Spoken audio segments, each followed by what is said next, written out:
Good morning, good morning, good morning, good morning everyone. Magandang umaga po sa ating lahat.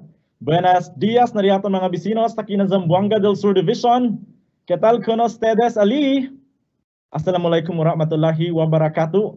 Gampias de salam to halaw ng tapatid ng mga subanan. Maayong buntag, Schools Division of Zamboanga del Sur. Welcome to the second day of the 5th Division Research Congress. Ayan, we can't help but thank the Lord for blessing and making our first day a very successful one. And today, we will be having another set of activities that will help us even enable our researchers in the field to do their job better. Of course, we would like to greet our Schools Division Superintendent, Dr. Maharani M. Jacinto Sesu 6, together with our two Assistant Schools Division Superintendent, Dr. Raymond M. Salvador Sese, and Dr. Daligdig, also our second ASDS. We would like also to say good morning to the Chief of the Curriculum Implementation Division, Dr. Juliet A. Magallanes, and the Chief of the School Governance and Operations Division, Dr. Ernesto F. Tardo. To all our learning area supervisors, public schools district supervisors, principals in charge to the district schools administrators, and to all the researchers in the field, maayong buntag. Welcome to our second day, and I hope you are in your stable network connection so that you can get full access of our contents today. Before we proceed further, we would like to invoke God's presence through a prayer to be followed by the Philippine National Anthem.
And now let us pray. Our most gracious and heavenly Father, we thank you, Lord, for the gift of life, for the protection, and for preserving us, Lord, for your glory. We even thank you, Father God, for bringing us together in one cause, and that is to empower all our researchers, Lord, enabling them to do their job better. We pray, Father God, that you will fill our hearts with joy, our minds with peace, enable us, Lord, to do our task today, and we pray for your wisdom. Continue to guide us. All, Father God, parts of this activity will be successful as we lift this up to you. In the name of Jesus, our Lord and Savior. Amen.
We would like to apologize for making you wait this long as we are experiencing technical glitches here in our audio room. But rest assured that we will be giving you quality services today as a set of sessions will be provided out.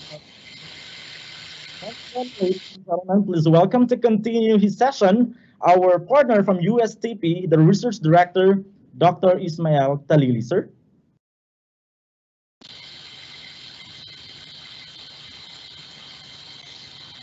Hello, good morning everybody. Can you hear me, Mr. MC? Sir, loud and clear. Thank you so much. Okay, so we are now on the day 2 of our lecture. Okay, it's actually a scientific lecture on technology-based action research. And first of all, I would like to say thank you so much for having me again on the second day. And I hope that everybody learned a lot from my talk yesterday. And as we agreed also yesterday, we have to continue the lecture today on another set of topics that are very important in doing an action research. So before that, let me share with you my screen so that we can do a recap of what we did yesterday. And of course, we can connect our lecture yesterday and today's lecture. Okay, so allow me to share my screen. I think I'm having a problem here on the connection because it's okay. So give me time.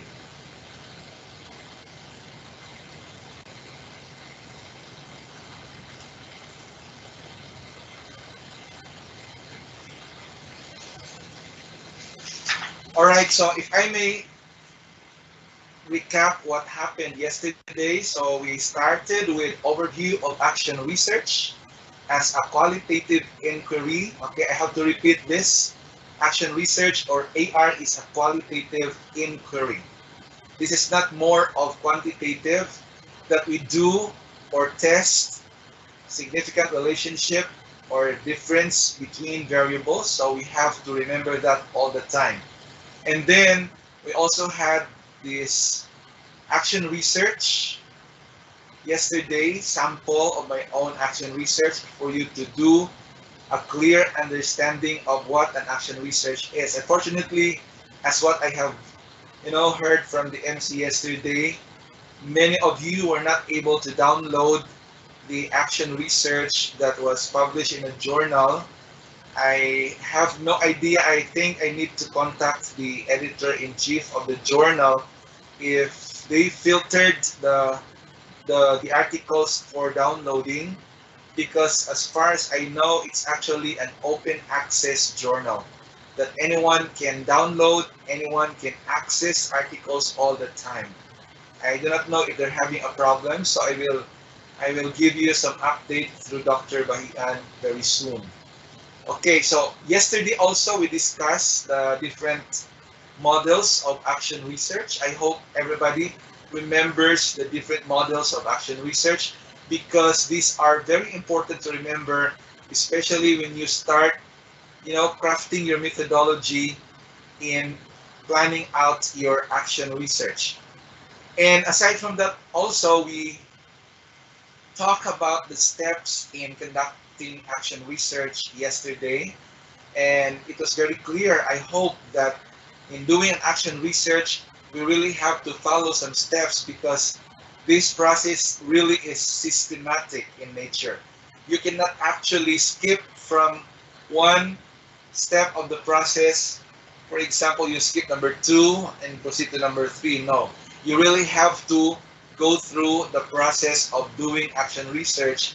Of course, depending on the model of action research that you have chosen for your particular study. So that's very important to remember all the time. And also, we discussed yesterday, I did a lecture on organizing and reviewing your literature using the intercontinental approach. So there are many approaches in doing your action research, review of related literature, but I emphasized yesterday the intercontinental literature review approach because not all researchers know this, because what they knew actually and what they use in their review of related literature most likely are the first 5 approaches of reviewing related literature. So just to emphasize, how do we do intercontinental literature review? It's a matter of visiting, or it's a matter of, visiting the different continents of the world.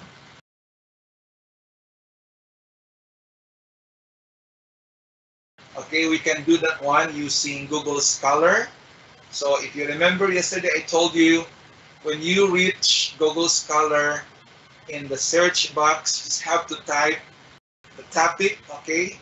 My example yesterday is, for example, your research problem or topic is bullying. So you type there bullying, and then space, and then continent, and then another space, and then year the journal article was published. Okay? As simple as that. Of course, the continent may be changed, and of course, the year may be changed.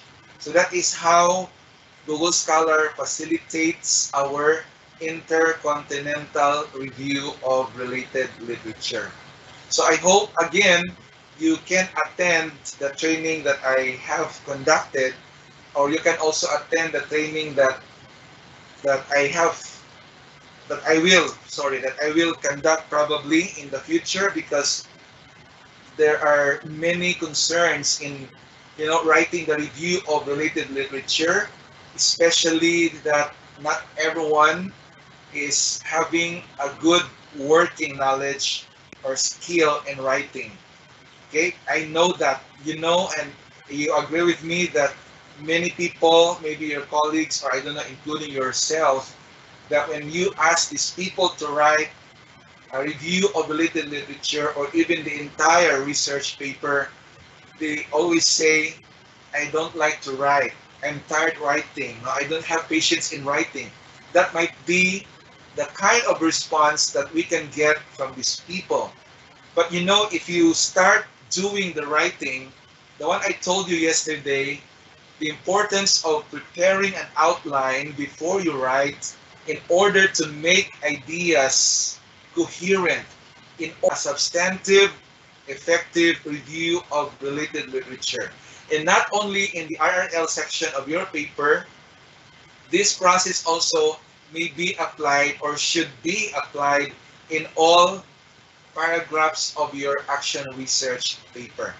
Okay, so I emphasize that because that is one common problem or difficulty among beginning action research writers or researchers, that they're having some problem in terms of when to start and how to start writing the review of related literature. And if they have started one paragraph, if they have composed one paragraph,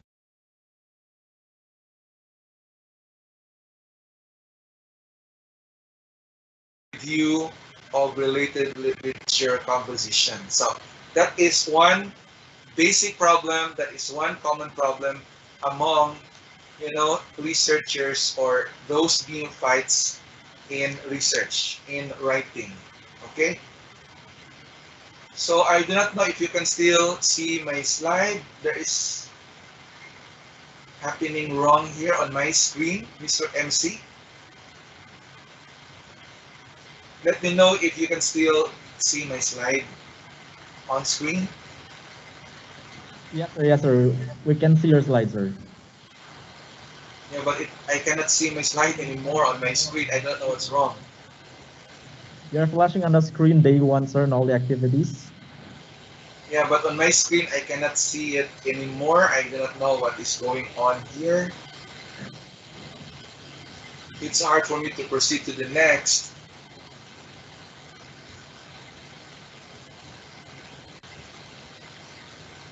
What appears on my screen is this man wearing a shirt colored fuchsia pink and blue. If you may, sir, you can close the PowerPoint and try to present it again, sir, on the screen.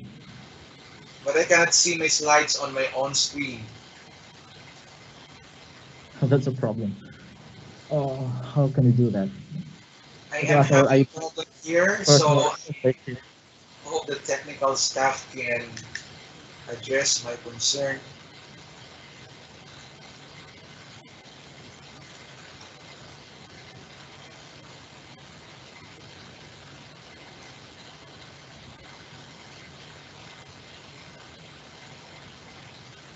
Okay, so let me share again my screen. So the icons just appeared on my screen. This is what I need actually.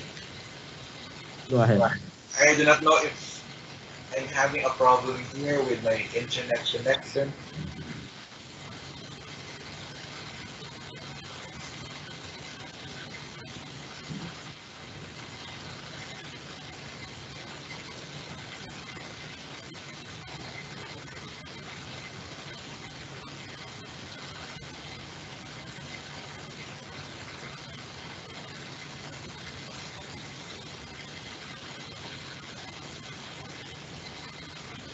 Okay, so let's all be patient. By the way, while waiting for the time when my slide will be shown on your screen and on my screen, I would like to brief everybody as to what will happen in the next few hours, in the next few minutes. Okay, there you go, Mr. MC. Can you see now on your screen my slide with the topic on formulating problem statement? Aside from knowing the techniques of writing the literature review, we should also know what to formulate and how to formulate problem statement. So there are three types, or even four. I presented four types of problem statements or problem or research questions for your statement of the problem or objectives of the study. And for action research, since it is descriptive in nature, okay, we really have to use descriptive design. We don't, again, test significant relationship. We don't test significant difference in doing an action research. Most commonly, since it is qualitative in nature, what design that we use is descriptive. Okay? Even the statistics, we use descriptive statistics usually in action research. But in totality, in general, action research is really qualitative inquiry. It is a qualitative inquiry. And for those of you who are having a problem in terms of analyzing statistical data, then there is no problem about action research because what you need to do here is just to make sure that the problem is identified. Now, if we may recall the process of doing action research, what is very important here is the problem is identified, and then you do a reflection, what intervention to do, okay? So that the intervention is another component of an action research. And then when the intervention is crafted, is finalized, okay, you implement that one. And then in the implementation phase, what you need to do is to document the kind of improvement, if there is improvement, and then you write the improvement report, and then you have to also monitor if the intervention that you have introduced has really impacted your subject or participants of the study. Okay? And then after that, if there is a need to revisit, if there is a need to go back to the first step of the action research process, you can do that one, because if you noticed yesterday in my presentation on the models of action research, most of the authors that introduce the models of action research, if you notice, that the model illustrates a cyclical process of doing an action research. That means we need to go back to the first step, okay, especially if there is a need to further, to further improve a particular practice, because ultimately the purpose of action research is really to improve a particular practice. In our case, in the education system, what we are aiming to improve is a change of our educational practice or educational practices that range from the classroom, okay, then to the entire school and to the entire district. Okay, so that is why there are four types of action research. The first one, if we may recall, is individual action research. Second is collaborative action research. When teachers, when researchers collaborate, okay, to do an action research because they have one common action research problem or issue that they're going to address. And the third one is school-wide action research, when group of teachers probably or staff headed by maybe school head or principal, they work together, they ideate together in order to identify a particular problem, and then they also think of a very good intervention to implement so that that particular problem or that particular practice may be improved or changed. It's bigger as a project because it involves, it covers rather the whole district. Okay, I know that the Department of Education have districts, and if that district-wide action research will be implemented, and then many people will be involved as participants, or there could be a bigger AR team to implement or conduct the project, and that spells the difference among individual action research, collaborative action research, school-wide action research, and district-wide action research.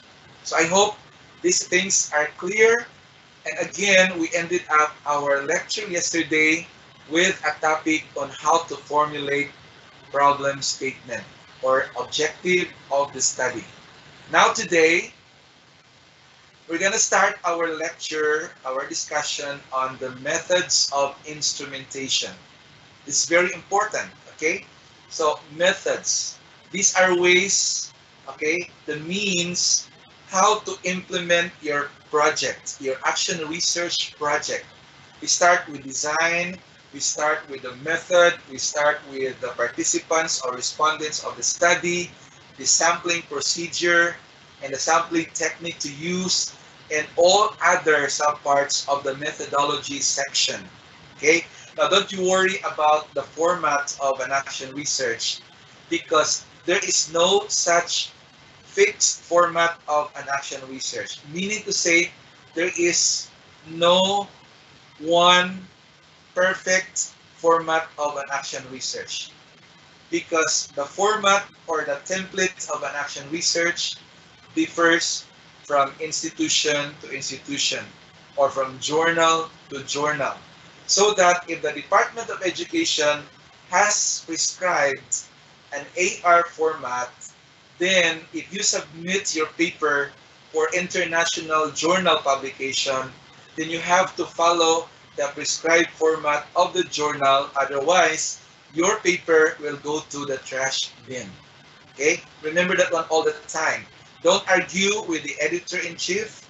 Don't argue with the editorial staff of the journal to which you intend to submit your action research paper. But the technique there, one good thing there is you really have to follow the format that is prescribed by the journal publication. And don't forget that one.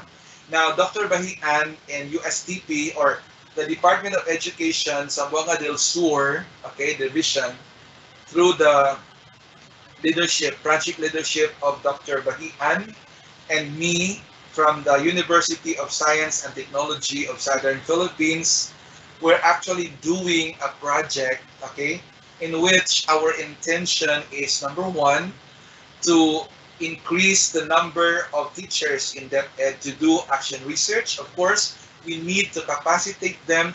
We need to provide action research trainings and all other trainings that they need to come up with an action research. And then after that, we also are coming up with a journal, okay, that is produced by DepEd itself. And of course, the editorial board is composed of people from the Department of Education from your division. So this is actually a welcoming experience.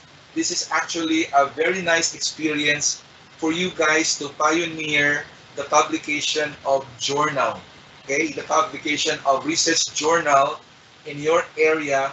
At least you will serve as model of other neighboring divisions or DepEd districts or schools in the neighboring area, and that it's a big accomplishment on your part. So we say amen to that. We say God bless to that project. Actually, it started last month, and next week definitely we will have our meeting with a team from the Department of Education, spearheaded by Dr. Bahian and me from USTP, so that the project will take off very soon, especially in the conduct of the series of trainings and in the packaging or crafting of the research journal.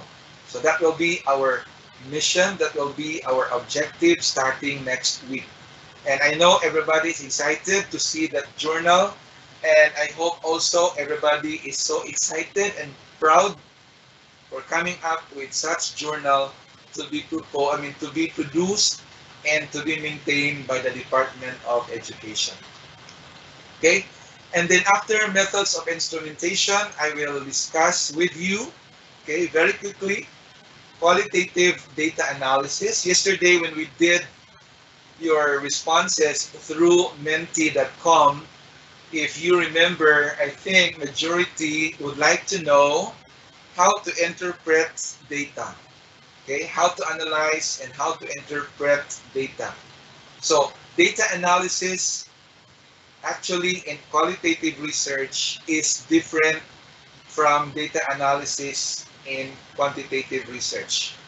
And for that matter, there are also different softwares that we use for qualitative data analysis, another software for quantitative data analysis. And I have not heard so far of a software that should be used for mixed methods research. Because in mixed methods research, what you need to do there, what you need to make sure is you have your quantitative data, you have your qualitative data, and then you mix them, so you're coming up with mixed methods research. But that does not end there, okay? That is a misconception. For mixed methods to prosper, okay, for mixed methods to be realistic as a method of analyzing your research data, you have to have qualitative approach used in the study, okay? It does not mean that you have text, you have words, you have descriptive elements of your research data, and then numeric data, you mix them in one paragraph. That is already mixed methods. That is a big conception, or misconception rather. That is a misconception to many researchers out there, especially those neophytes. So we have to understand that there are actually types of mixed methods. Again, just to emphasize, for a mixed methods research to prosper, to be realistic, we are using qualitative approach. And there are different qualitative approaches. You have phenomenology, you have grounded theory, you have ethnography, you have case study, and all other qualitative approaches. And that approach must have been used in your study with a quantitative set of data. That's the time for you to mix.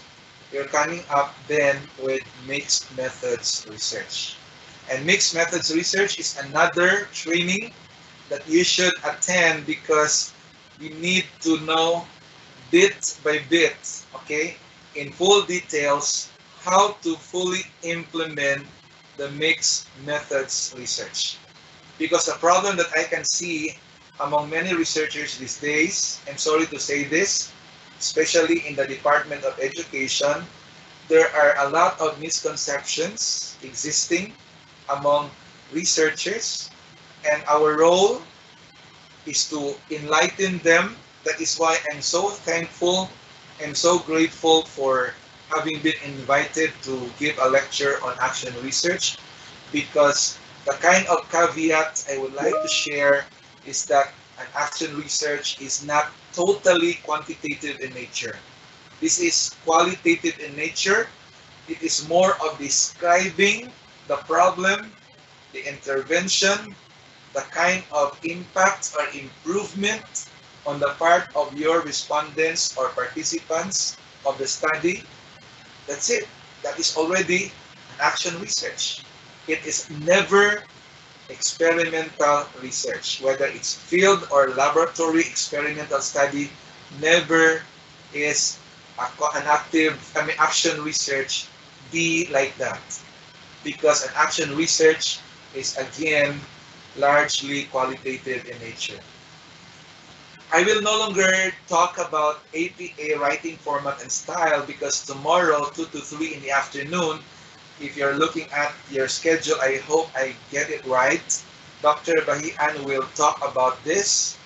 And then I will not also be talking about packaging a publishable action research paper, because I think Dr. Daligdig will be talking about this, the prescribed format or template of action research in the Department of Education. So after talking about crafting an action research title, we will have a break.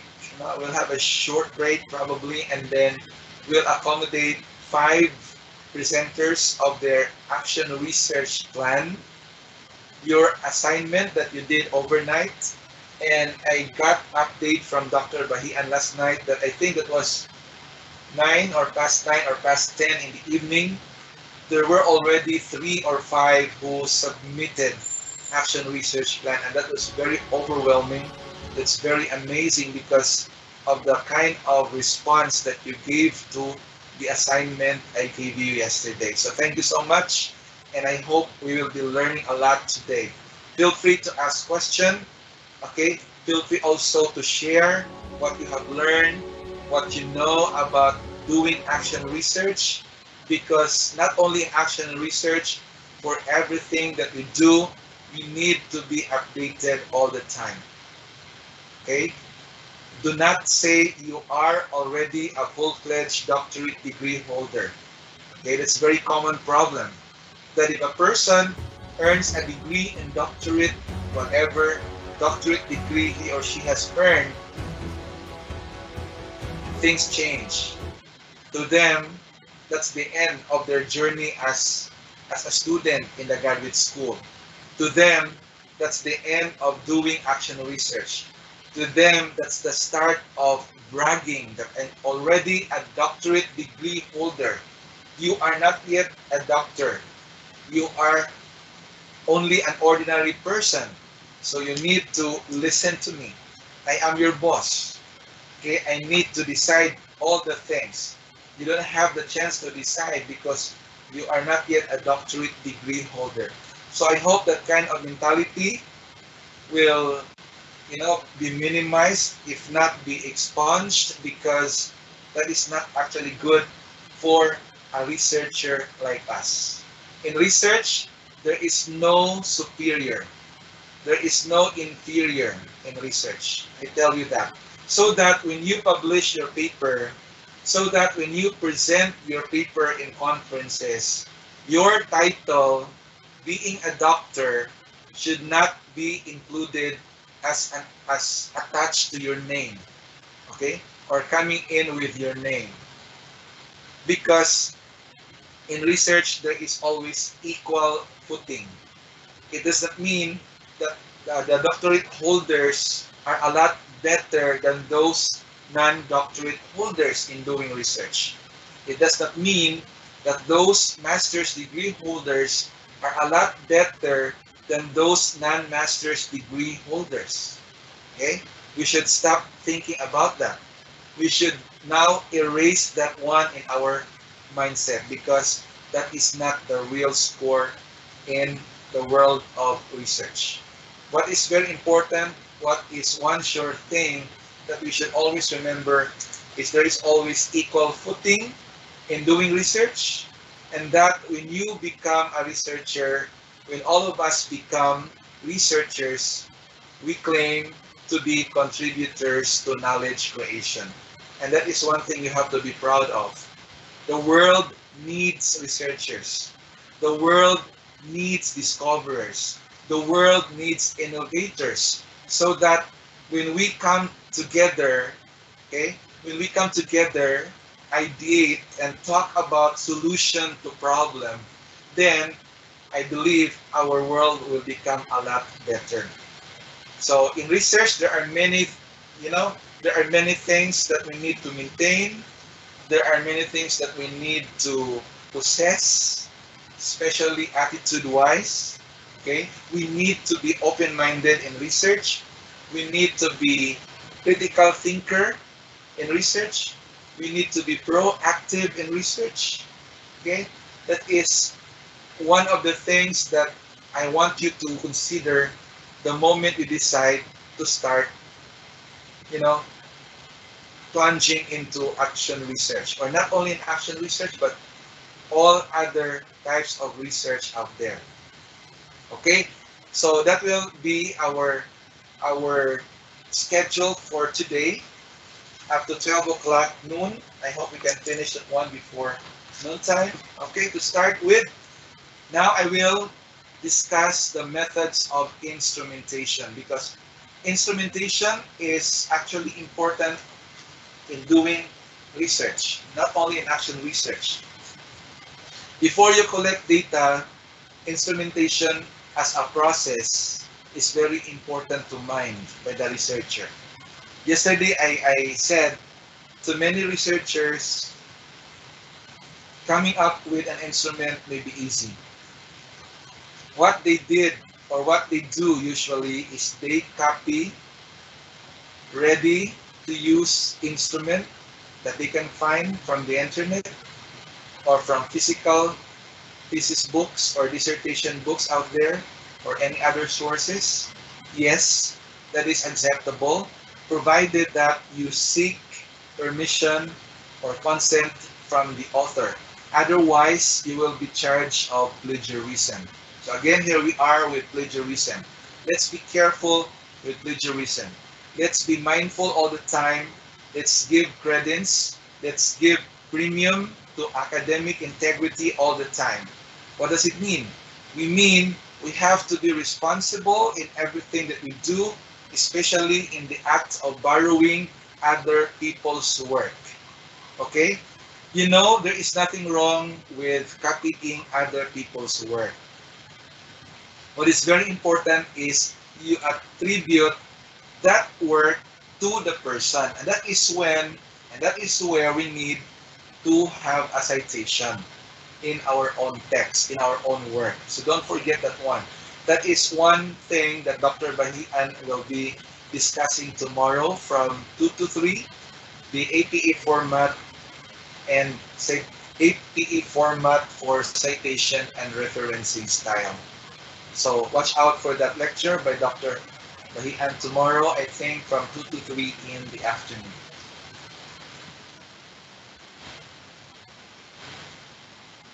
So I just would like to emphasize again that instrumentation is a process. Okay? Instrument is the tool in collecting data. Instrumentation per se is a process. When we say a process, it involves steps. Okay? So if we may proceed, let's start source, which you can see in my last slide. The author says, data gathered from many sources of information provide a broader and deeper understanding of students' knowledge and learning. So that is one fact about how important data, not only to researchers, but also to students in terms of, getting broader and deeper understanding. And there is this concept in research, we call this one triangulation. I know those who have experience doing research have heard of this already, triangulation. From the word triangle, there are three sides of a triangle. Okay, so what does it mean in research? It's a process of collecting multiple sources of data for every problem or issue being studied, which is called triangulation by Sager 1992. Okay, so what does it mean? How multiple are the sources of data here? Okay, unlike a typical triangle with three sides, this triangulation as a process or method in research can mean two or more sources of data. The multiplicity here does not mean three or more, okay? From the prefix tri, meaning three, okay? In research, when we operationalize triangulation as a method, you could have two or more sources of data. So that in an action research, for example, usually we do survey. For us to get or collect data, we conduct survey. We use survey questionnaire as an instrument. The moment we get the data from the survey, and then we analyze, and there you go, the result is there. And if there is a need for you to validate further the results of the survey, that is when you conduct FGD or focus group discussion. So that focus group discussion is a means for you to validate the results of the survey that you have conducted. Okay?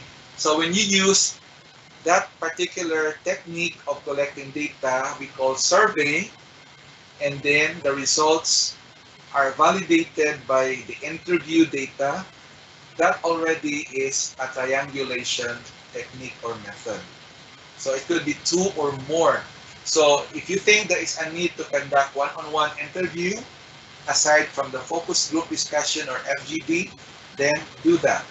Still, that is under the periphery of triangulation.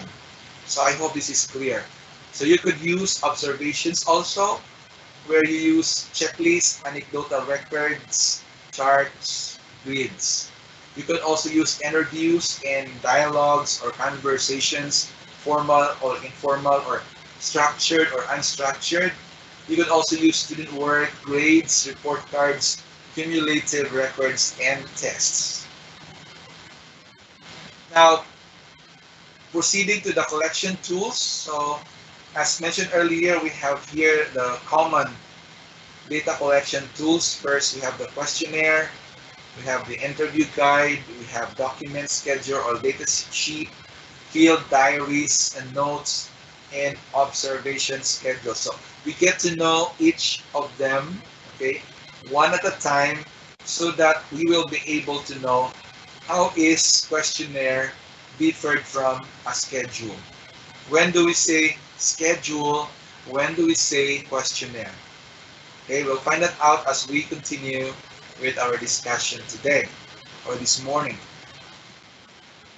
Okay, first, let's get to know what a questionnaire is. Okay, this is actually a review, but this is a great enlightenment to beginning researchers.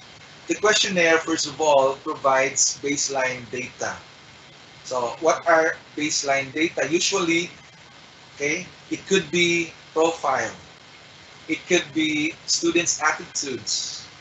Okay, it could be students or participants' perceptions, okay, on a particular phenomenon before you introduce an intervention. Okay, that's your baseline data. So a questionnaire is needed to collect those kinds of data. Okay, the questionnaire also provides analysis, which may help you to shape the nature of the questions you may want to ask during any personal interviews or observations you may wish to conduct. So that is how important survey questionnaire is, or a questionnaire is. So let's get to know the guidelines in preparing a questionnaire. Because again, like I said several times, preparing a questionnaire might be something easy. Actually, is something that we need to master. Preparing a questionnaire to me is a skill because not everybody knows how to prepare an effective, substantive, highly relevant questionnaire. Now again, for this manner and for all the things that we do for research in terms of borrowing text, photos, or other artifacts from other people, we need to observe academic integrity.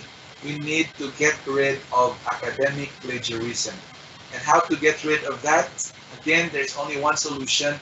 We need to cite the source. And in terms of format, in terms of the physical look of that citation and referencing style, again, for those of you who just came in the virtual room, Dr. Bahian will talk about that one tomorrow. So the first guideline in preparing a questionnaire is, I would like you to keep it simple. So, for example, for my advisees in research, whether a thesis or dissertation, if they feel or if they think they need to come up with a questionnaire with due consideration of their statement of the problem or objective of the study, the next thing I ask them is questionnaire, okay, before data collection.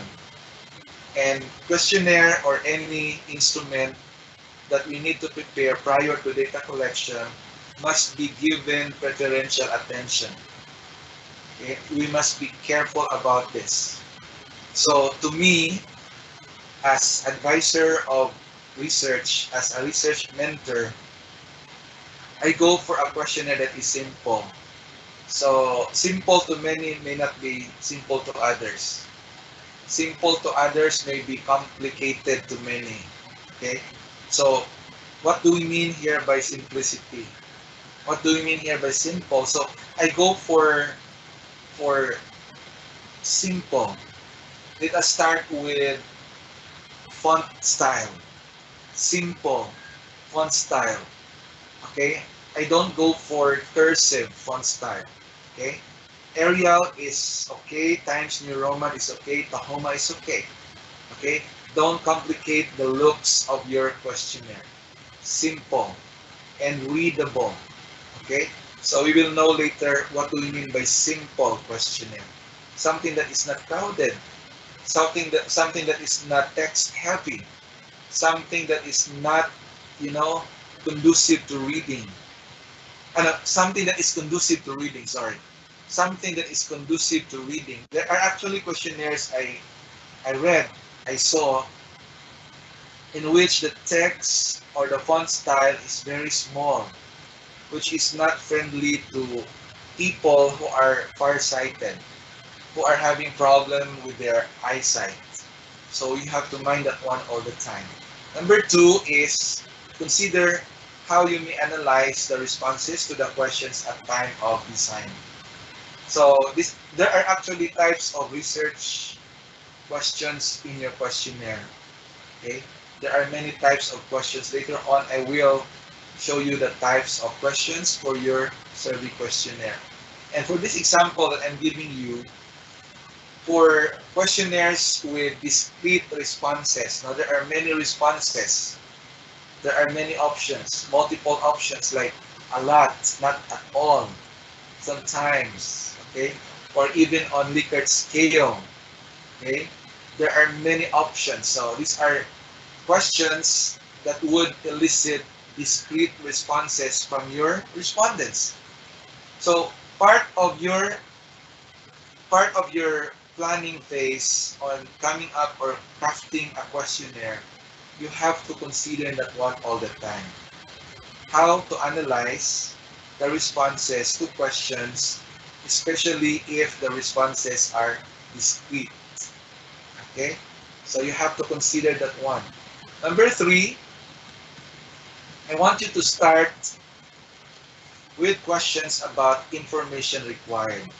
So you notice, guys, okay, in a typical descriptive survey, especially if the study or research tests significant relationship between variables, especially if the study or research tests significant difference.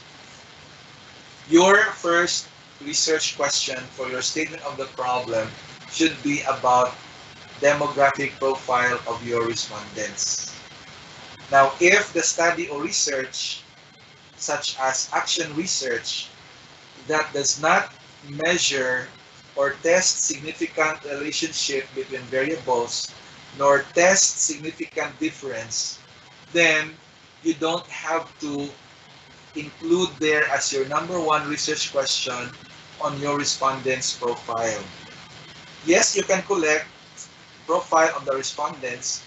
Yes, you can get to know the profile of your respondents, but you can set that aside for your methodology section, specifically on that subpart of the section, respondents of the study. That is where, sorry, that is where you integrate or incorporate the profile of the respondents. So I hope that is clear. I hope that is amenable to all of you. So for a survey questionnaire, usually, okay, as much as possible, or if it is appropriate, you really have to start questions about information required. So if these are not required, then do not include these questions. Again, our ultimate reference of crafting our questionnaire is our statement of the problem or objectives of the study. Whatever is number one there should be your number one or first part of the questionnaire. Your second research question should follow next, in that order. So the order of questioning, whatever types of questions you consider for your questionnaire, should also base on the order of questions there are in your statement of the problem. One is, I'd like you to give some thought to how you would analyze, this time not discrete responses anymore, but yes, discrete open-ended questions. So open-ended questions sometimes may be hard to analyze. It takes time. It takes a person to be, or to master that skill of analyzing open-ended questions. You know open-ended questions, right? There are no fixed options. So what we expect from the respondents is that they have different responses. So how do you analyze these responses that differ from one respondent to another? So you have to give that or include that one in your instrumentation plan. Usually what we do here is, the typical way of analyzing open-ended question is thematic analysis. So we analyze open-ended question, especially if it's really, textual in nature. So we analyze it thematically, getting the themes, knowing the categories of their responses, and then describe the themes that you have identified. That's it. And again, for you to be clarified about the process, about your instrumentation plan, you have to give this preferential attention. Number 5 is avoid leading questions. Okay? Please remember this all the time. Example, for a research questionnaire, when would you take a master's degree? So it's a leading question. When do you plan to stop smoking? That's a leading question, because you're assuming that the person really would stop smoking, when in fact he or she does not have a plan to stop smoking. This question is leading because you're assuming that the person is taking a master's degree, when in fact he or she has no plan to take a master's degree. So you have to avoid this kind of question. Number 6, I would like you to emphasize anonymity of the responses. So this actually falls under research ethics. When we keep respondents anonymous, when we keep responses anonymous, okay? So you have to remember that one all the time.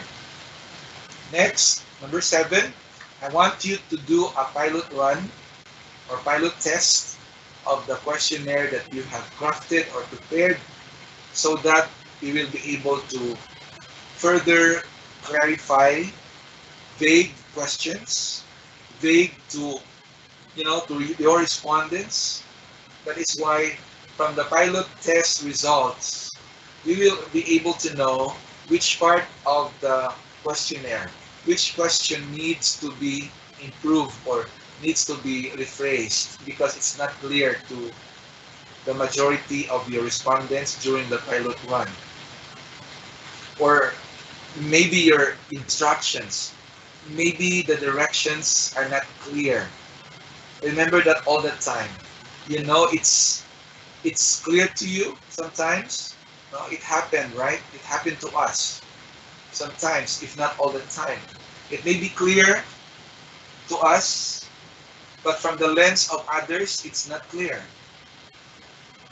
So check on your language, check on phrases, check on diction.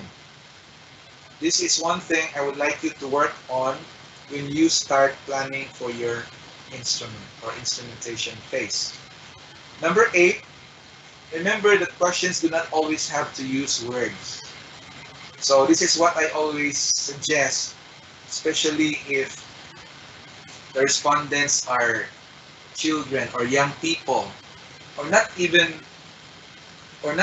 only young people or children, but also adults. There are people, regardless of age, okay, who like to answer questionnaires in which the options come in pictures or photos. So you can try this just to add variation to your survey questionnaire.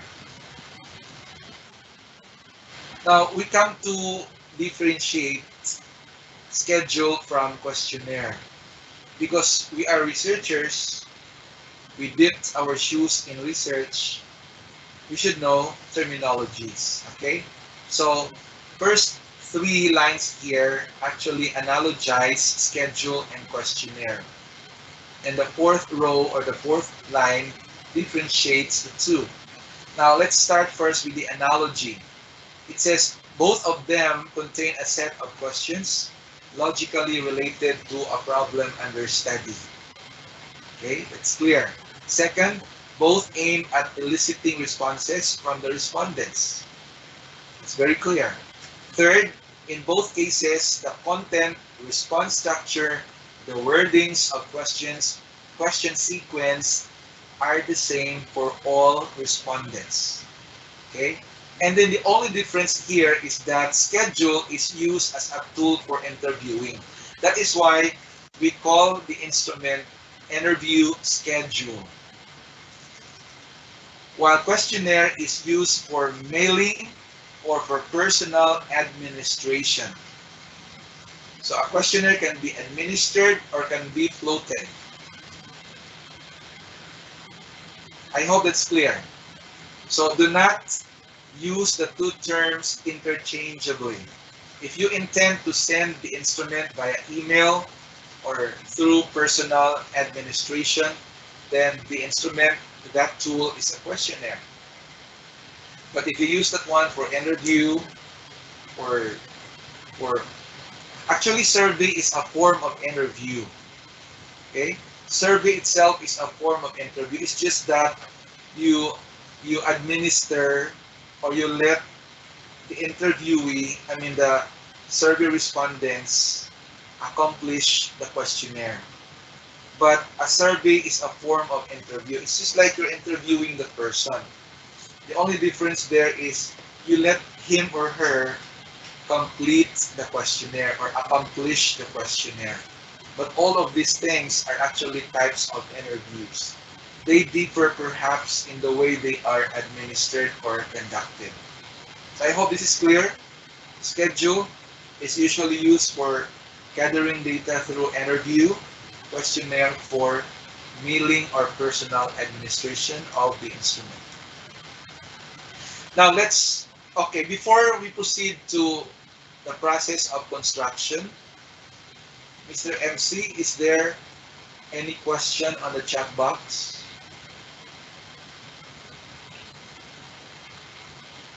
So for sure, there is no questions yet in the chat box. There are no questions on the chat box. Okay, so I can proceed. First step in the process of construction of a schedule or a questionnaire is the data need determination. Okay, so what do we mean here? It is something that we need to ensure that the construction should flow logically from the data required for the given study. So again, the one I said earlier, or even many times, when we construct survey questions, especially as to which comes first, which comes next, we always consider the statement of the problem or the objectives of the study. Okay, that will be our guide. Whatever is the first research question there, that should be something to appear in your questionnaire. So if number one is about respondents profile or demographic profile or socio-demographic profile, which is very common, again, if you test significant correlation or difference, automatically your number one is about profiling, then that should appear first in your survey questionnaire. Second research question should be appearing next in that logical order. Second is, no, that's part of the construction process. Second is preparation of dummy tables. So I hope everybody has heard of this, okay, because it's the best way to ensure the requirements of information is to develop a dummy table in which to display the data to be gathered. So again, I do not know if everybody is familiar. I'm not sure if you're doing this every time you prepare your instrumentation plan. It's always nice to maintain dummy table or dummy tables reflecting the required data or information plus the kind of data collection technique or even data collection tool that you need to use in order to obtain the data that you need. Third is the determination of the respondents level. So we should always remember this all the time. We need to consider this. First, we'll find out who are our respondents. Who are they? What is their status? What is their economic status? What is their career? What is their livelihood, depending on the nature of the data that you need? Are they persons with specialized knowledge relating to the problem under study? Are they lay people? Are they expert? Are they professionals? Are they students? Are they ordinary people on the street? That is something you need to find out. That is something you need to determine with regard to the respondent's level.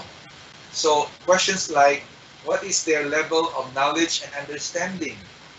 That is one thing you should know from your respondents.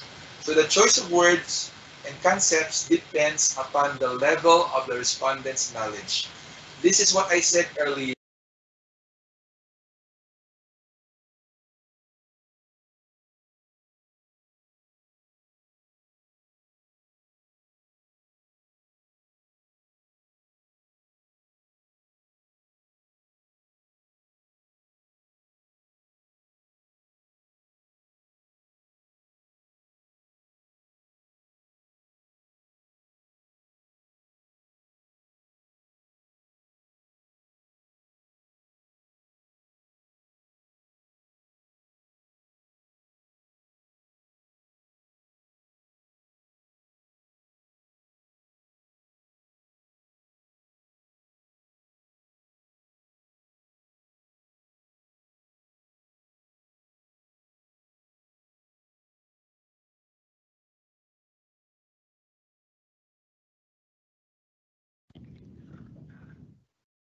Hello, sir.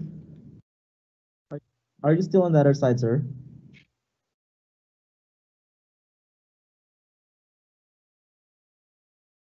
Let's try to check if he is back or Kalili are you around? Sir?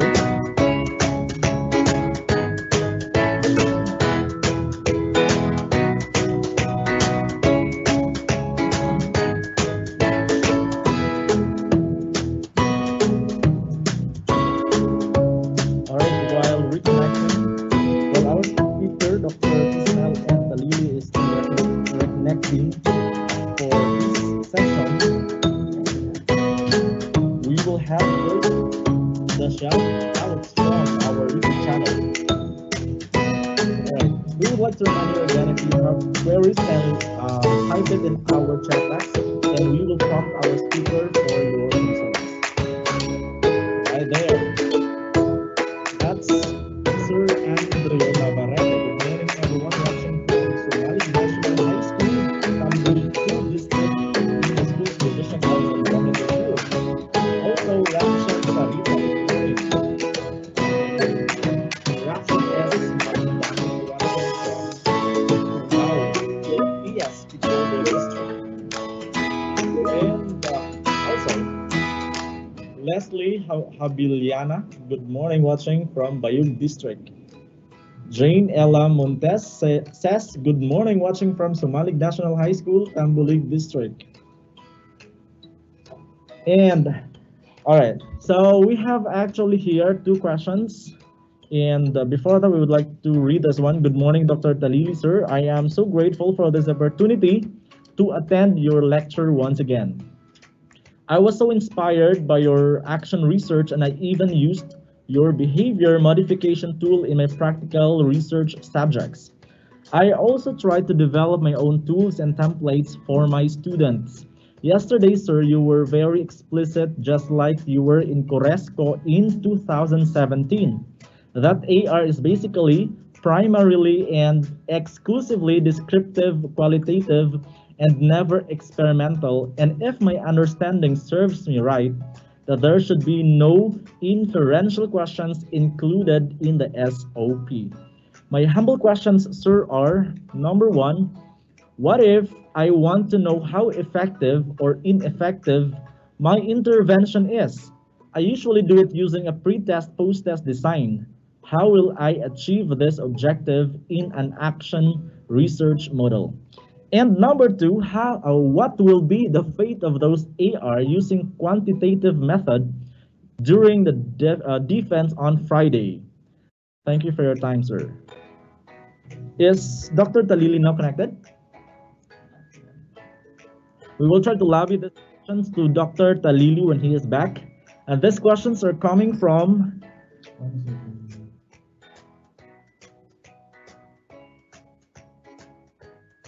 Anonymous. But I guess this comes from Ma'am Marites Abad, because she sent me a notification here that she has a message or questions in the chat box. I wasn't able really to notice. Okay, so if Dr. Talili, our speaker, is back, we will try to lobby your questions to him so that he can answer your questions. All right, let's go back to our shout outs from our YouTube channel. Dolores Danda. Good morning, everyone. Dolores Danda po of G National High School. I don't know what's Gipos National High School, maybe. Marisa Tagadyad. Good morning. Watching from Binayan Elementary School, Labangan 2 District. Wow. To all the teachers of Labangan 2 District, good morning, and I hope you're all safe. Juliet Hinog. Maestro Cornelio Minor National High School, Kumalarang District. To all the teachers of Maestro Cornelio Minor National High School at Kumalarang District, good morning po sa inyong lahat, and keep safe while listening to our sessions this morning. We have also from Grace Kamasura. Good morning, everyone, watching from Libertad National High School. Shout out sa lahat ng mga teachers ng Libertad National High School. Keep safe po, everyone. And we have here from Nanette Bello. Good morning, everyone watching from Gipos National High School. Wow. I hope you are all safe and enjoy learning in our sessions today. From Ace Jan Gimeda, he is also watching. All right. Okay, another shout out from the Andrelio Navarrete, still tuning in. Wow, thank you for always tuning in our session this morning. You will learn more as we go further with the discussion by Dr. Ismael and Talili. So please stay connected. From Anne and Erica, how is that? Annie Rose Viso Perales from Domingag National High School. We would like to greet a happy morning to all the teachers of Domingag National High School. Please stay tuned and enjoy learning. We would like also to shout out our friends from, what is that? Impact Learning, Gipos District. Maribel Hocasitas. Good morning from Lower Gipos, Impact Learning, Gipos District. All right, we would like also to read the question from our chat box. Can self-test or self-assessment be a reliable instrument to be used in gathering data, especially on skills of an individual? Like for example, IT skills or communication skills. So we have already copied 3 questions from 2 different participants, and we will lobby all these queries to our resource speaker when he is back. Okay. Another shout out from Lyndon Ray Inganio of Kabata National High School. Good morning. Nako, good morning sa lahat ng mga teachers ng Kabata National High School with their principal, Ma'am Nima Ismula. Ma'am, good morning. And to all the research enthusiasts of Kabata National High School, magandang umaga po sa inyong lahat. And we have also Anisita Iguana. Good morning, watching from Pitogo District, Division of Zamboanga del Sur. To all the teachers of Pitogo District, keep safe po, and I hope you have a stable internet connection so you could get full access of our content today. Do we have more? From Ma'am Jovaline Onyas. Good morning from Gipos National High School. Okay. Sir Lyndon Inganya said, enjoying listening to this kind of research webinar. Wow, what a positive comment. From a friend, Hazel May Orbina. Hi, Ma'am Hazel, from Gipos National High School. Mildred Ulet and Pupot. Good morning, watching from Ganan Elementary School, San Miguel District. Another shout out from Richie Alquiza. Good morning, watching from Kapamanok Elementary School, San Pablo District. Sa lahat po ng mga teachers ng Kapamanok Elementary School, good morning po sa inyo, and please keep safe as we continue learning with our sessions today. She's a nurse. Yeah, from Mount Verdelia Cabot. Yeah, she's a nurse from School Health Section of the Police Division Office.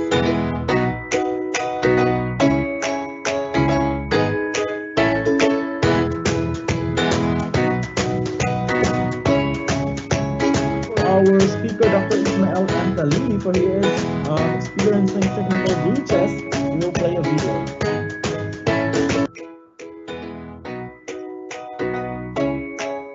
DepEd Zamboanga through the Planning and Research section invites you to join our 5th Virtual Division Research Festival on June 4th.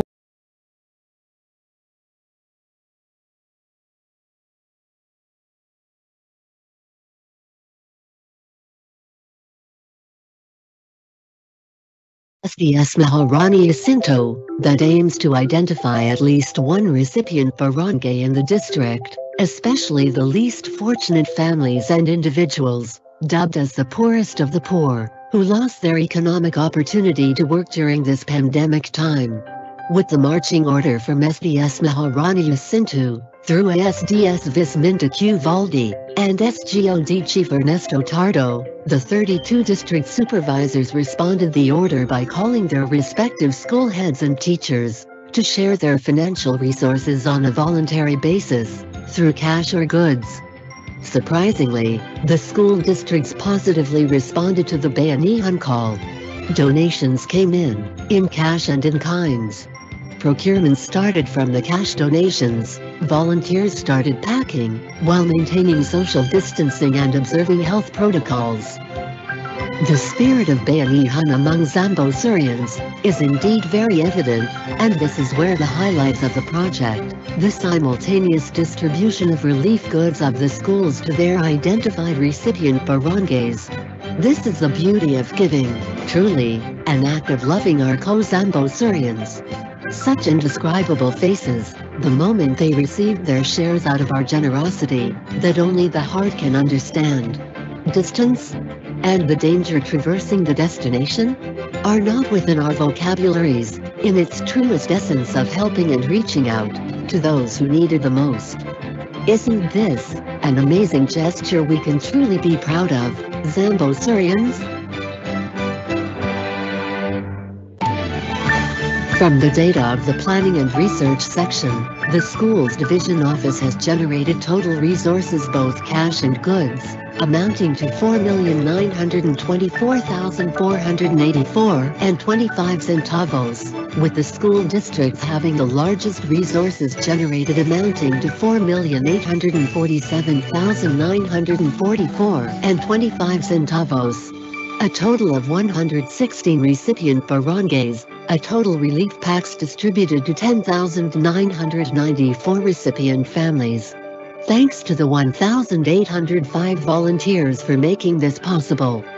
From its humble beginnings, DepEd Zamboanga del Sur unselfishly commits to its mandate to be a partner not only in delivering quality basic education, but also in times when our true call exceeds beyond the essence of public service.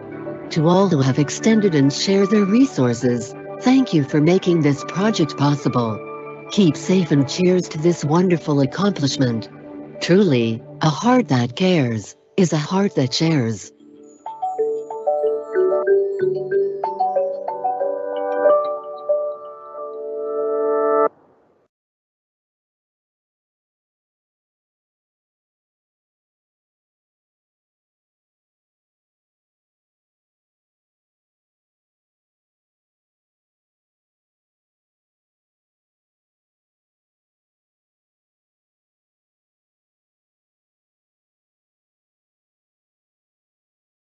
The month of March of the year is the International Women Month celebration.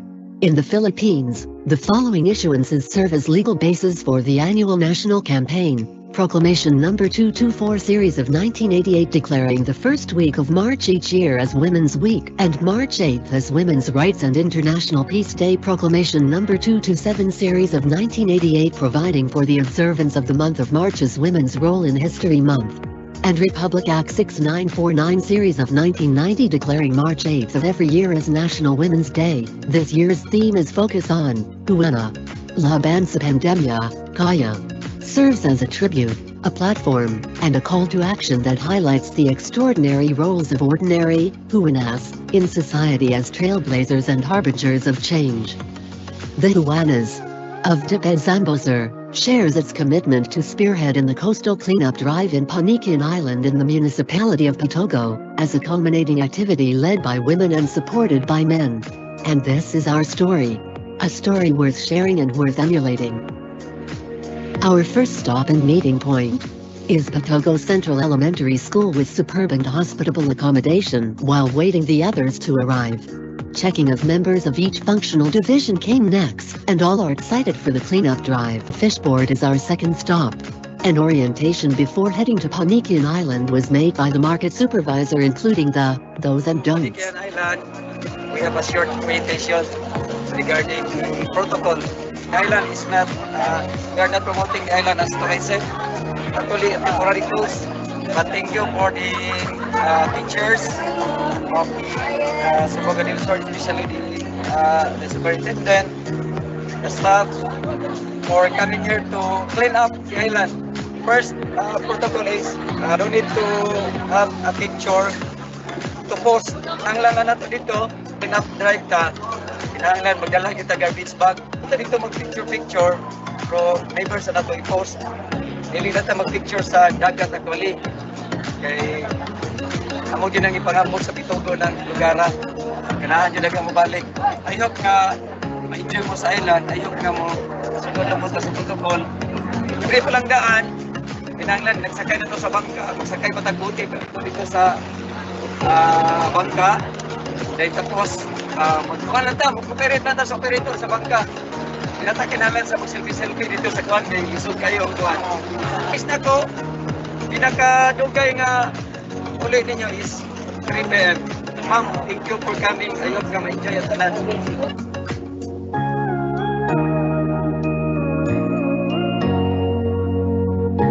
Kaya sa inyong program nga mag-clean up drive mo sa island. Kaya nabibitaw ninyo ma'am, kung kami-kami lang, hindi kahuman. With the SDS assurance in our coastal cleanup drive, a gesture of environmental support to Panikian, a turtle-inhabited island. It's a turtle habitat, so let's be very careful with our para dili ta kasala. Thank you naman sa iba. Thank you for coming. Mayor, yarang ko sa atin. Alipay po na namo. Ay, nag-request na big pa mga pulis para Salamat po. A prayer before our departure, to guide and protect us all the way to the island.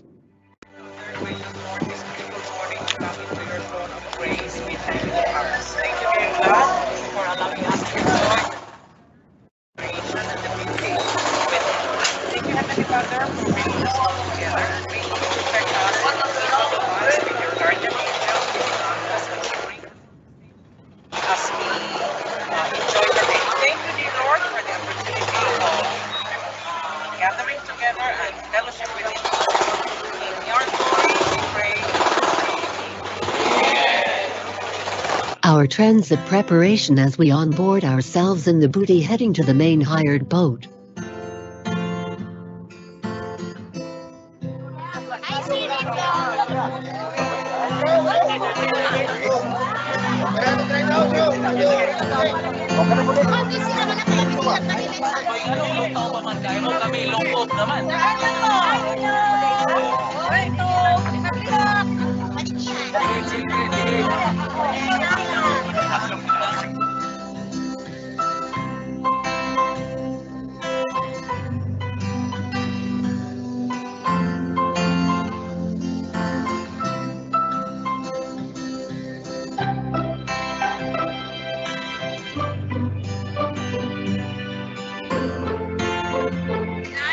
See you there.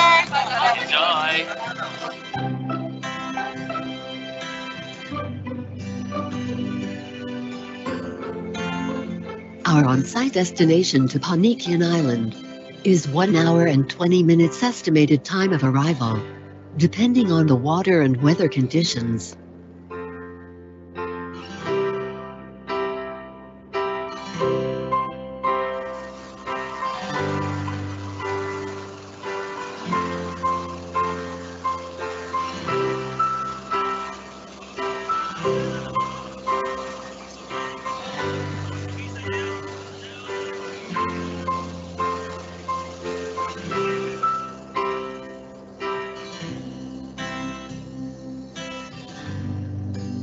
Finally, arriving the turtle-inhabited Panikian Island, an island covered with white fine sand and beautiful natural coral reefs.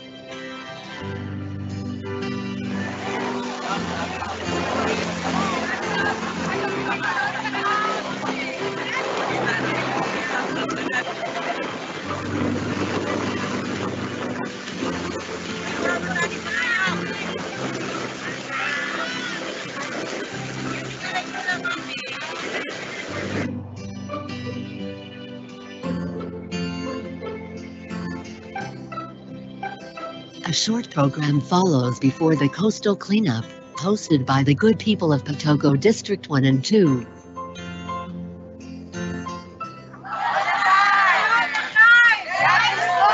It's a beautiful morning to everyone. Good morning. Today we are celebrating culmination program of Women's Month celebration. So Women's Month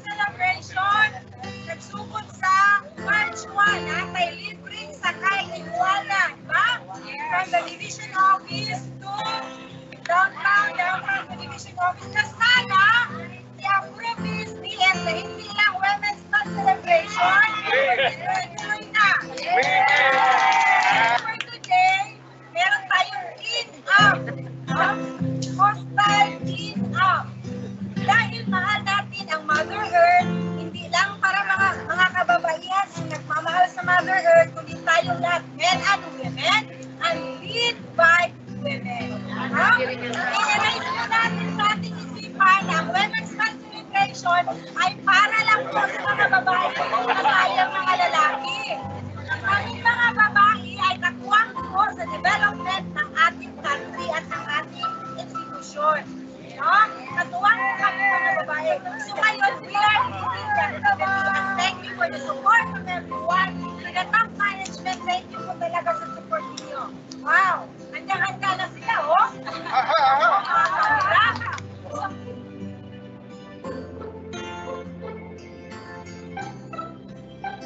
Everyone, welcome to my island.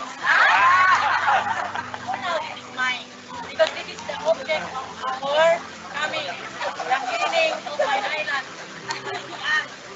So, despite the idea that it is a celebration for women, in cognizance to the women's contribution to the development of the society in general, and yet we are also aware that this is a celebration of everyone's soul. We are all celebrating in honor of our sisters, our children, women of the world, not only in Zamboanga del Sur. We are celebrating our mother.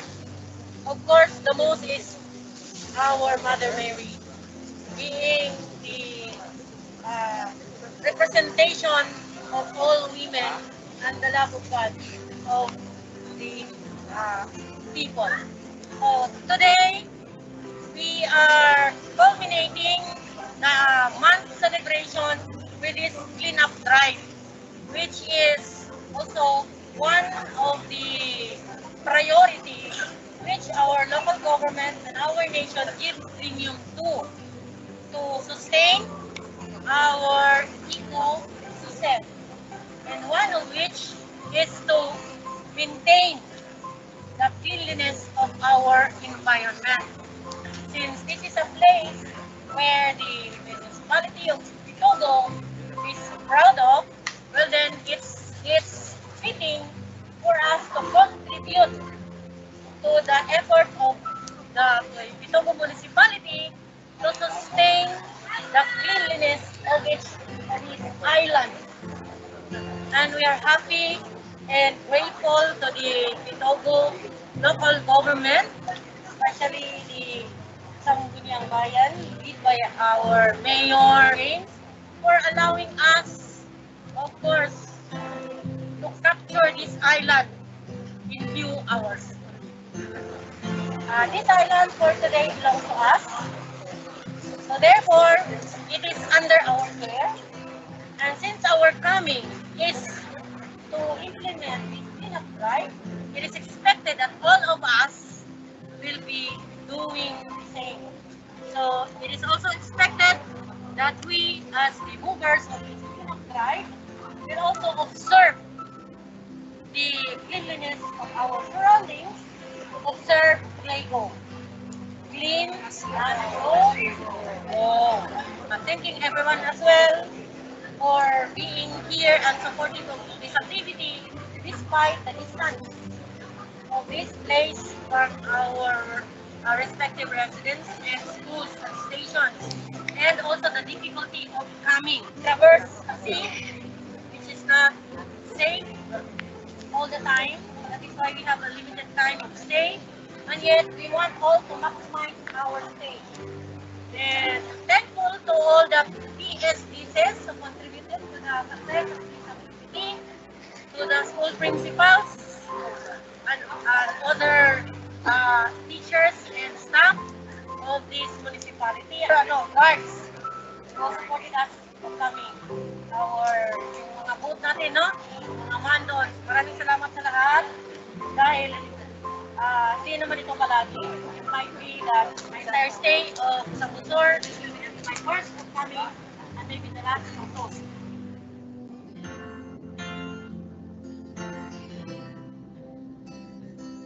And so, the cleanup drive begun, led by SDS Jacinto. With ESD's Raymond Salvador and ESD's Romeo Deligdig. Together with SGOD Chief Ernesto Tardo, CID Chief Juliet Magalianis, and the SDO section heads.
Let's Hello? Mr. MC, yes, sir. You can now go ahead, sir. can you prompt me if I'm no longer visible at your end, from your end? Yes, sir. We don't see your presentation yet, sir. Yeah, this time, but according to Dr. Bahian, I was not visible for 20 minutes. I kept on talking, believing that I am visible. Yes, sir. You were really out of the platform for about 30 minutes or so. Oh my God. Can you prompt me, please? Yes, sir. We will. Yes, sir. Yeah, We I actually kept on talking. from chatbacks. If you wish to address these questions, we will read the questions.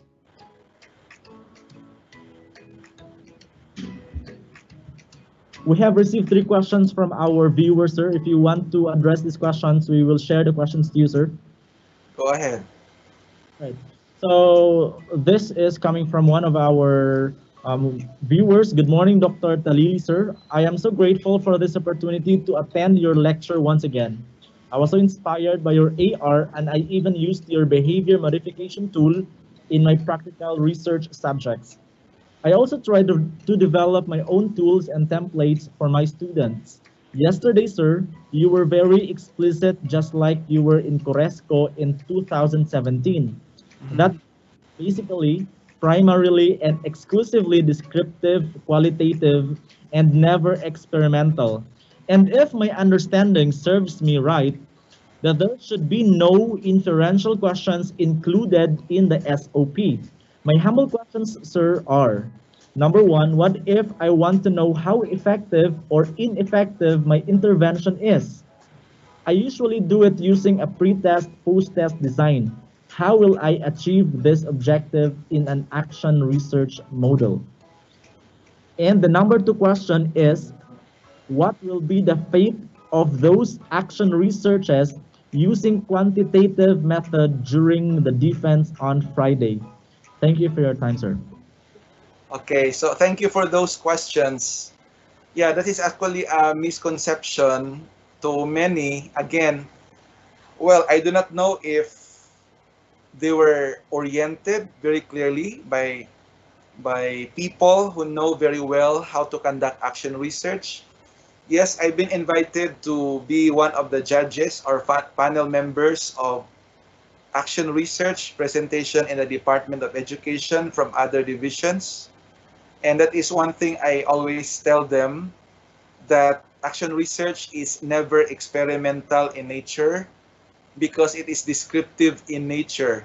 So if your intention really is to test or to do pre-test and post-test because you would like to find out the cause-effect relationship of variables, then that must be an experimental research. You're using experimental design. Action research is different. Again, what you need for action research to remember is choosing the AR model first.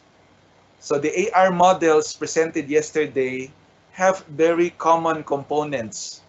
So we have reflect, we have act, and the third one is evaluate.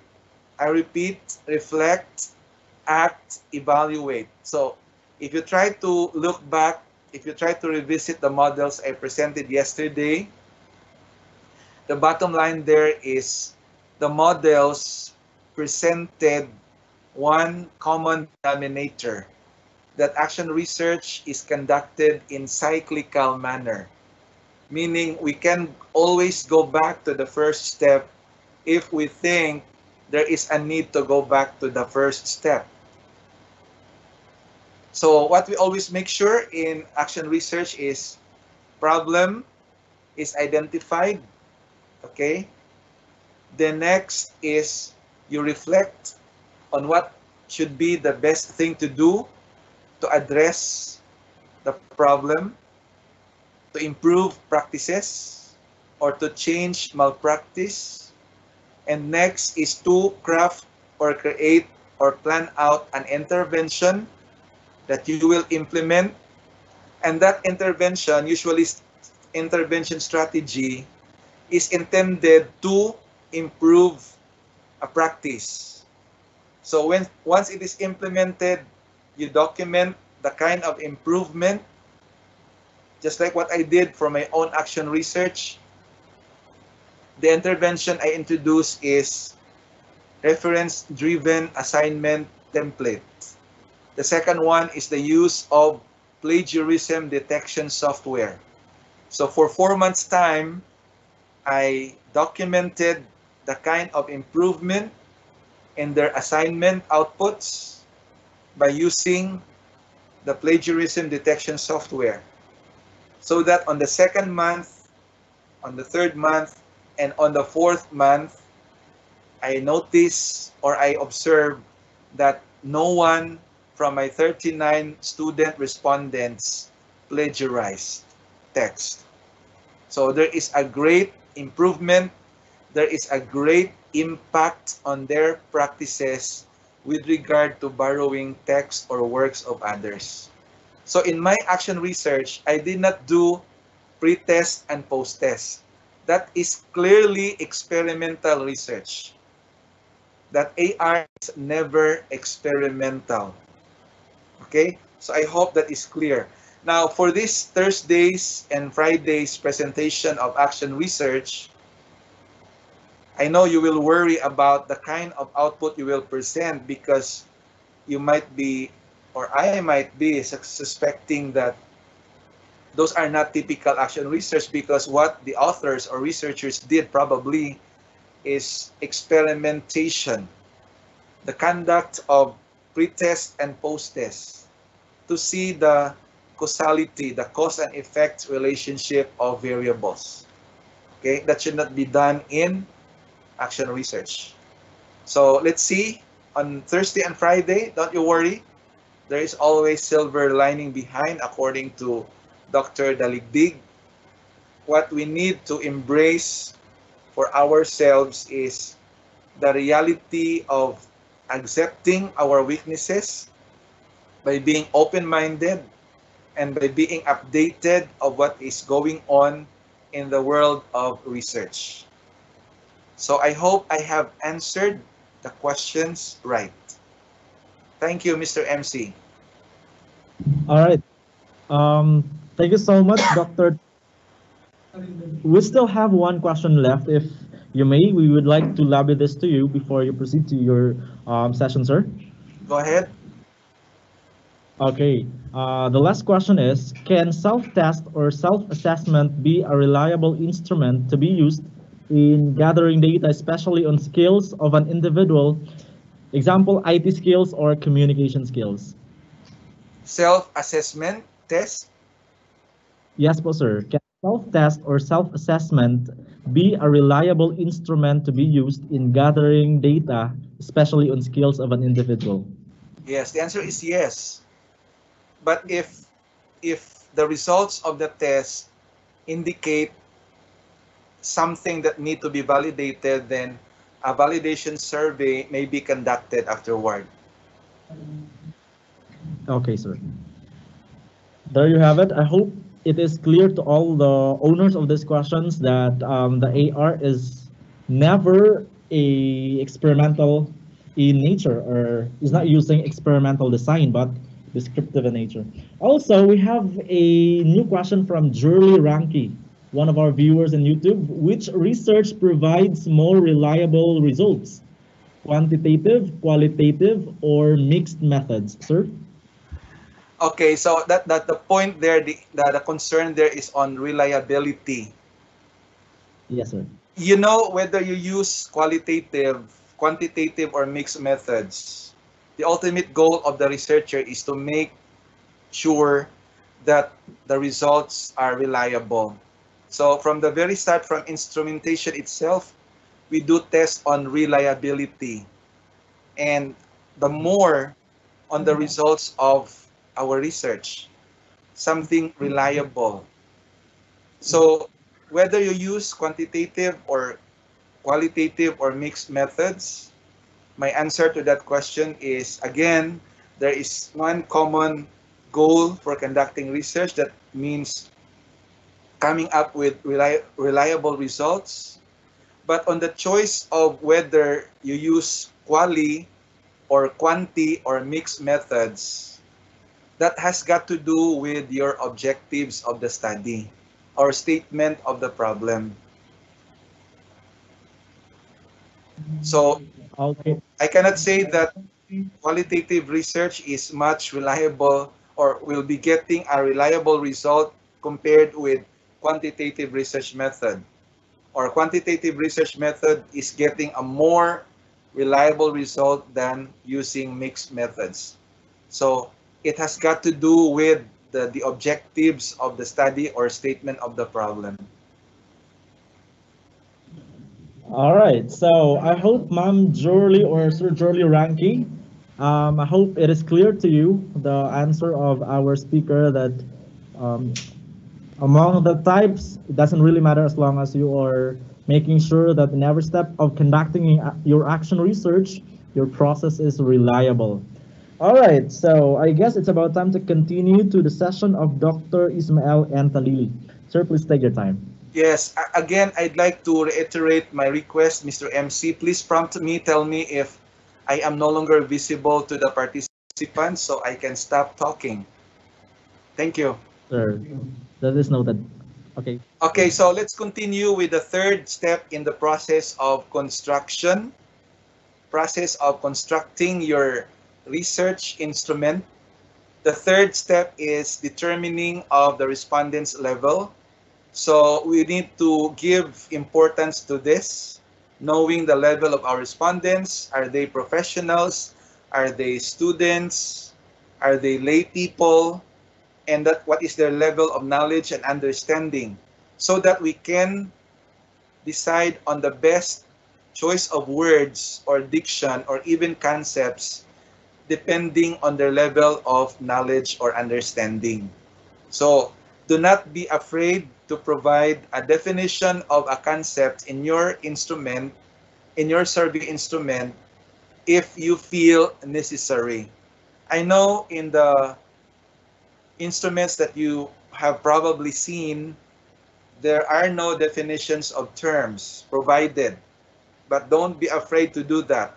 Our ultimate purpose here is to make sure that the concept, that the variable that you think cannot be replaced by any other word, otherwise it will, the meaning will be distorted. There are terminologies like that, there are concepts like that, that we cannot find a replacement, we cannot find a substitute to make it simpler and easier, but to retain it as it is. So my advice is you provide a clear-cut definition of the word or concept so that your respondents will understand what it means to be using this kind of word. The fourth step in the process is data gathering methodization. So in collecting data, you need to consider the most appropriate method. Like for instance, in this time of the pandemic, you know that there are a lot of, you know, restrictions along the way. We can hardly travel without presenting the required documents.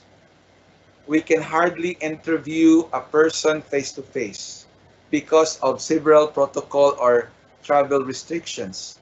Like for instance, in our case at USTP, we have actually existing research.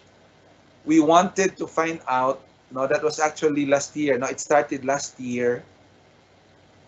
We wanted to investigate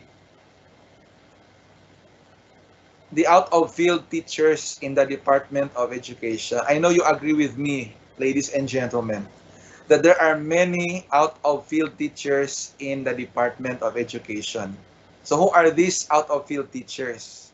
These are teachers, for example, whose major is PE or physical education, and these teachers teach mathematics or algebra.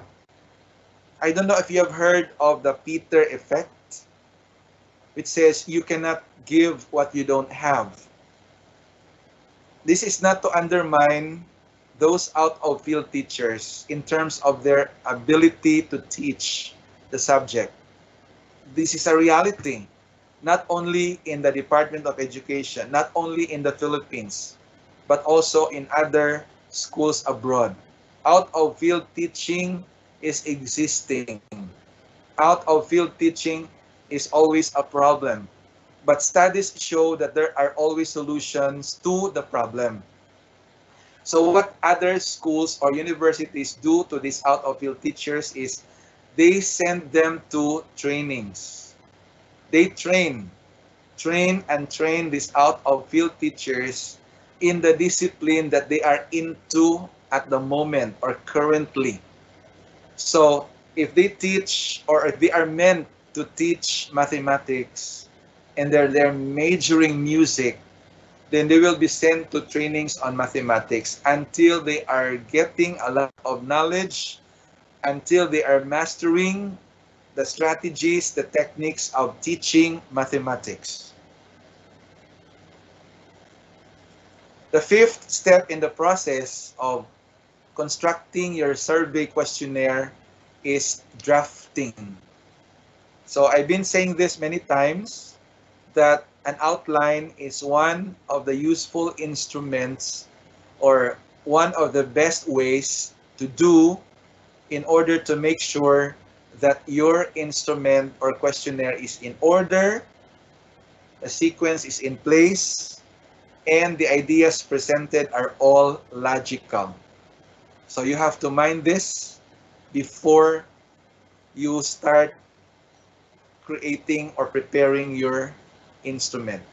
There must be an outline, because the outline, like I said yesterday, if you still remember, if you want to come up with an effective substantive review of related literature as a piece of writing, in order to ensure that ideas are in order, in order to ensure that paragraphs are coherent, then I advise to prepare an outline so that you won't miss anything, so that you make sure that the ideas are all fluid, so that paragraphs flow coherently from the first to the second, even up to the last paragraph of your review of related literature. So for this particular part of instrument drafting, I also advise you to prepare an outline in order for you not to miss anything. Number 6 is evaluation of the draft instrument. Here, the researcher must rigorously examine each question in the draft instrument. So this is very important. Even if you are done pilot testing the instrument, even if it's already subjected to validation, but you have to make sure that there is clarity in each question in the instrument. Then you have to pre-test or pilot test. So question, how many respondents are necessary for the pre-test or the pilot test? So you could have 8 to 10 or 5 to 10, just for you to know if there are weaknesses of the instrument, just for you to know if there are parts of the instrument that you need to improve. Number 8, specification of procedures or instructions. Again, there are times when we feel the procedures or instructions there are in your instrument or survey questionnaire are clear. But from the lens of the respondents, they are not clear. That is why we need to validate further the instrument. That is why we need to subject the instrument to pilot test. And number 9 is the designing of the format. So the format of the questionnaire depends on you. You notice that there are questionnaires, I'm referring to the page, there are questionnaires that come in 2 columns. The layout on each page comes in 2 columns. There are also questionnaires with only 1 column. Okay? Elements of the questionnaire or the question or the statements are coming in rows, coming in tables, coming in matrices. So it's all up to you. What is very important here is simple, clear, and free of heavy texts. Okay? These are important things that you should remember in designing the format. Now, we need to understand, we need to know the steps in designing a questionnaire. So first, formulate the research question and research objectives or goals. This must be clear from the very start. What do you wish to ascertain? Second, define the target population. Now, normally or usually, the population is big. So if it is big enough for you to cover, for you to interview, to survey, then you get to know or you get to determine the sample. Resources-wise, if you think you cannot afford to survey all of them, each member of the population, then you resort to getting the sample or the representative portion of the population. And number 3, formulate the questions in order to answer the research questions. Number 6, organize the questions. Of course, it's very important. Your basis there is your statement of the problem or objectives of the study. Meaning to say, whichever comes first in your problem statement must be the first entry or component or element of your survey questionnaire. It's also nice to consult experts when you design your questionnaire, especially those experienced researchers here. Okay, you can consult your research coordinators, do a pilot study among a small group of respondents, similar to those in the target population, and then I'd like you to adhere to ethical standards. What do we mean here? For every word that you use in your questionnaire, these must be words which are outputs or results of careful thinking. You try to evaluate, you try to examine if the words you use in your questionnaire are not offensive in terms of your respondent's religion, in terms of your respondent's ethnicity. Okay? You make sure that these words are not offensive. You make sure that these words are ethical in nature. So there are types of questions, ladies and gentlemen, that I would like to share. First is factual and opinion-related questions. So I have here example. Second is opinion-related questions. I also have example here. Third is threatening or sensitive. non-threatening or non-sensitive questions. Fourth one is opinion-ended versus closed questions. And we have number 5, closed questions. Number 6, which is not usually used in a questionnaire depending on the purpose or objective of the research to answer the research questions. So we call this one skip or branching, or others call this contingency questions. So in this type of question, there is a mother question or main question. For example, do you smoke cigarettes? Choices are yes or no. So this is a closed-ended question. Then there are follow-up questions. Either, if yes, how many cigarettes do you smoke on average per day? So these are the choices, less than 10, 10 to 19, 20 to 39, 40 or more. And then there is this follow-up question. If no, please proceed to question 6.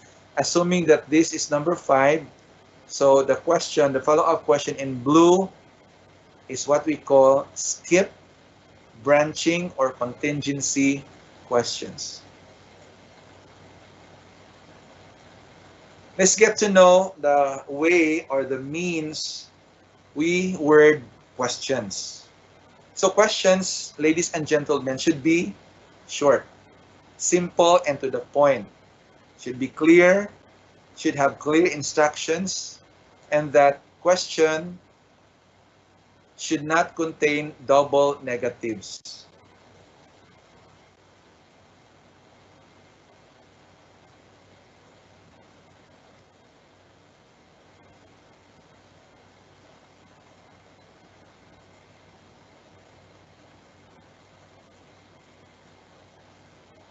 Next, respondents should be asked to express opinions about their own views, not what they think somebody else thinks.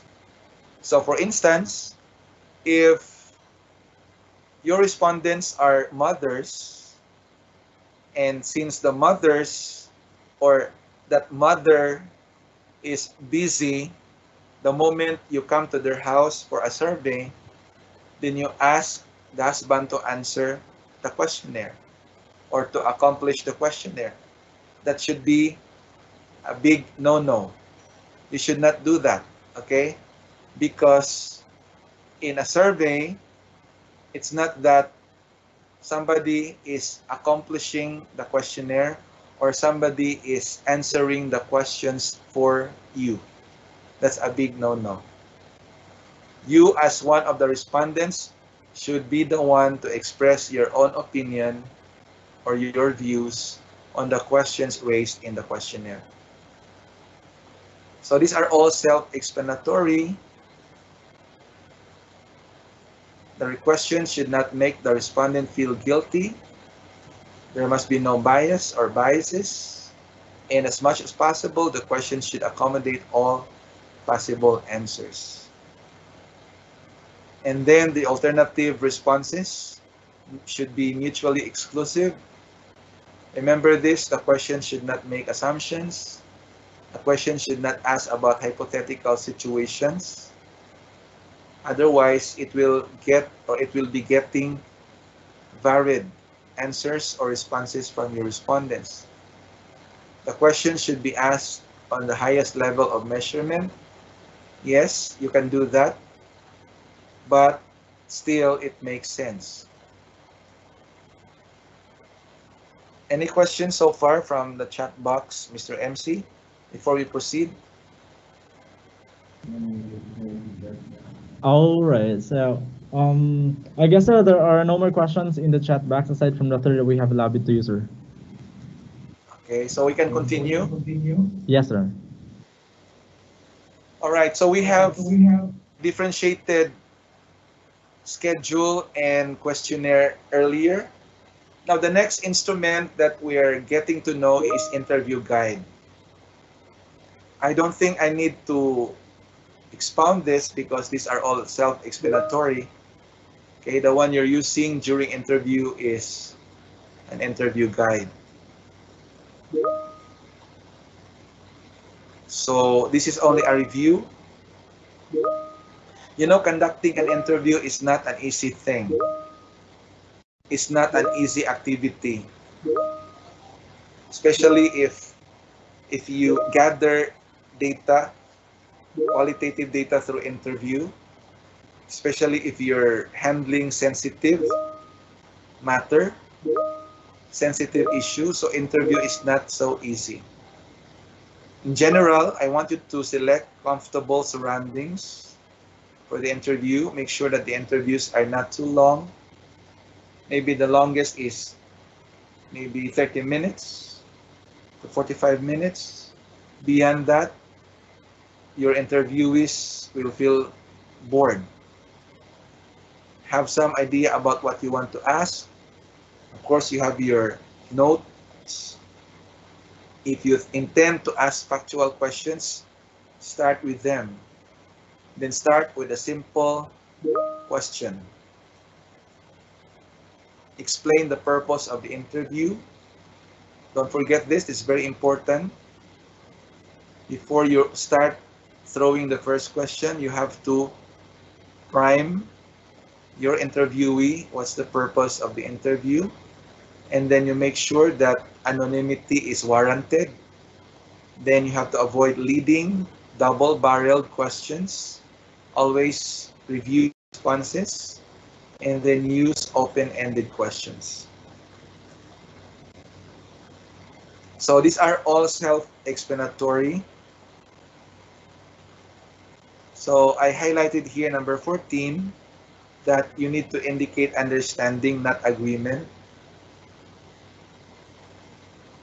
Okay, so this gap fillers versus saying totally. So it indicates understanding, not agreement. Something like that. Versus totally. Okay, so you have to know this. Then keep participants focused. Ask for concrete details. Tolerate silence. Don't be judgmental. Always review responses. Don't argue with your participants over their responses. Please don't do this. I said here you are a recorder, not a debater. You're conducting interview because you want to get their opinion, their responses. You're not supposed to debate with your interviewee. So I think these are all self-explanatory. Another data collection tool is document schedule or data sheet. It's actually a list of items of information to be obtained from documents, records, and other materials. I know others have been using this. So the choice of data collection tools or instruments is dependent on your statement of the problem again, or objectives of the study. With the kind of data that you need, that already dictates what kind of instrument and research questions you should include in your survey questionnaire. So we have also field notes and diaries. These are actually common instrument or tool for a pure qualitative research. Then with field diaries and notes, there are two basic aspects. First is descriptive, second is reflective. So descriptive aspects of field diaries and notes include verbal portraits and all these things, researchers' own behavior, characteristics of those present, direct quotes, reconstruction of dialogues, complete descriptions of physical settings. Second one is reflective aspect.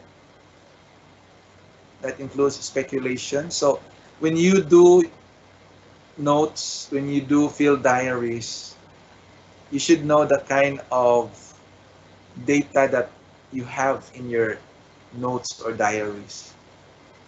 So reflective aspects include speculations, comments. So if you have comments on the research method, records of ethical dilemmas in conflict is observation schedule, where items to be observed are determined with reference to the nature and objectives of the study. Okay, so these are my references of the presentation that I have earlier. Do we have questions, Mr. MC, from our viewers, our participants so far? Okay na. Yes, sir. We have two questions from our viewers, sir. Okay, can you read them, please? Hello, sir. Can you read the questions, please? Uh, okay, sir. The first question is, hello, Doc. Great to have you again. Is survey research the best way to get started? And the second question is, when conducting qualitative research, how am I expected to measure a process? Is it better to keep an observation list? Those are the two questions, sir. Okay, so descriptive survey for a start, I cannot say yes, it's the best way or no, because again, choosing the right design or method for your research is predicated on your objectives of the study or statement of the problem. So we cannot always say that for a start, descriptive survey is best. Correlational research is best. Action research is best, depending on the objectives of the study or statement of the problem. But I always advise beginners to work or to collaborate with experienced researchers. Or yesterday, Dr. Daligdig called them research champions.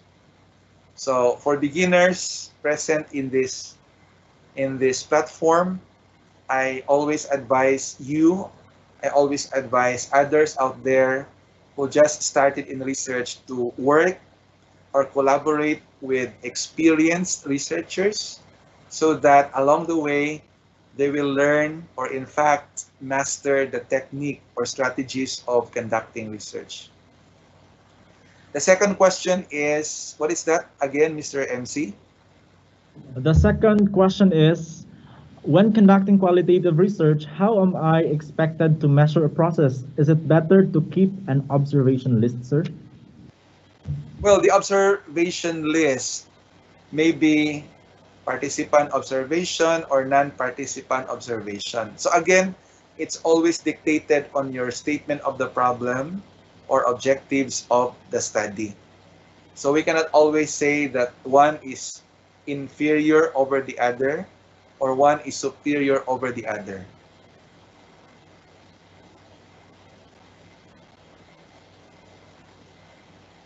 Have another question, sir. Yes? In the DepEd basic research agenda, there is also a basic research format. You have mentioned about pure research and applied research yesterday, but it seems that you consider them both as action research. My question is, does it mean that the basic research format in the BERF follow the same principle of that of the AR models? Thank you for your indulgence, sir. Well, basically, action research is applied research. Okay, applied research because the results of the survey or the baseline data that you gathered, you're coming up with an intervention. Because the very purpose of collecting baseline data or profile data is for you to figure out or to determine the problem. And from there, again, you need to reflect, you need to think of an intervention or solution to that problem. And that intervention is something that you need to apply or implement in order to introduce a change or improvement of a particular practice. So basically, action research is under applied research as a type of research. So it's an applied research. Whether it's pure or basic or applied or developmental research, this has got to do with a format or a template that is prescribed by the institution. So I said there is no wrong, there is no right or wrong format of a particular research paper with regard to types, whether it's basic, pure, applied, or developmental research. The only sure thing there is there is a prescribed format implemented by the institution, or in your case, by the Department of Education, that you should follow because you belong to the Department of Education, because you are DepEd researchers. At USTP, for instance, the research office has also prescribed template or format of research projects that our faculty researchers ought to follow. If you submit your research outputs for publication, you also have to follow the prescribed format of the journal publication. Okay? So I hope that is clear. Thank you for your answer. This is another question from our viewer. Would it be okay to have the interview be audio recorded as to not miss anything? Sure, sure. The answer is yes, all the time. You need to record interviews because one sure thing is you cannot actually load all information or statement or data revealed or given to you by the interviewee. So in order not to miss anything, recording the interview is the best way. And after that, you are ready to transcribe the interview and then do the thematic analysis for your qualitative data. So the big answer is yes. Right. Thank you, sir. And this one also, private in general, honesty as to the output during the conduct and after the conduct, specifically during data analysis, everything is valid. The keyword there is honesty, as long as instruments are appropriate. Am I correct, Dr. Talili, sir? Well, if you talk about validity of the instrument, okay, validity means it measures what it intends to measure. Okay, so that means that if your instrument intends to collect data on, for example, the behavior of smokers, meaning to say the respondents of your study are smokers, the subject of your inquiry is smoking behavior. So naturally or expectedly, you as the researcher should come up with an instrument with questions also in the instrument that are meant to get to know the behavior of your respondents who are smokers. So if the questions in your questionnaire are not meant for smokers, instead they are questions for bullies, for example, then the questionnaire is not valid because it does not measure what it intends to measure. So validity and reliability of your instrument are important considerations before you finally operationalize or use the instrument.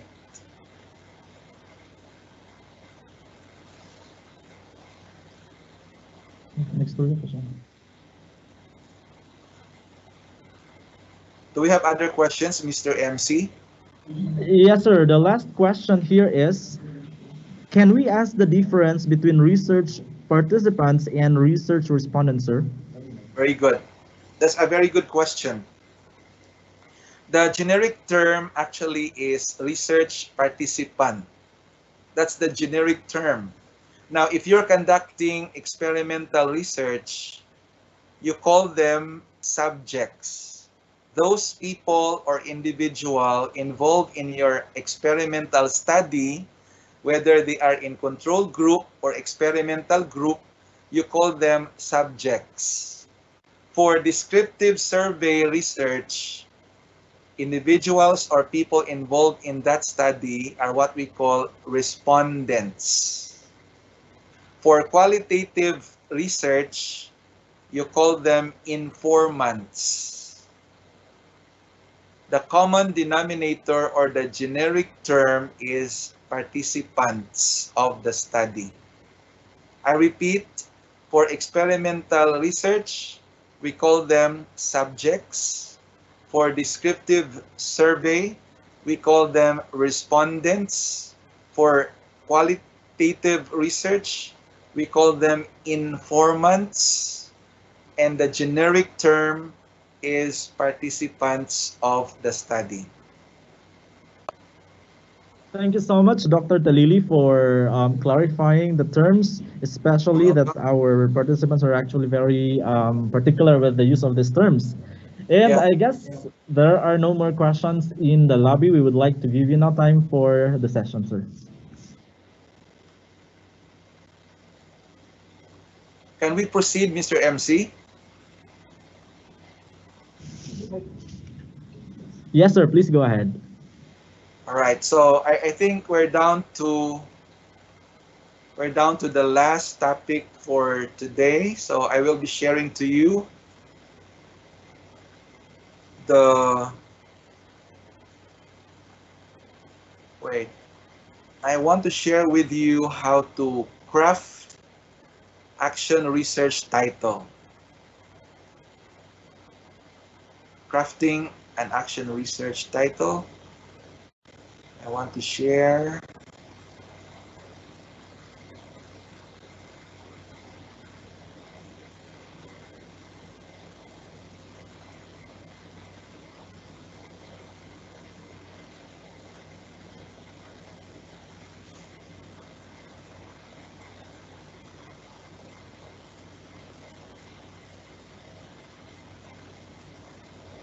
So I'm sharing now my slides.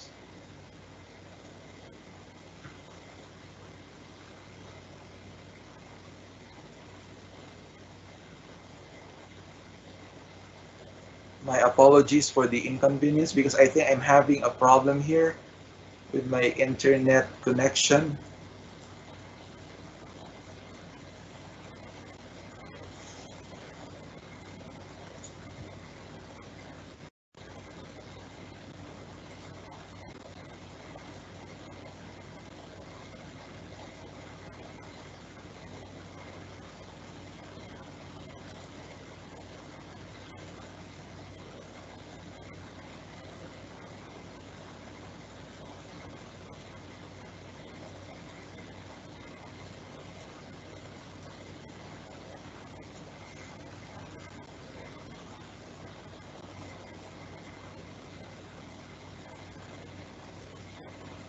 It's only very quick, so I do not know. I cannot share my slide.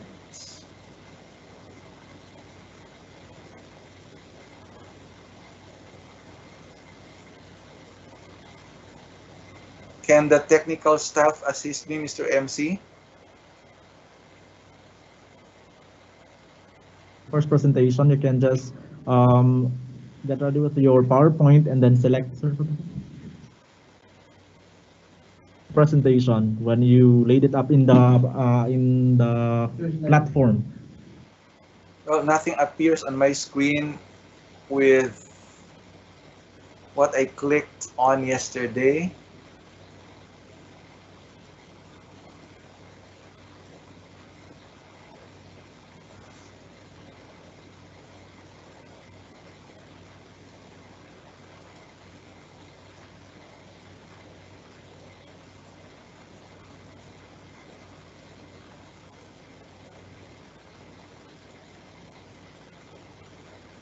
Your file, sir, the one Yeah, that you want to present. I think the icon for presentation is not clear. Can you see my screen now? Not yet, sir. There's no display of your screen yet in our screen.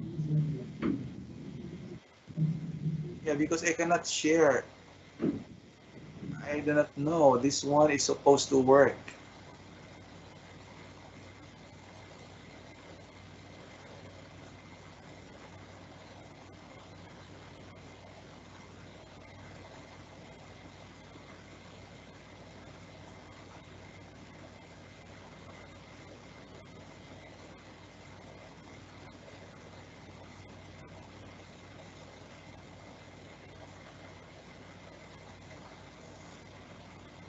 What about that, Mr. MC?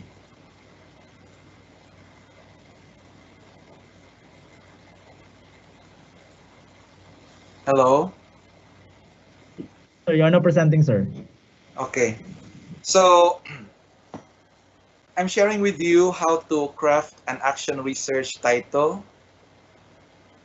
You know, it is sad to know that there are, how do we call that? There are panel members.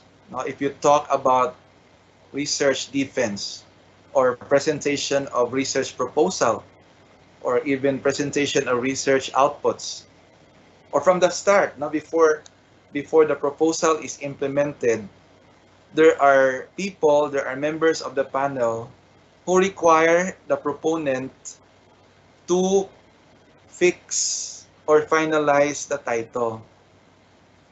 So that should not be the case because a title can even be changed after the conduct of the study. So later on, I will show you the two types of an action research title.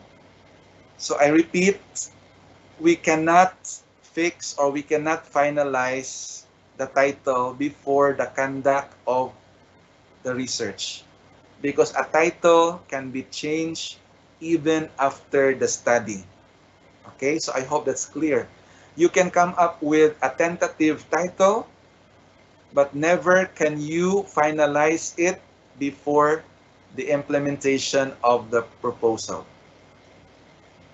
So what I'm showing you first are characteristics of action research title. That the title, ladies and gentlemen, should be simple and catchy. Here we are again with the word simple. Simplicity, okay? Make your title simple and catchy, then complicated. So how do we make it simple and catchy? Let's get to know about that in the next few slides. Second, this is what I said earlier, that a research title comes in two types. First is objectives-based title. Second one is results-based title. Objectives-based title is commonly used or considered during proposal stage. Okay? That reflects the purpose of the study. So what's the purpose of your study? What's the objective of the study? That is how you craft your title at the proposal stage. So normally it starts with a verb. Like going back to my own action research, I titled it during the proposal stage when I presented that one to the principal. I titled it Exploring Academic Plagiarism Among Grade Students of Gusa Regional Science High School. That was my title during the proposal stage. And so the second type of a research title is results-based. You can put forward the results of the study in the title. Okay? So there are actually ways of formulating your title, which I'm going to present in the next slides. So that's always nice to put forward the results of your study in the title. Okay? For example, going back to the study that we conducted last year to determine or to find out if the out-of-field teachers really are one of the factors behind the low results of the National Achievement Test among students or learners in Region 10. So if the results of the study would be that out-of-field teachers or out-of-field teacher is one of the factors behind the low performance of not takers, then we can put that one forward in the title because that's the salient result. Remember, your title is the show window of your paper. So a hurrying reader, like many of us here, may read the title itself. Reading the title itself will tell us what the research is all about, and that should be the research title. The title should be reflective of the content of the paper or study. The title should be reflective of the results of the study. So again, I will show you later on the types of research title that you can probably consider when you do your action research.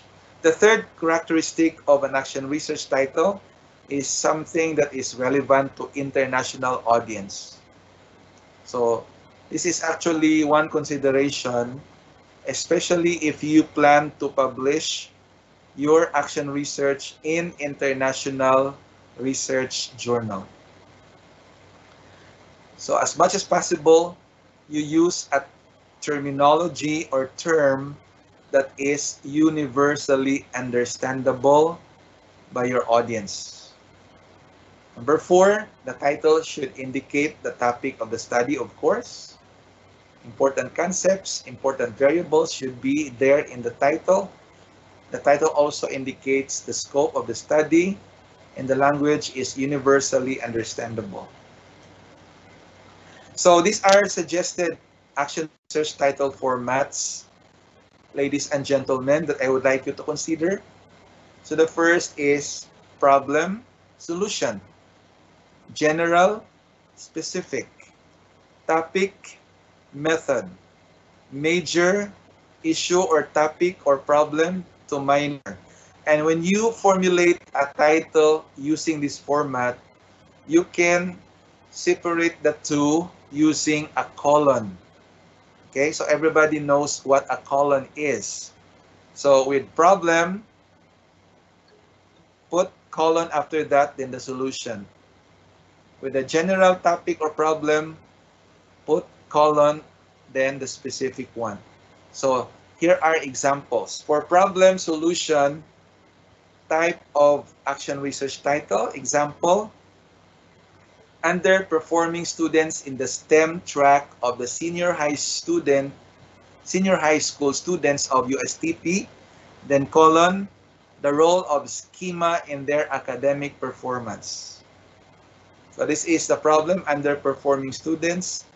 And the second one, the next phrase separated before this, now colon, is the solution.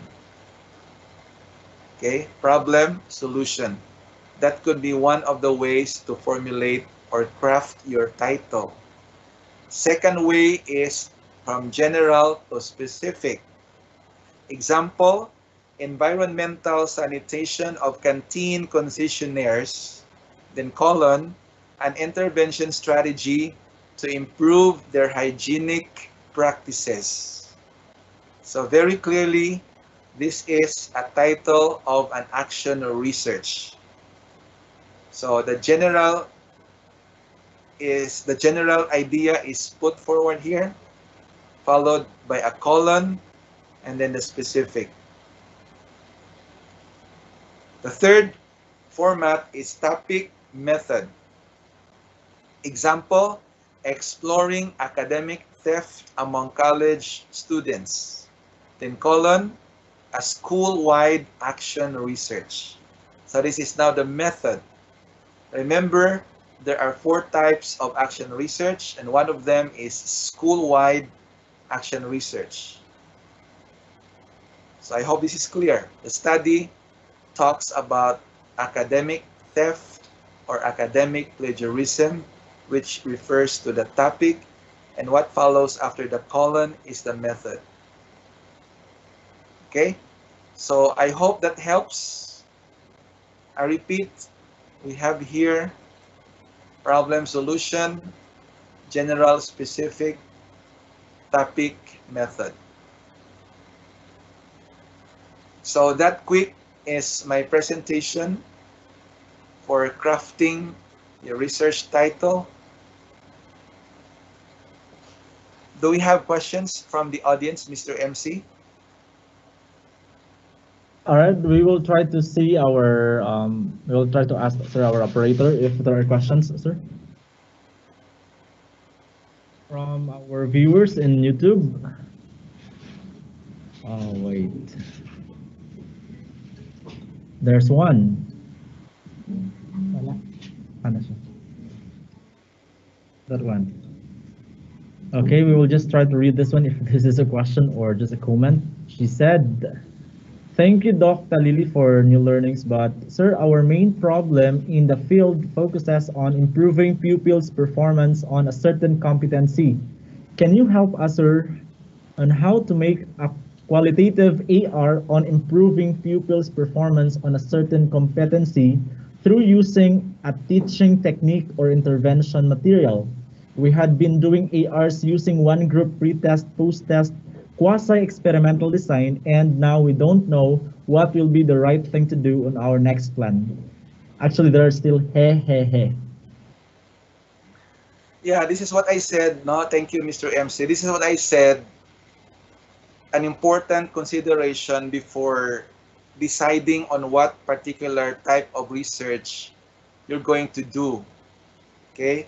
So basically, what we need to ensure from the very start is the objectives of the research, whether it is action research, whether it is experimental research, whether it is descriptive, correlational, historical, whatever type of research is, what is very important to do or to consider from the very start is that your objectives are clear. Meaning, it is clear to you what you intend to do, what results or outputs of the research project are expected afterward. Otherwise, if these things are not clear, then you will be confused of the methods, and it's like a domino effect. Everything else will follow, which are confusing to the researcher. So I can always advise to my students, to my advisees, both in the undergrad and grad levels, that when they start doing research, or when before they start rather, before they start doing research, especially if they consider deductive approach, okay, they have to consider first research problem. That's number one.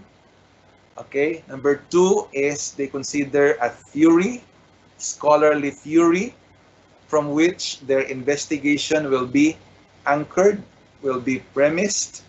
And then the third starting point or start-up point is review of related literature. So these are the the three take-off points I always advise people, especially those beginning in research. Again, they have to have their research problem or topic in mind, and then they have to have scholarly theory, and then the third one is the review of related literature. Having these three before starting a research project will help your objectives set as realistic as they are. They will help you make your mind clear, your vision, your objective clear, and that I believe you are coming up with the kind of research results that you aim for your study. Okay, so thank you so much, Mr. MC.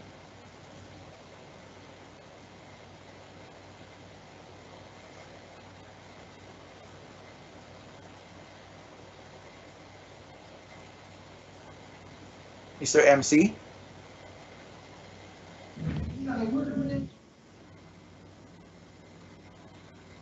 Hello, sir.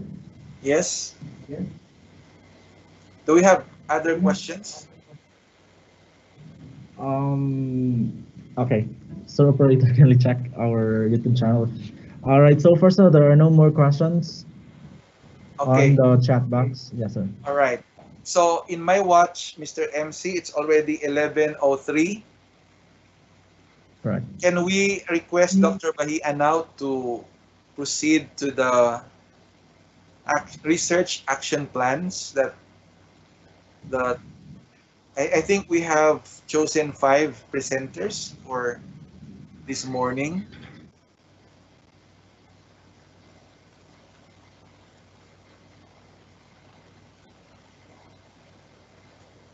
Can we give the time now to Dr. Bahian to facilitate this with me also?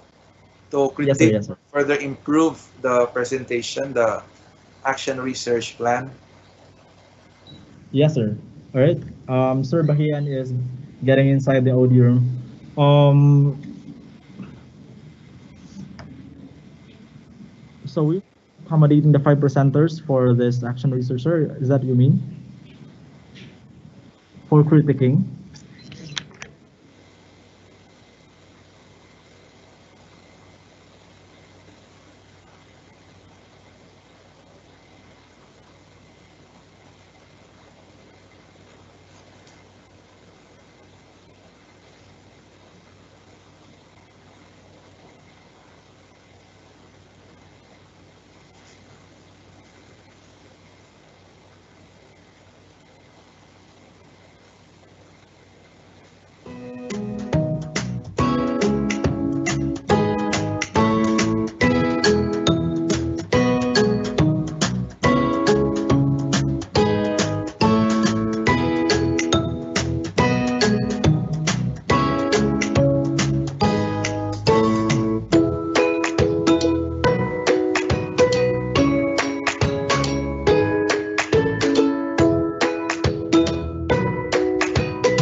Okay, we're back, and we are now in the presentation of output and critiquing.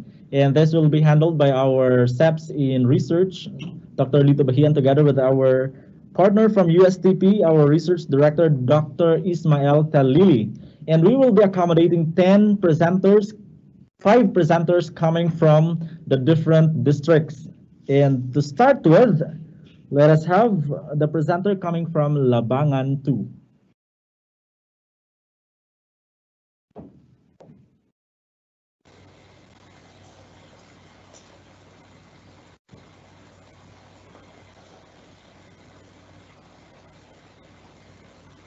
Good morning. Mezol Gimaldo, please go ahead. Am I presenting, sir? Please take your time, ma'am.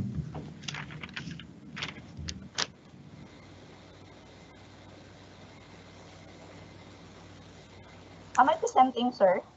Yes, ma'am. Your presentation is now on the screen. You can now go ahead, please. Okay. Thank you. A blessed morning, everyone.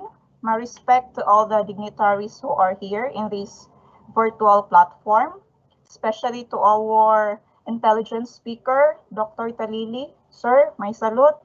And here's my action plan that I made last night. So I am Mizel Garnaldo of Francisco A. Relacion Senior High School, formerly Senior High School in Labangan.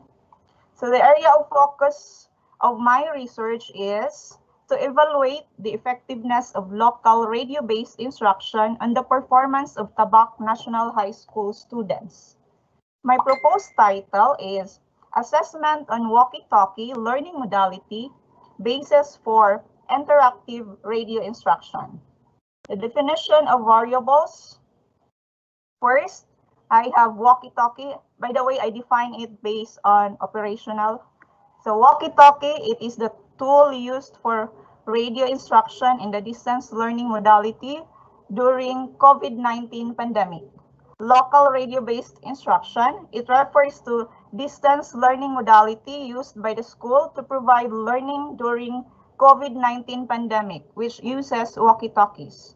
Effectiveness. It is the quality of being successful in achieving the standard of the institution in terms of mean percentage score or MPS. Tabac National High School, the only recipient school of walkie-talkies from LGU Labangan during this pandemic.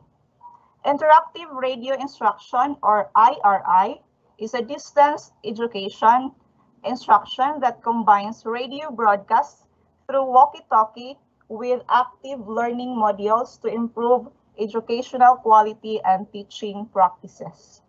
My research questions are, the main problem is, this study will assess the effectiveness of walkie-talkie learning modality on the performance of Tabac National High School students.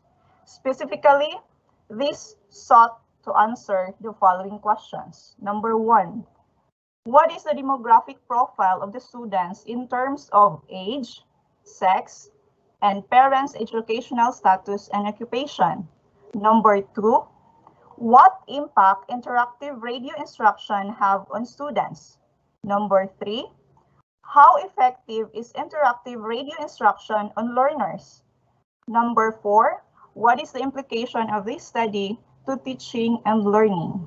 My AR model that I will be using, we have stringers, interacting spiral model, katong na look, na think, og act. So sa look, the researcher will look or observe the school records like class record or the MPS and the learning materials used by the teacher such as the DLL, books, and modules.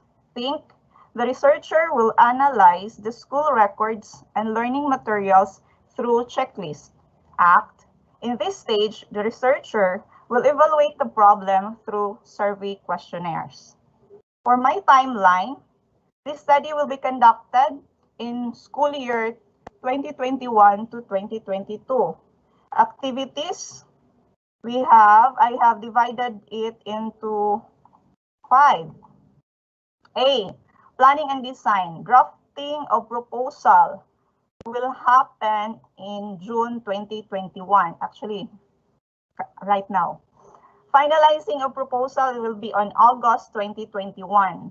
So the persons involved, basically, that's me, the researcher. And then we have submission of proposal to district office through district research committee chair. That will be on first week of September 2021. So persons involved, me and our district supervisor, Sir Ruel Farisas. We have data collection.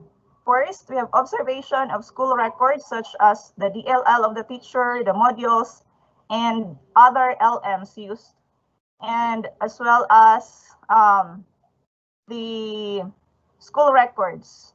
So that will be on October 2021. So persons involved, we have the teacher and the researcher. Collection of MPS a week after first grading examination. So we have persons involved, teacher and researcher.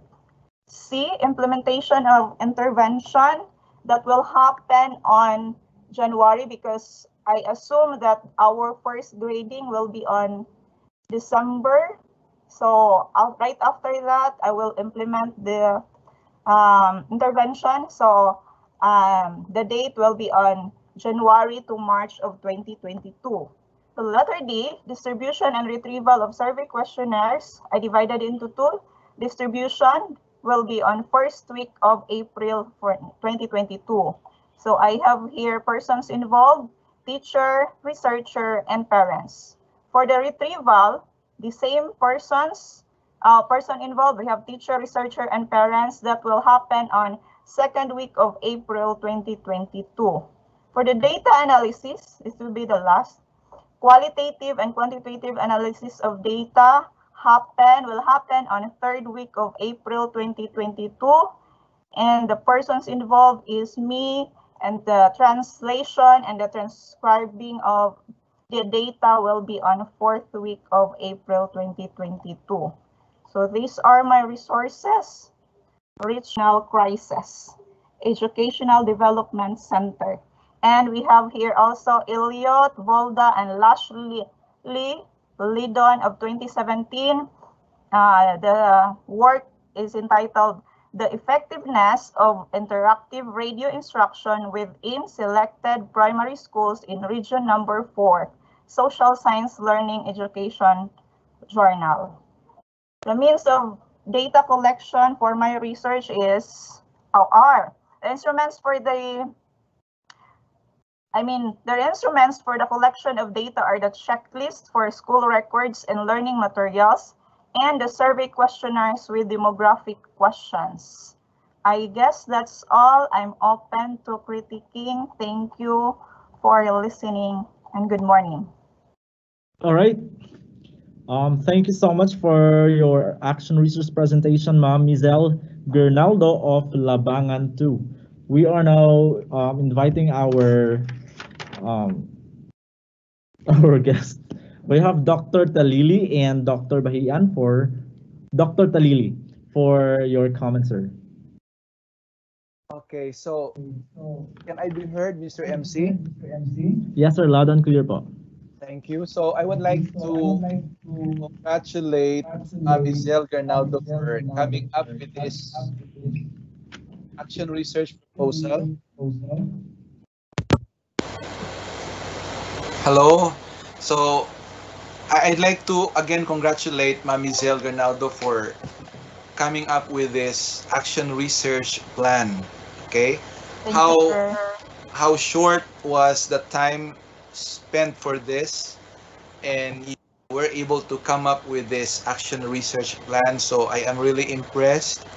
I'm really amazed with the kind of passion and the kind of response you gave to the assignment yesterday. And I know you did it very quickly, with the time given to you, and you're able to come up with this action research. So congratulations once again. My first question for you, this is actually a workable, no, by the way, this is a workable action research plan. My first question, Ma'am Mizel, is, has the intervention been implemented already? Not yet, sir. Not yet. So, yeah, thank you. May I know the problem that you have identified for this particular intervention? I know the intervention that you will introduce is the walkie-talkie. So may I know the problem that you have identified for this particular action research plan? Actually, sir, the walkie-talkie is already there in the Tabak National High School, but this intervention, interactive radio instruction, is not yet done. So I think because as I observe, during this school year, the MPS of Tabak National High School, for especially in English, failed to reach the standard, which is 75%. Go ahead.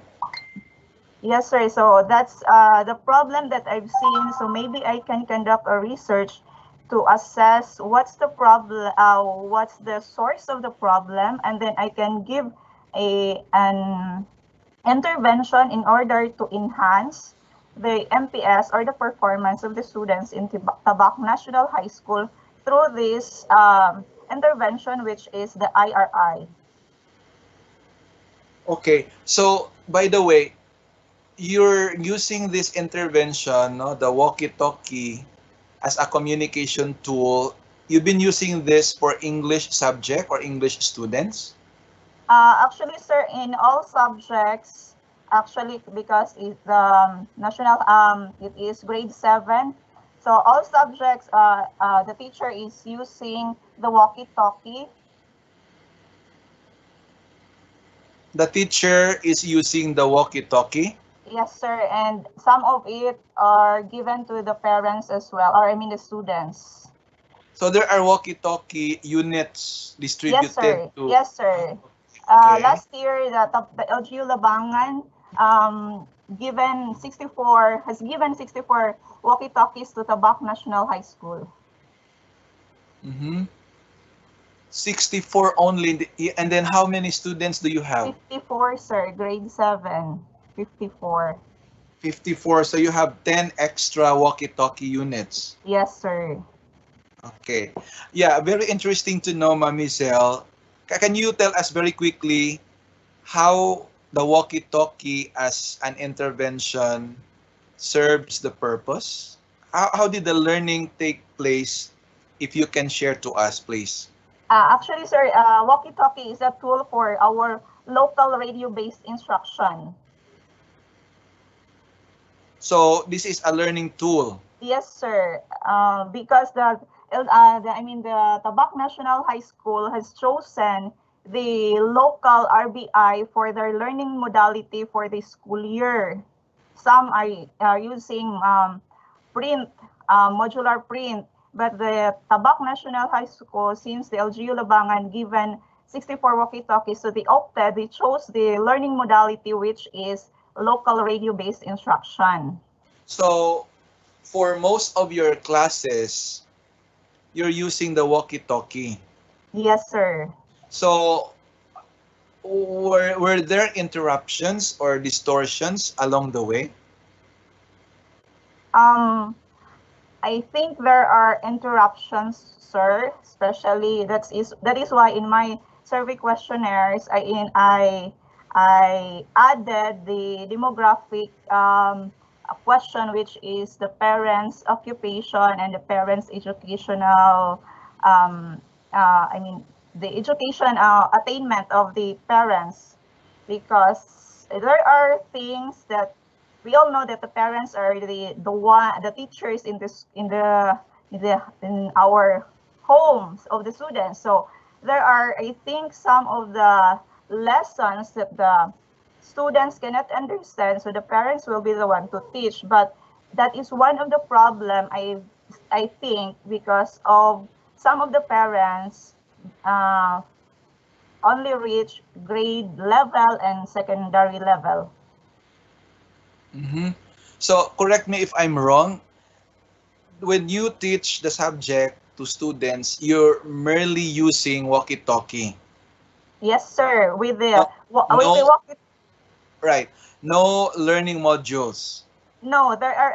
That it is only the tool. The walkie-talkie is only the tool, and then the teacher will use the modules, the DLL, in giving the instruction.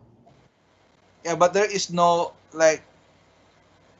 there are no other learning materials aside from the walkie-talkie Learning materials, sir. on the part of the students. Do they have There, modules? there are modules, sir. Yes. Okay. So I think For the your case instruction. now. The means of communication. Yes, your case now is a lot better compared with DepEd schools in other areas or regions because they don't have walkie-talkie as a means of communication. So it means, Ma'am Mizel, that the teachers don't need to visit the houses of these students to check on whether they have answered or accomplished activities in the modules. Actually, sir, every Monday the parents will come to the school to return and the teacher will have a communication conference to return the module as well as to get another module for the next week. Yeah. What is the ultimate purpose of the walkie-talkie? Just to communicate or to reach the students and parents instead of going there physically? Is that so? Yes, sir. Because during the pandemic, sir, we cannot go. We cannot go to the houses of the students. So it is the LGU given this walkie-talkie for instruction, radio-based instruction. Yeah, good for you. Again, you are so lucky because you are given that kind of privilege. No, you have the walkie-talkie. So I know this helps a lot in the teaching and learning process. So my next question, Mamizel, is what specific problem so far that you have observed in the use of walkie-talkie, or is it really beneficial to your students and the parents, or are you seeing a problem that you need to address despite the use of walkie-talkie? I think, sir, one of the problems that I've seen here is um, the learning materials that given is not that intended for radio-based instruction, because the modules given is only for printed, exclusive for printed. So so that's why I'm thinking if I could make a module exclusively for local radio-based instruction. I see. So now it's clear to me. So you notice a mismatch of the LRB and the module. Yes, sir. Okay. So now you are proposing to come up with a local radio-based instruction module. Yes, sir. That's my intervention that I'm going to use. Wow, that's nice. That's nice. Wow, that's good. Thank you, Okay, sir. so I thought you have already this implemented already. So that's very good. So I just would like, can you go down please a little? Yes, sir. Okay. Okay, radio instruction on learners. Okay.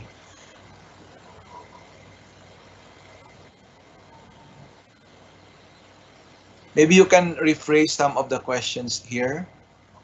What number, sir? Number 2, instead of saying what impact interactive have on students, maybe you can restate this as how does radio, how does interactive radio instruction impact students' learning? Is that your point? Yes, sir. How does interactive radio instruction impact students? S apostrophe, please. Students, S apostrophe. Students' learning. I think that is a lot better, Mamizelle. Okay, thank you so much, sir. Yes, so number 2 and number 3 actually can be merged. Okay, because number 2 talks about impact, which pertains to effectiveness already.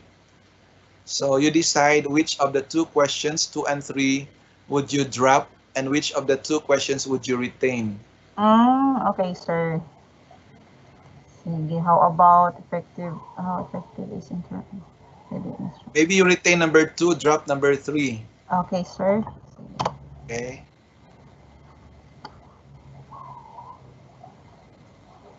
What is the implication of the study to teaching and learning? Okay. So, again, what model are you using here by Stringer? Yes, sir. Stringer's interacting spiral model. So, what you do first is to look. Yes, sir. To look and for the then problem. Look, okay? So, then you think and then you act.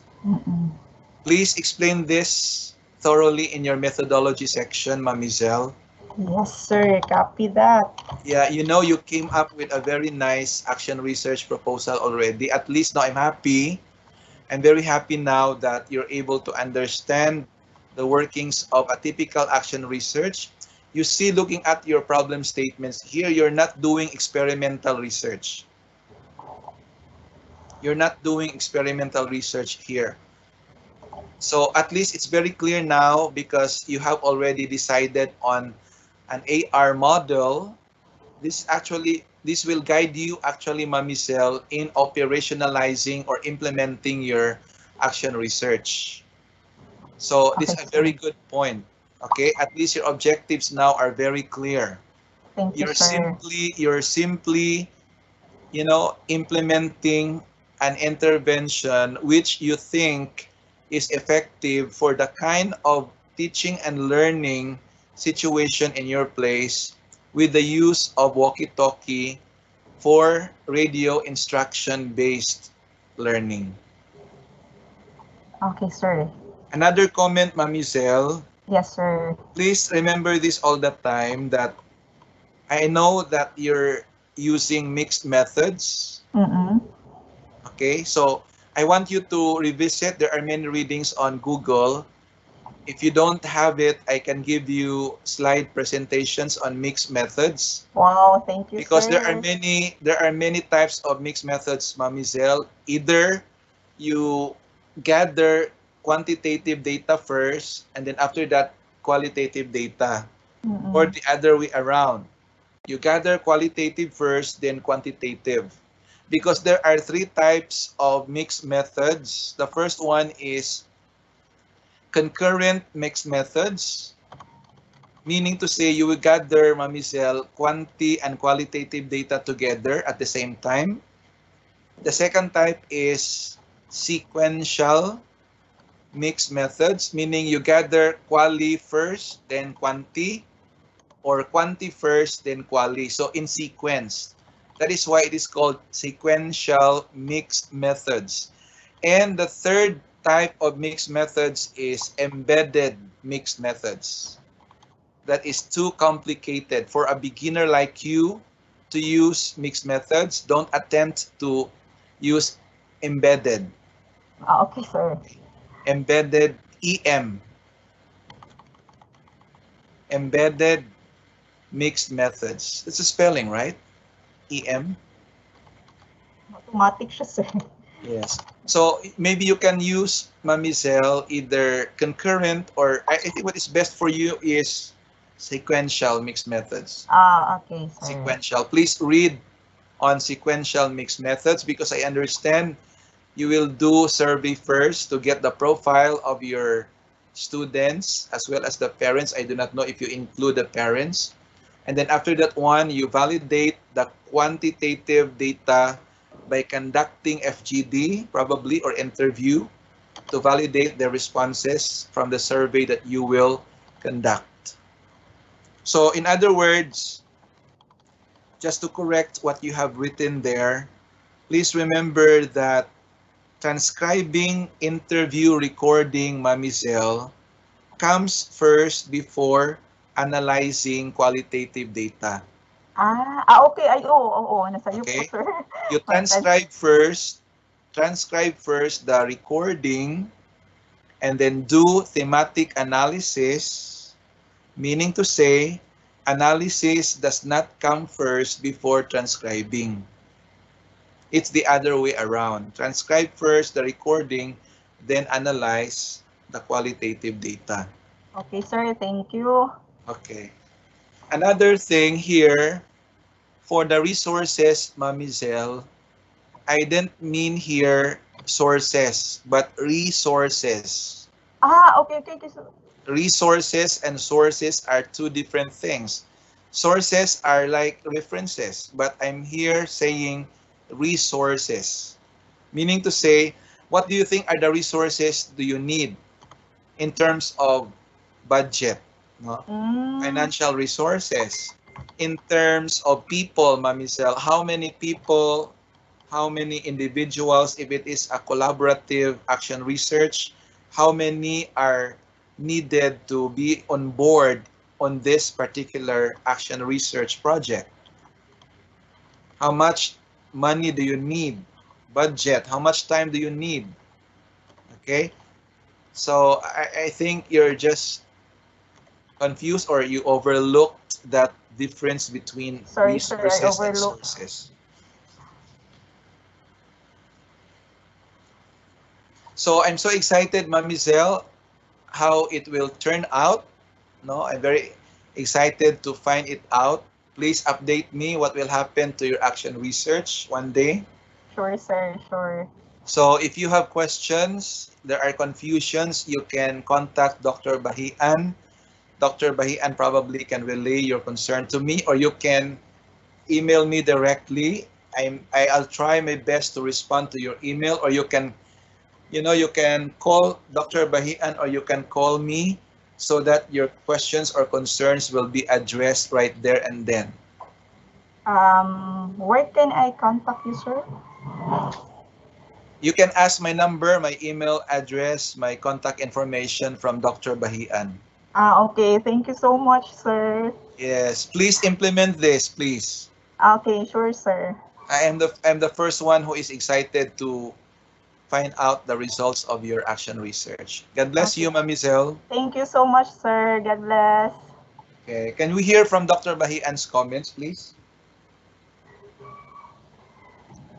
Okay, thank you very much, sir, for that very informative and enlightening comments and constructive feedback for our number one presenter from Labangan 2 District. Actually, Mamisel Gernaldo is our district research coordinator for that district. So all of the informations, suggested comments or positive comments are noted, and I will give her all the necessary technical assistance pertaining to your suggestions, sir. Thank you very much. Thank you, sir. Yeah, I'm happy to know, Dr. Bahian Mamisel, that you're able to capture the model of action research, even if I didn't furnish you a copy of my presentation yet. So I'm glad to see this, Dr. Bahian, that Mamisel was able to capture the model, the specific model that she wants to use for this particular action research. So I think, Dr. Bahian, we need to furnish each participant a copy of my presentation.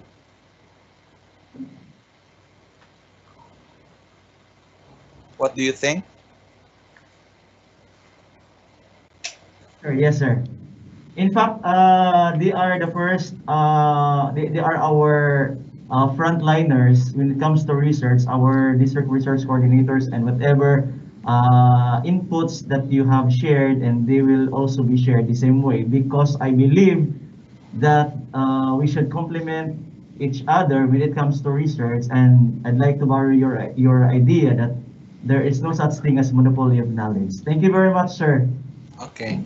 So give me time, Dr. Bahian, to polish my presentation, and then I will send the slides to you. It's up to you to distribute or relay or share the slides to all participants present in this research festival. Yes, sir. Thank you very much. And one thing for sure, whatever slides that you prepared, this will be given to them, because this is also our dream that all of our district research committee, especially in the district, will be capacitated, and we could achieve, of course, more than 100% of our dream that all of the teachers will be conducting their respective action research. Not only the teachers, but also our district research coordinators, district supervisors, and the rest of these SDO personnel. Thank you very much. All right, thank you, Dr. Bahian. Can we have the next presenter, please? All right, so thank you so much, Labangan 2 District, for presenting your action research proposal. Now, let's move forward to our next presenter coming from Lakewood District 2. Are they connected, sir, in District 2? Lakewood. All right, let's give this time to their presenter, Mr. Ryan Satal Jr. Sir, please take your time. Good morning. Can I be heard now, sir? Yes, sir. Loud and clear. Please proceed. Okay, so this is the output of Lakewood 2 under the PICD Cernel Barbon. For the area of focus statement, the purpose of this action research is to design and introduce a modified schedule for the distribution of self-learning. Excuse me. Yes. I cannot see anything on screen. Okay. Here it is. Here it is. Sir. Can you maximize the page, please? Is that okay, sir? Larger, please. Okay, that's fine. Thank you. Okay. For the area of focus statement, the purpose of this action research is to design and introduce a modified schedule for the distribution of self-learning modules, or SLM, to the high school students of Jacinta C. Inerio National High School. This actually differs from the status quo, wherein all the modules of all subjects are given simultaneously. In the modified schedule to be introduced, the SLM for various subjects will be given in a sequential basis. because based on my observation and feedbacks, students would say that they're actually bombarded with a lot of activities from various modules. And I felt that the type of scheduling that we have nowadays is not responsive to the kind of new normal education that we have. We're actually still using the schedule of the face-to-face classes. And they even voice out that they just submit outputs, but they do not learn. Ultimately, the action research will aim to improve the learning experience of students during new normal education. For the proposed title, it would be Modified Modular Distance Learning Schedule, or MMDLS, towards improving students' learning experience. When we say MMDLS, this would refer to the intervention, the Modified Modular Distance Learning Schedule, wherein self-learning modules are given sequentially for a specified period. Say for instance, if we have 40 weeks in a quarter, this will be divided to the subjects that is given for the students. Say for instance, we have 8 subjects. So this will be equitably divided based on what subject needs the most amount of time. When we say SLM, this means self-learning modules. These are prepared and distributed by the teachers. And learning experience would pertain to the students' overall perception of their learning. And when we say students, this would refer to students of a public secondary school. In this case, this would be the students of Jacinta C. International High School in Tubod, Lakewood, Zamboanga del Sur. For the research questions, this action research will explore on the use of modified modular distance learning schedule in improving the learning experience of students during printed modular distance learning. Specifically, it aims to answer the following questions. First, what are the experiences of students during the implementation of modified modular distance learning schedule? Second, what are the experiences of teachers during the implementation of modified modular distance learning schedule? Third, what are the experiences of school administrators during the implementation of modified modular distance learning schedule? And last, how does modular distance learning schedule affects the learning experience of students? I included here not just the students, but also the teachers and the administrators, because I felt that they are essential part of the learning experience of students. We have also to learn from the challenges, from the coping mechanisms of teachers as well as for the administrators in designing the schedule and in delivering the modules using the modified schedule. For the AR model, I'm going to use Mills Action Research Spiral Model. In this case, I have already identified the area of focus, which is to design a new schedule, a modified schedule. I would first validate and collect data to establish that there's really a problem with the schedule, which can affect the learning experience of students. After validating, I'm going to analyze. After collecting the data, I'm going to analyze and interpret it so that I can really establish that this is really the problem, the schedule. Then I will devise or develop an action plan, and that would be the modified schedule with the help of the school administrators. And this will be implemented. And the cycle goes on until it is finally evaluated. For the timeline, this will be conducted during the first quarter of 2021-2022. And I felt that this is dependent on the schedule of the district research committee as well as the division research committee, because there are timelines that we have to follow. For the resources, I'm going to need the self-learning modules, or the SLM, that we usually give to the students. A modified schedule approved by the authorities, because I understand that the schedule should be approved by proper authorities. We cannot just implement something that is not approved, especially that it has a great impact to the learning experience of the students. And of course, for the human resources, I will need the teachers of Jacinta C. International High School to cooperate in the process. For the means of data collection, I'll be using interviews, because I felt that in interviews, there are avenues where I can validate the responses of the participants, and explore further on their experiences. I guess that would be all. Thank you.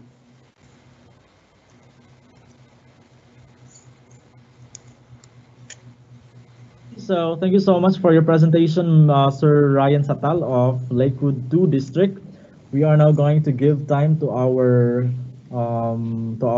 speaker, Dr. Talili, for the critic, sir. Okay.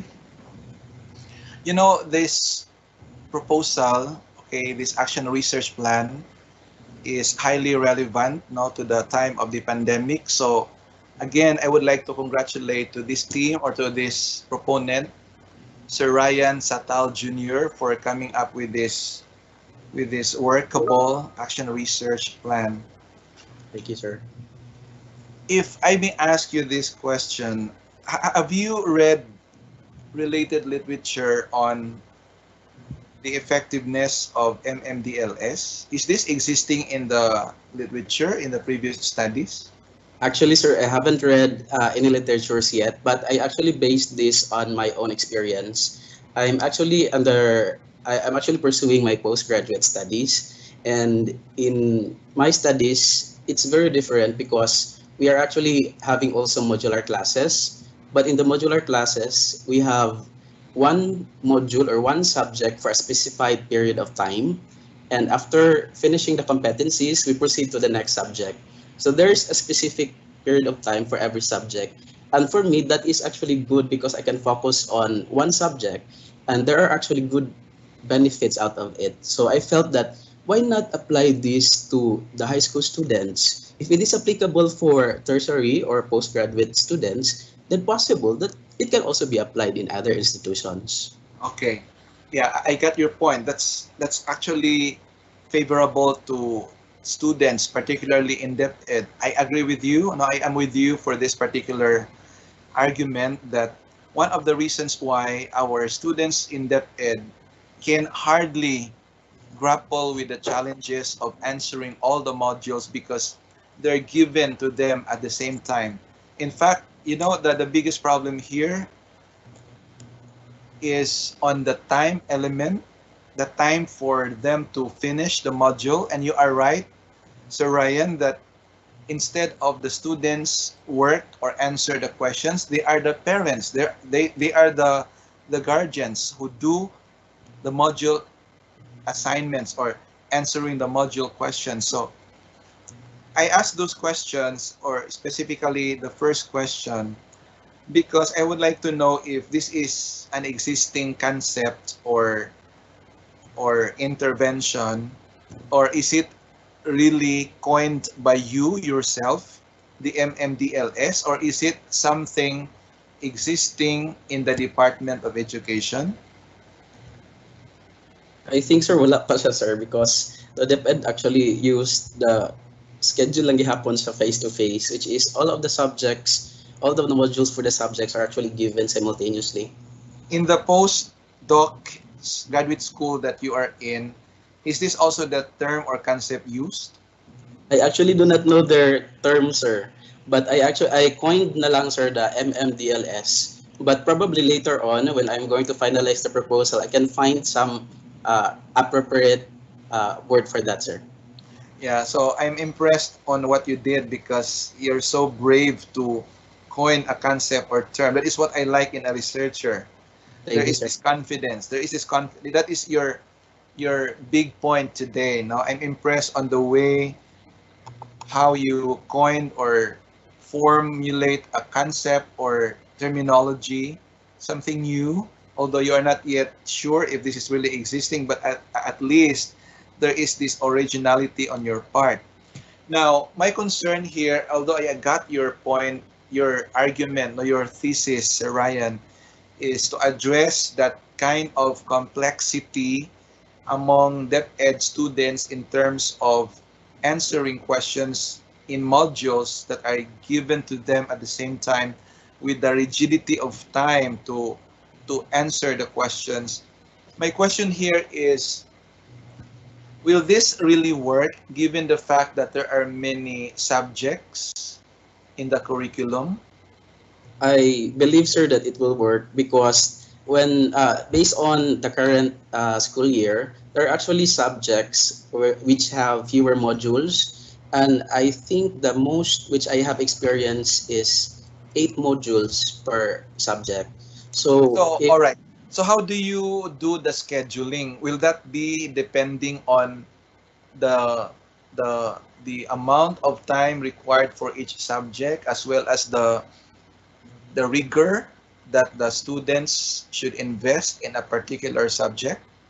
yes, sir, I was saying a while ago that in designing the schedule, it should be equitable. That means the subject which needs the most number of time should be given also proper or the greater amount of time. How do Uh, you know that? How do you know that the Usually subject based needs? on the number of milks which they have. That is why in the designing of the what do you call that? Designing of the schedule, this will be talked between the administrators as well. That is why I put it in the resources, approve modified schedule, because it's not easy, Jude, knowing the complexity of the situation. Yeah, I understand this is policy determining. So would you be allowed by your administrator to implement this action research plan given the intervention? If the division office would approve, sir, I believe that my school head will also uh, support me in this endeavor. Yeah, because if this is the kind of module, if this is the kind of schedule that DepEd wants to implement across districts or DepEd schools, then this should be the kind of schedule. But I think the very least you can do is to write a letter of approval or approval letter to your school's district superintendent. I do not know the protocol in DepEd because I want you to make sure that what you will be implementing as an intervention, which I know part of your research deliverables will be made official, meaning there is approval coming from the higher ups. So don't forget to write or seek approval from the person concerned. Yes, sir. Thank you. Can we get back to your problem statement, Sir Ryan? Yes, sir. Problem statement, please.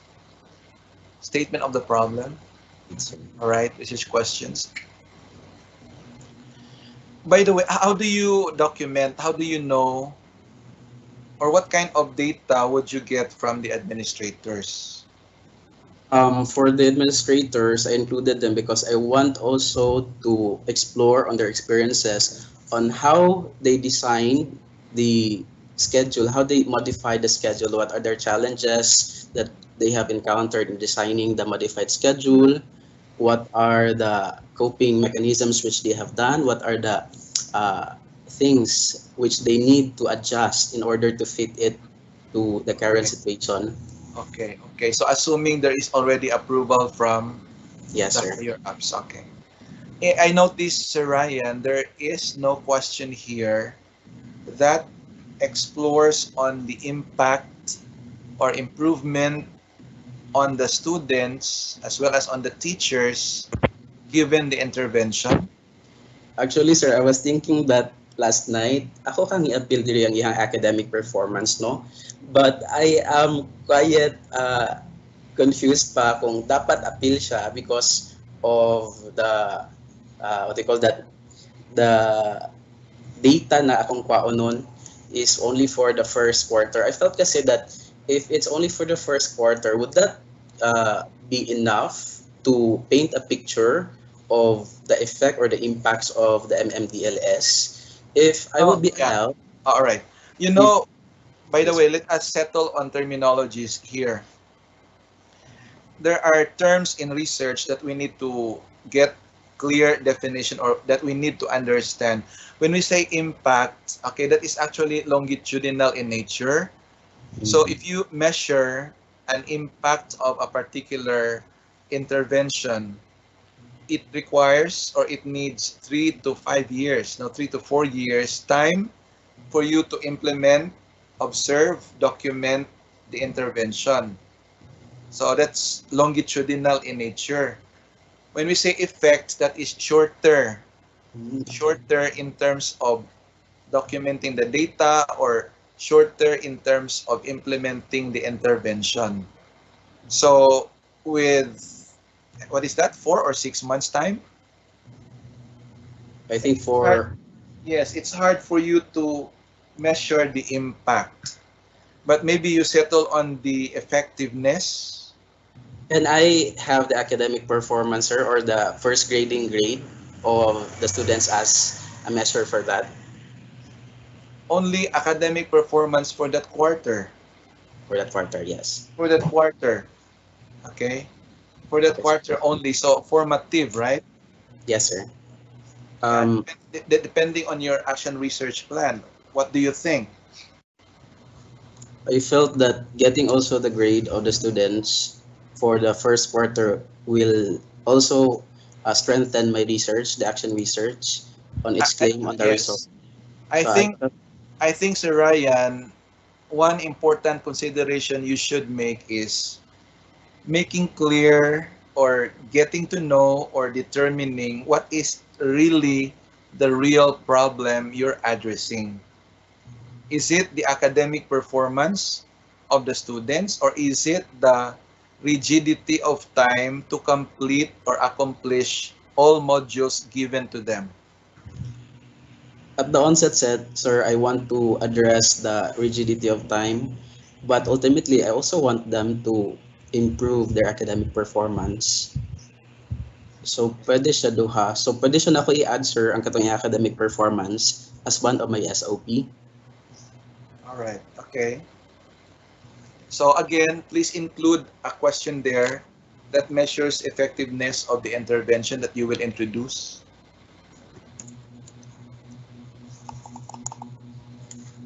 And then for number 4, this is actually the very common problem. I do not know if you just overlooked this, Sir Ryan. I don't know if you know this. This is actually a common problem in formulating a research question, like with the use of auxiliary verbs, do, does, and did. So just a sharing, not a review. Let's revisit rules in the use of auxiliary verbs and main verbs. So every time you use does, do, and did, your main verb should be in present tense. How do you modulate the effect? No S. The Conjugated. In present tense and conjugated, meaning there is no inflectional ending. Okay, sir. Thank you for that.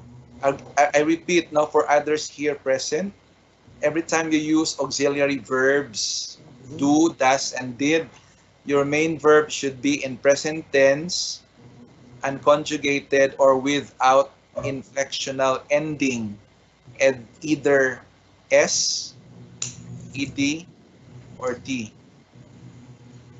So this is right. How do modular distance learning schedule affect the learning experience of students? Affect? Affect. Can we change that to improve? Okay, sir. How do Much the better. modular distance learning schedule improve? Okay. I think that is how does, Sir Ryan, how does, because MMDLS is singular. How does MMDLS improve the learning experience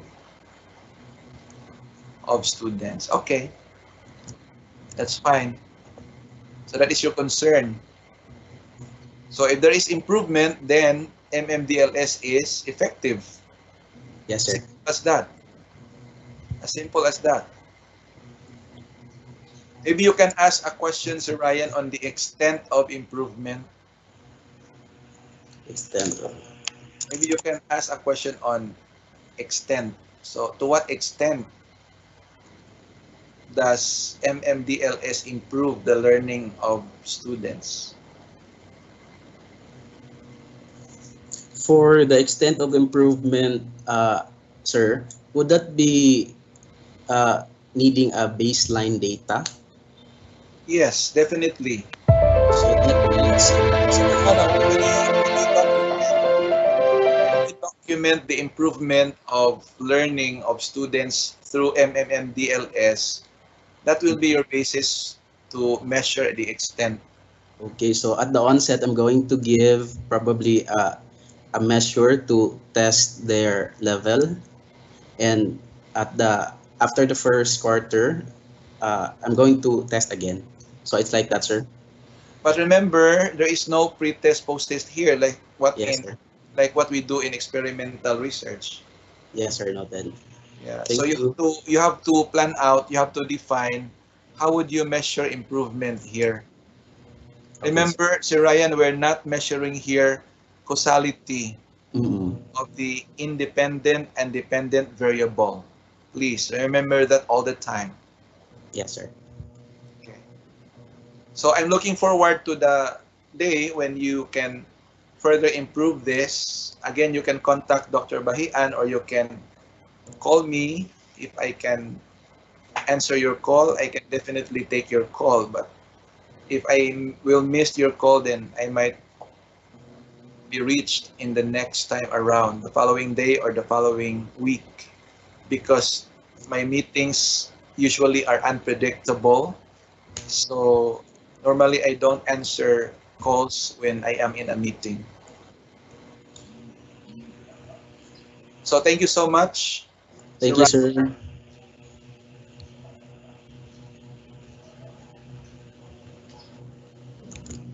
So we have just heard the comments coming from Dr. Ismael and Talili for the presentation of Mr. Ryan Satal from Lakewood 2 District. Time check, it's 12:01 in noon, in the afternoon. So what are we going to do now, Sir Talili? Are we going to proceed to the presentation or we will declare lunch break at the moment? Yeah, so thank you so much, Mr. MC, for updating us on the time. Per schedule, I am given until 12 o'clock only. So I'd like to apologize. No, I'm very sorry if we run out of time because I think we're affected so much on technical glitches there's this morning. So maybe we can ask the next three presenters to submit their AR plan to Dr. Bahian, and then Dr. Bahian will email them to me so I can comment. I can indicate my suggestions there. What do you think, Mr. MC? Maybe that is also a good suggestion, sir, that if the schedule is only until 12 noon and we will be having our lunch break. So can they send their copies to you for the critiquing, sir? Yeah, you kindly inform Dr. Bahian about that, please. Yes, sir. Calling the attention of Sir Bahian, Sir Lito Bahian.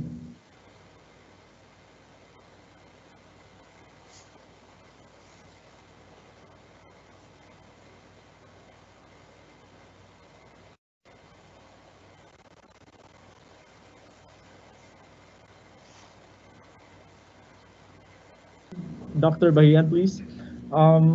Sir, since it's already 12 noon and it's the end of the schedule for Dr. Talili, he proposed that the remaining three presenters will be submitting their copies to Sir Talili for critiquing. Is that correct? Yeah. Okay, sir. Dr. Bahian agreed for the proposal that the three remaining presenters will be submitting the copies to you for critiquing, sir. Okay, thank you so much, Mr. MC.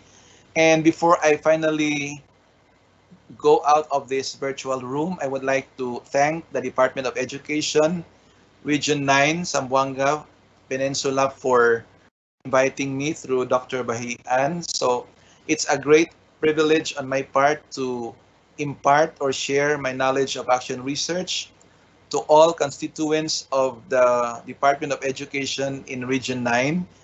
And I'm hoping that we can still meet now once again in the next few months or years for more training experience relative to improving our research skills. So I say God bless everyone and keep safe all the time. Back to Much you, once Mr. again. MC. Thank you so much once again to Dr. Ismael and Talili, the USTP Research Director, for your very productive discussion about the necessary topics on action research. And of course, we will be hearing Dr. Talili again tomorrow, Wednesday, for another session.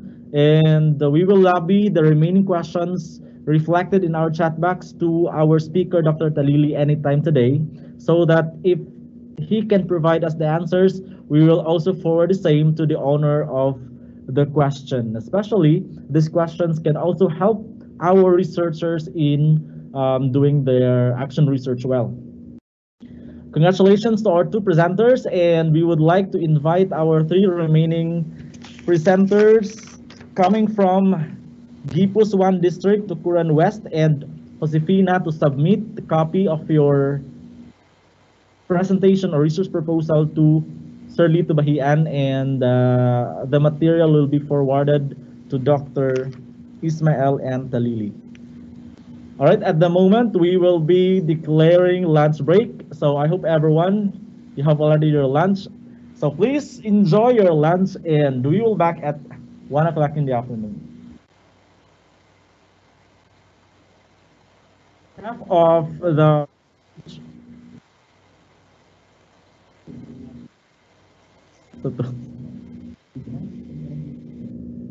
On behalf of the management of the Schools Division of Zamboanga del Sur, spearheaded by our Schools Division Superintendent, Dr. Maharani Jacinto Seso 6, and of course, together with our two Assistant Schools Division Superintendents, we would like to extend our very heartfelt gratitude to Dr. Ismael and Talili, the USTP Research Director, for sharing with us your time, your wisdom, and your expertise in action research. We are looking forward to working with you in the improvement of our research here in the Division of Zamboanga del Sur. Mabuhay po kayo, sir.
Good afternoon, everyone. Welcome to the second day of our Division Resource Congress in our afternoon session. And this time, we will be having another set of lecture coming from a very wonderful person. But before that, we would like to welcome once again our participants coming from the field.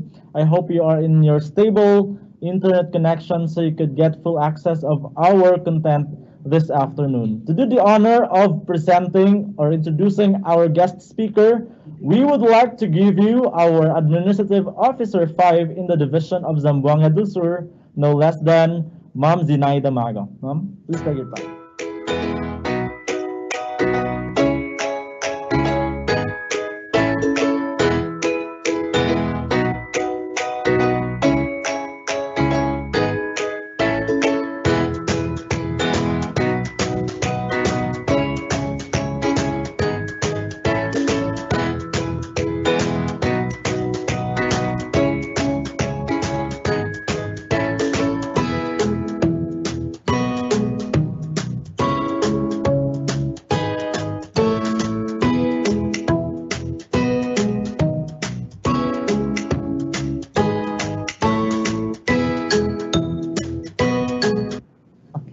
Good afternoon, ladies and gentlemen. It is a great pleasure for me to introduce our guest speaker this afternoon, who is going to talk to us about exploring software on research.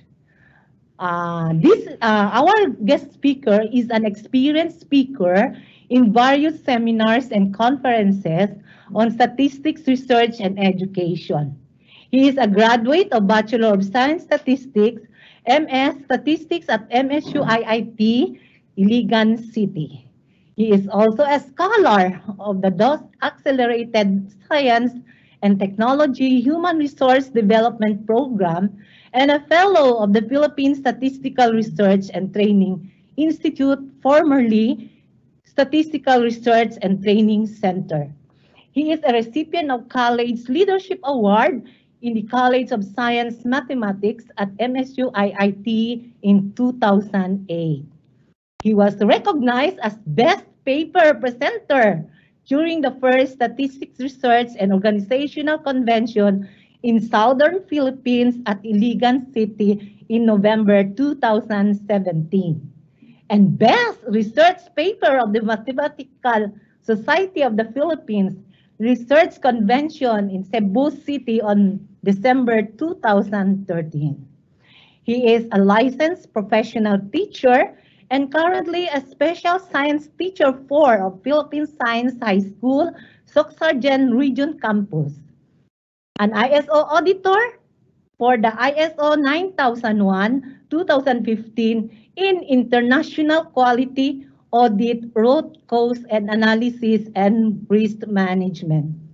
Former Statistical Coordination Officer of the Philippine Statistics Authority and Director of the Mathematical and Statistical Computing Center in Caraga Region. Recently, he was awarded as one of the top performing grantees of the DOST Coursera Scholarship on December 2020. Ladies and gentlemen, please join me in welcoming Mr. Jonathan Alburo Madronero.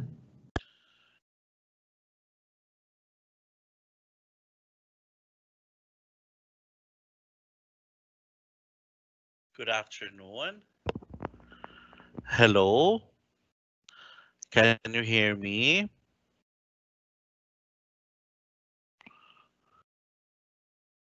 Hello, can you hear me? Yes, sir. You're loud and clear, sir. Okay, so good afternoon, everyone. Good afternoon, Zamboanga. Good afternoon, Division of Zamboanga,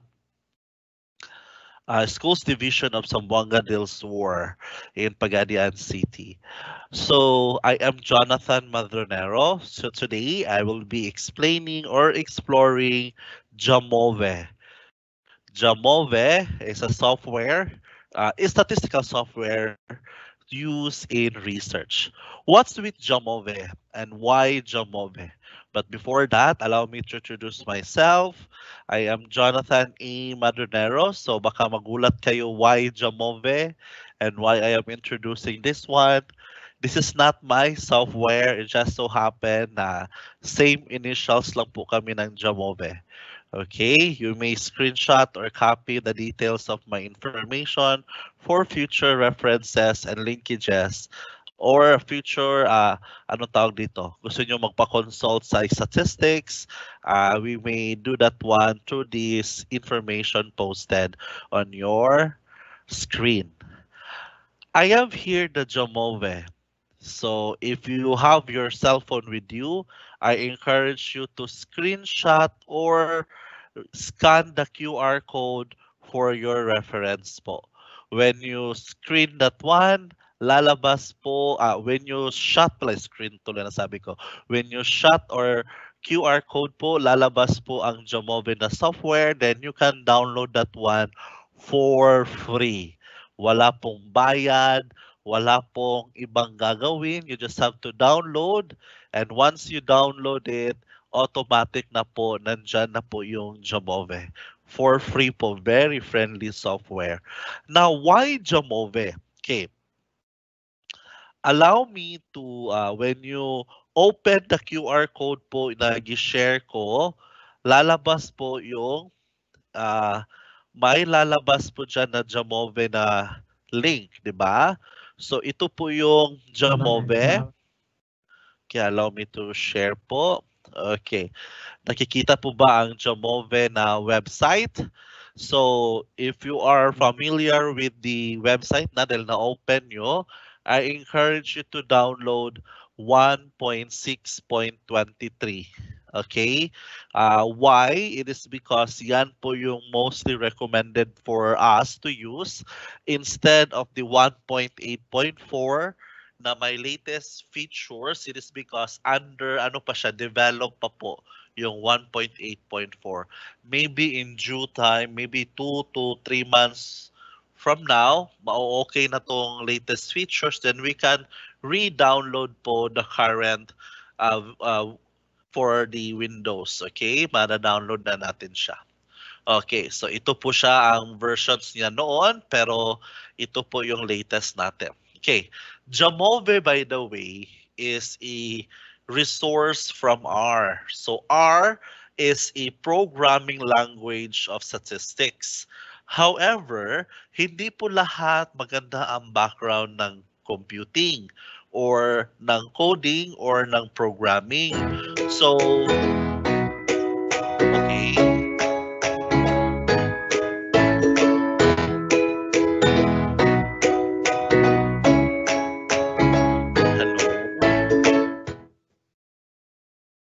Okay, so parang may lumabas na ano. Okay, so if you go to Jamove, you might be wondering why Jamove among the other softwares na gina-introduce ko. It is because Jamove, first things first po, free siya. Number two, hindi siya katulad ng SPSS na kung garbage in, garbage out din yung data. 'Di ba? So when I say garbage in, garbage out, meron kang data, hindi mo alam ano ang gagawin mo, then garbage out din ang lalabas and hindi mo man alam anong ginagawa mo. Dito sa Jamove, the software or the application will tell you what are the most preferred tools for you to do given by your data. Okay? Sige. So before we proceed, while others are still downloading Jamove, allow me to share the correct statistical tools or tests to use. Okay, so to proceed with this, allow me to share to you the idea, ano ba dapat ang iti-test natin? Okay, parang may lag part to every time change ng screen. Maglalag part siya. Okay, the next part is to choose the correct statistical tool. Again, I like you to scan the QR code and that will link you or provide you the link of the tools for statistics kung ano ang dapat na test if you have this type of data. Okay, so I want you to get familiar with this type of website para magiging guide po natin in the next research attempt na gagawin natin. It will be very easy to conduct research if first alam natin kung anong gagawin. Number two, meron tayong objective na gusto nating sagutin. Number three, kung ang statement of the problem natin is guided by what statistical tool to answer that kind of problem. Dahil kung meron na tayo niyan, then it will be very easy for us to show or to test that kind of problem. Okay, so here is the link of the anong tawag yun? Yung QR code ninyo. Okay. So if you observe, I have here from UCLA. Okay, this is the Institute for Digital Research and Education. According to this website, gi-share na po nila ang correct statistical test using SAS, Stata, SPSS. However, I don't encourage the use of SAS, Stata, and SPSS, not because hindi naman sinasabi na hindi sila maganda. Maganda naman ang mga tools na ito. However, hindi siya free. It is very costly to use this type of software. Number one, SPSS will cost around 72,000 pesos for you to purchase a licensed software. Ang Stata naman is around 112,000 and SAS is around 450,000 pesos. SAS is usually used for business applications yung sa bank. Bangko Sentral ng Pilipinas, for example, they are most likely using SAS software. Sa Stata naman, maganda siya, very good for graphics, but still very expensive. So meron tayong option dito na R. However, again, R is a computing software. You need coding, you need programming. So they created Jamove. Okay, so Jamove is a free counterpart of R to address concerns on the licensing. It is a very big no-no for us to use unlicensed software. Okay? Wag po gumamit ng mga crack version. I know some of you very expert po mag-install ng mga crack. Please, as a researcher, ethical issues po yan, yung mga pirated versions. Okay lang siguro, no? Sorry to tell, hindi naman din okay na mag-pirate ng mga movies, but because of pandemic, napakamahal punta ng mga sinihan ngayon, very risky. So, pwede siguro mag-pirate na lang sila ng movies. Pero I still don't encourage that one. Very sad for the film industry na napapirate yung mga movies nila. The same lang po dito sa knowledge natin sa software. It is a very big no-no for us to use unlicensed softwares like SPSS, Tata, and SAS. But if you have the budget, if you have the money, then go. Use these software po for your own benefit, for your own research endeavors. Okay, so let us start. So we have here the number of dependent variables.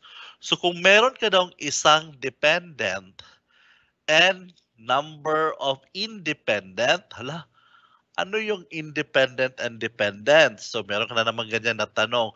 When you say dependent po, nagdi-depend po siya sa other variable. Independent po can stand alone na variable. Ano po example ng stand alone? For example, age. Age is an independent variable. Okay? Kaya wala may other factors that can contribute to age, but age alone is an independent variable. Okay, so dependent variables could be plenty depending on the scenario. So here are the nature of dependent variables. If wala kang independent variables and you want to test your dependent variables, if ito po ay interval and normal, then you can perform one sample t-test. Okay? Clear po ba ang aking presentation, Mr. MC? Nakikita po ba ang UCLA? Yes po, sir. It is reflected in the screen po. Okay, thank you for that. Next is if your dependent variable is an ordinal or interval, ano na naman yan? So take note ha, you have 4 levels of measurement. Number 1 is nominal data set. Nominal data set is yan po yung mga data na wala pong gina-refer na order. For example, sex. So you have male and female. So male and female, obviously, that is a nominal set of data. So parang representative of your variables lang, of your data, I mean.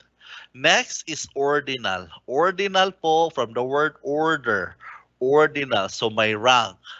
For example, yan is year level. So you have first year, second year, or grade 7, grade 8, grade 9, grade 10. So those are examples of ordinal level of data. Then you have the interval. The interval data sets, obviously, yung may mga gaps or range of data. For example, is your grades. So naka-interval form yan siya. And you also have categorical data. So when you say categorical data, those data sets that are mutually exclusive, that belongs to one category po. Okay, so for example, in what category po na belong ang certain employees? So pwede mo siya sabihin casual, or sabihin natin regular, or job order, or staff, or faculty siya. So those are categories, okay? So pwede mo siyang gawin dyan. If you want, you could also click here, what is the difference between the categorical, ordinal, and interval variables. Ito po, naka-highlight po yan siya. So you can click that one for your future reference po. If you are getting parang nakalimutan ko na, sir, ano po yung categorical, ordinal, and interval variables. Okay, so moving on, if you have one dependent variable, then you want to test, you can have one sample median test. If dalawang categories na po, dyan na po mag-binomial test. Okay, if you have 3 or more categories, then you will use chi-square goodness of fit test. Okay, so continue tayo. So if you have number of dependent 1 and independent variables is 1 with 2 levels of independent groups. So ibig sabihin, isa ka independent, isa ka dependent, pero ang imong independent kay naay duha ka level. So for example, independent variable is the district. So na kay district 1 and district 2. So that is an independent variable. So if you have that one, you can perform here 2 independent sample t-tests. Kung ordinal or interval siya, then you can use a non-parametric procedure, that is the Wilcoxon Mann-Whitney test. So nagiging non-parametric siya if and only if the data does not or did not follow a normal distribution. You can test that one using Shapiro-Wilk or Kolmogorov-Smirnov tests. Okay, Next, we have categorical. So you can perform either chi-square test or the Fisher exact test. Categorical po in the sense na kung chi-square test siya, you have 2 or more. But if 2 by 2 lang po ang category mo, dalawa sa row, dalawang sa column, then you can apply the Fisher exact test. Okay? Actually, marami to. So if you are enrolled in a statistics course, I am pretty sure na encounter mo to lahat.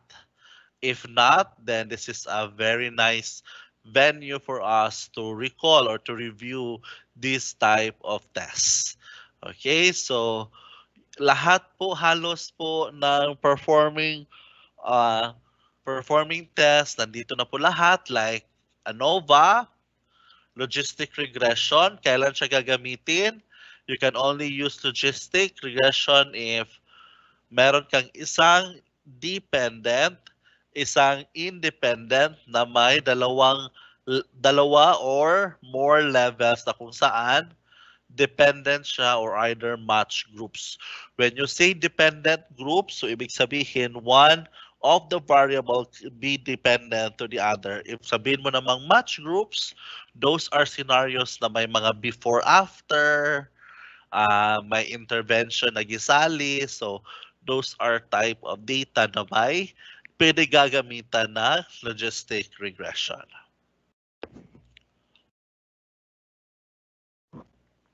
Okay. Hindi lang po logistic, meron ka ring ordered logistic regression, factorial logistic regression. Do not worry with this type of test. No? Kung hindi mo siya gagamitin, then there's no need for us to get familiar with. Okay? But those common, like for this one, correlation, what is the purpose of that? To check the measure of the relationship between two variables. Then you have the simple linear regression. So that is checking or producing or forecasting the values of your y using the independent variable x.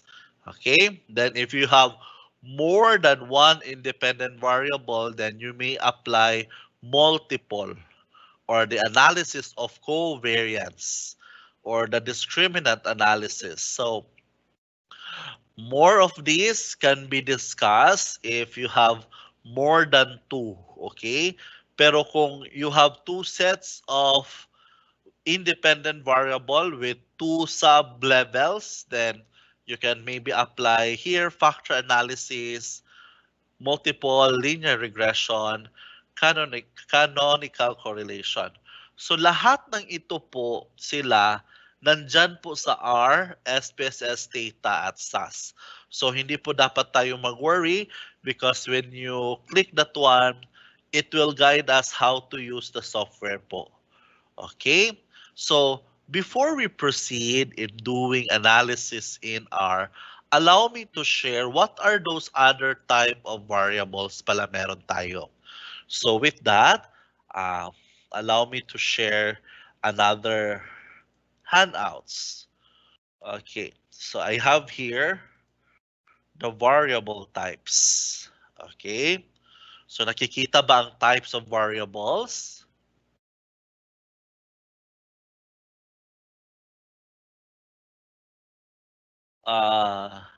Mr. Host, nakikita po ba? Yes po sir, nasa screen na po sir. Types of variables. Okay, so we have here types of variables. I have here an Excel, a PDF file of all variables that I collected and been i-consolidate nato. Baka some of you encounter this type of variable. So let us not be worrisome of this variable because they are just common variables, but we didn't realize that they are just the same with the other variables lang pala. For example, we have here binary variable. An example dyan is the dependent variable. Okay, that occurs if one of two possible states often labeled 0 and 1. So pwede mo siyang scoring 0 and 1 like improve, not improve, pass or fail. So those are types of binary variable. Another is categorical. So I think I mentioned na earlier po, ano yung categorical, right? We also what we call the confounding variable. So the confounding variable po, usually ginagamit po ito sa structural equation modeling when we have the latent variable or sa confirmatory factor analysis. So you can use confounding terms. So this is a variable that obscures the effect of another variable. So when you say obscure, so meron kang isang variable na may effect. So hinahanapan pa niya ng iba na pwede magamitan ng variable na ito. We also have continuous. We have control, criterion variable, dependent variable, dichotomous. Oh, meron dichotomous, pero actually they are just the same with the term binary variable.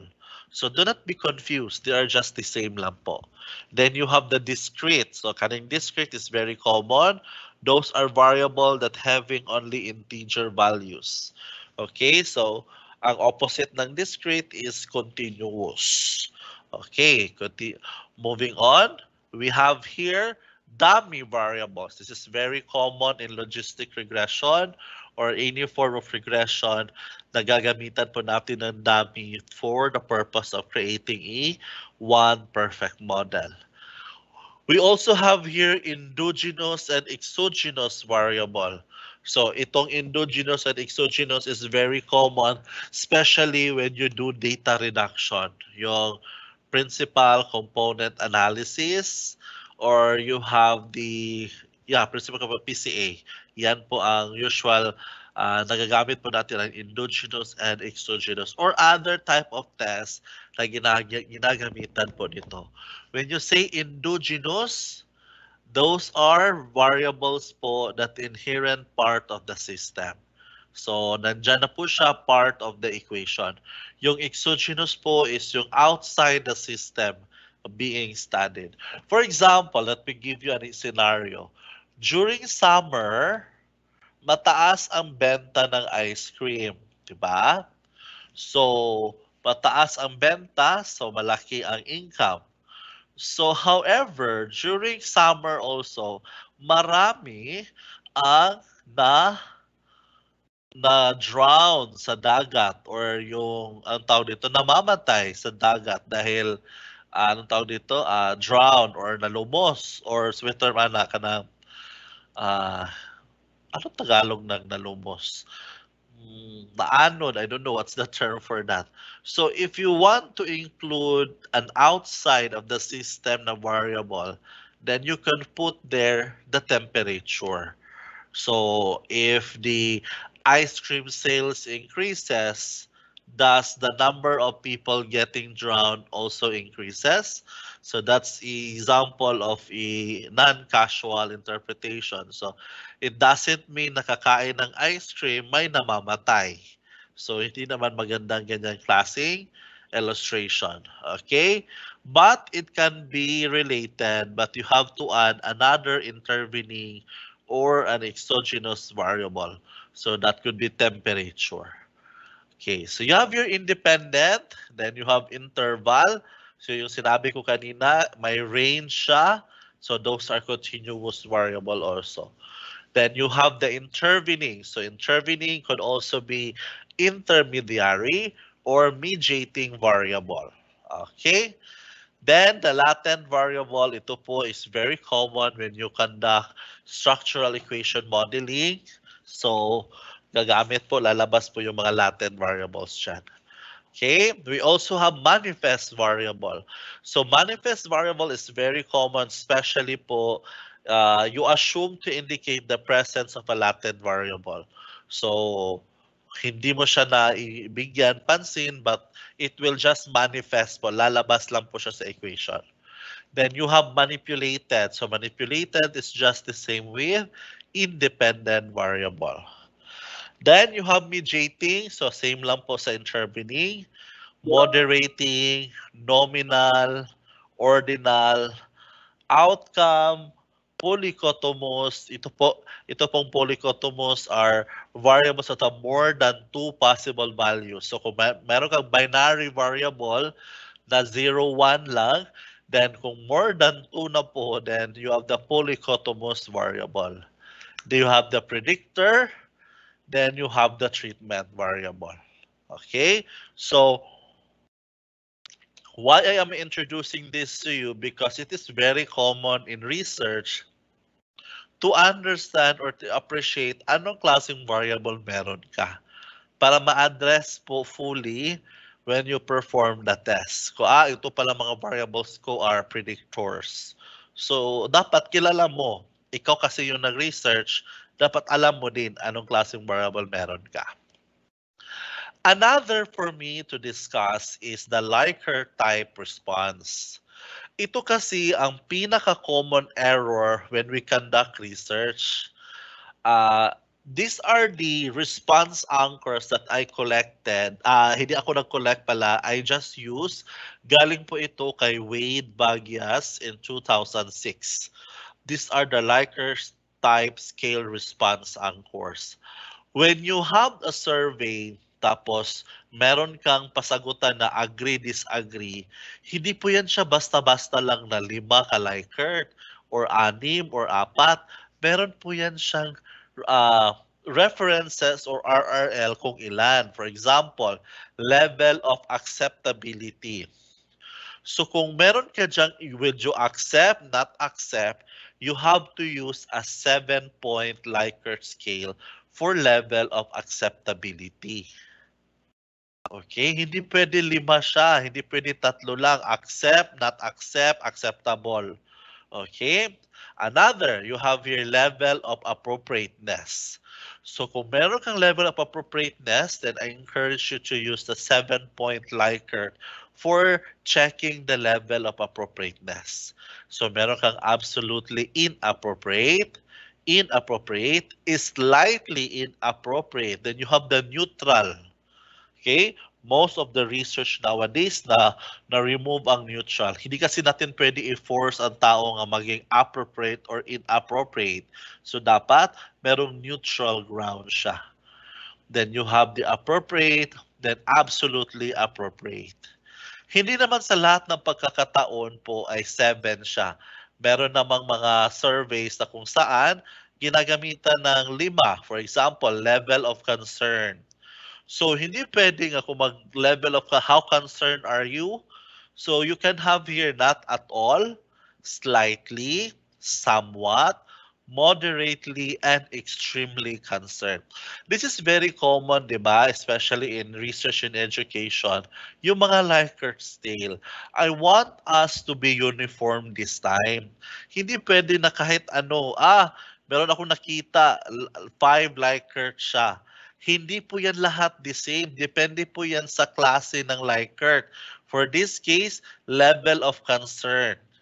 So ano ba yung sa inyo? Yung sa akin kasi sir is level of agreement. So kung agreement, agree ba ka, disagree, then you have to use the 7-point Likert scale. Okay? How about priorities? You have the 5-point Likert scale for priority. Okay? Meron namang 4 lang, level of the problem. Okay? So yan po ang yung option. Do you find it sensible now when you create your Likert? Hindi po yan siya basta-basta lang po ang pagpili sa Likert. Meron po yan siyang corresponding literature and the number of point scale for every Likert po. Okay, so I have here more examples. For example, level of consideration. So you will have would not consider, might or might not consider, or definitely consider. Okay, so please let us all follow the appropriate Likert scale po for that matter. Okay, so moving on. Let us have some ano po dito. Level of difficulty. Isa po ito sa common na mga ginakandak. Example let us have sciences. How difficult is the subject matter? So Hindi po yan siya 3 or 4, dapat 5 po yan siya.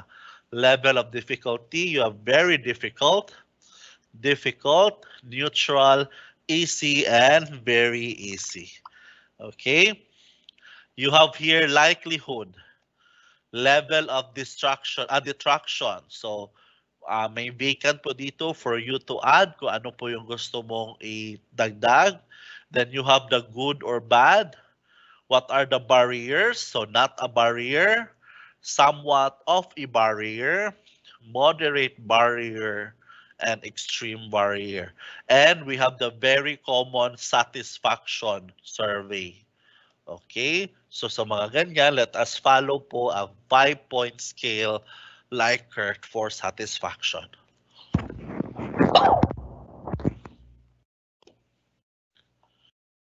If you have some questions or clarification, you just have to write to our chat box. Meron ba chat box dito?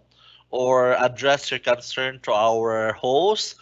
Then pwede po mabasa ng host while I'm having here my sharing po, discussion I mean.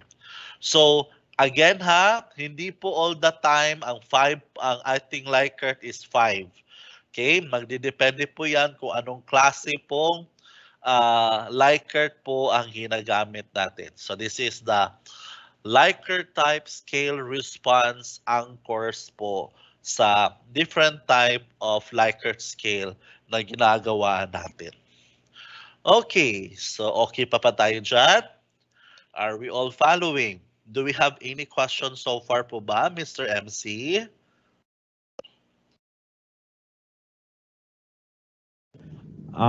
Okay, sir, we will try to check our chat box if there are queries coming from our viewers. Sir Mark.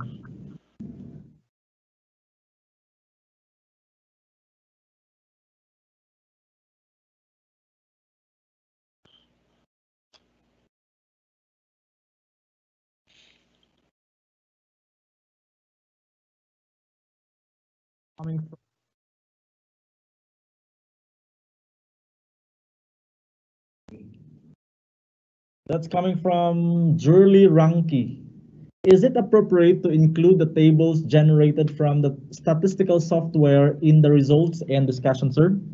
Yes po, that is very necessary po. In Jamove po, kung ano po yung lalabas na table, yun na po ang ilalagay natin sa results and discussion. Unlike sa SPSS po na masyadong maraming tables or values na hindi siya necessary to display sa results and discussion. Sa Jamove po, yes, you can just have to copy and paste the table, then doon mo ilagay sa results and discussion, then you have to explain.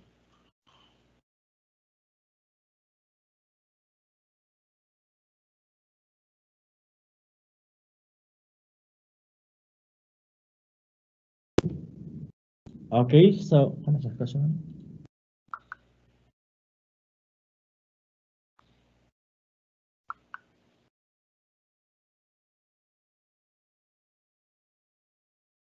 We have another question coming from Julwin Lahay Lahay. Are we still talking about action research or basic research already? Is the topic about experimental research or descriptive basic research? I guess this question is from the previous discussion, so we will okay try lang. to forward this. Yes. Yes, sir. I am also discussing about basic research po and experimental research. Kanina kasi Okay, may sige. concern kasi sa action research na hindi siya experiment. So for me, open to siya. So either action, basic, or experimental research. So pwede po ito Okay. siya gagamitin po. Okay, sir. Thank you so much. So, at this very moment, sir, parang yun lang po muna yung mga questions and we will update you with further questions po, sir. Okay, thank you very much. Hi and hello po sa mga taga Suminot National High School po. Okay, so let me proceed na po with using the Jamove. So I hope hindi natin kakaligtaan po ha when we have our research, either basic, either action, either experimental, to use the proper Likert type scale po. Okay, sige. So with at this juncture po, I hope po na download na po natin ang ating Jamove. Then last night, I shared a file kay Sir Bahian, kay Dr. Bahian po. I hope you have a copy of the aside from the software, the data that we'll be going to use for the illustration of Jamove. Okay, so this is Jamove software. So very simple po, very malinis tignan sa mata for me, unlike sa SPSS na medyo ano na siya, old tignan. Ito medyo refreshing po siya. I am not discriminating or degrading SPSS po. SPSS is a very powerful tool. Diyan po ako galing, pero after ethics and after the price and others, medyo na-discourage na po akong gumamit ng mga unlicensed software po. But in the event that the school where I am working can afford, or I myself can afford to buy SPSS, then why not use if I can afford? But due to budgetary constraints, then let us use Jamove. Wala namang problema.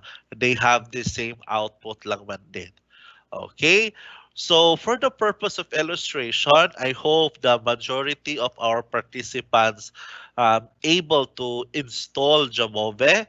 There are data sets po na anong tawag dito? May data sets na po na naka-install together with the software. Okay, so nakikita po ba ang Jamove, Mr. MC? Yes, sir. Please Okay. come again, sir. Nakikita po ba ang Jamove software ko? Yes po, sir. Nasa screen na po, sir. Okay, thank you for that. So with that, first, let us try to open some data sets po na nandito sa ating Jamove software. So you try to open, then you have the data library. So meron na po siyang example data sets dito. Now, ang data sets po natin, marami po siya naka-incur dito. Maganda po dito, hindi mo pa na-open ang data, ang Jamove na po ang nagsasabi anong klaseng test ang gagawin mo. Is it wonderful? Is it amazing? Diba? For example, this is chicken weights. So pag-click mo pa lang yan, sasabihin niya ang test na pwede mong gamitin is analysis of variance. Okay? So if you have here, for example, life cycle savings. So pag highlight mo dyan, lalabas na po na that type of data is good for correlation. Okay? So, meron ka naman dito, infertility after spontaneous and induced abortion. So, when you click that one, may lalabas po dyan na that data set is good for logistic regression. Although hindi mo siya gagamitin for logistic, but your data has or pasok po siya sa assumptions of logistic regression. Okay? Klaro po ba? Oh, sorry, wala pala sasagot dito no, nakaano pala tayo. Okay, there are plenty of data sets here for us to explore or to perform. But for me, my favorite data is Titanic. Dito, if ma-observe mo, wala pong Titanic, wala po siyang particular test na pwede mong gamitin. But for me, let us use Titanic for the purpose of illustration. So again, balik po tayo. Highlight this one, click, then you go to open, then data library, then hanap tayo ng data. So for this case, we will use Titanic data.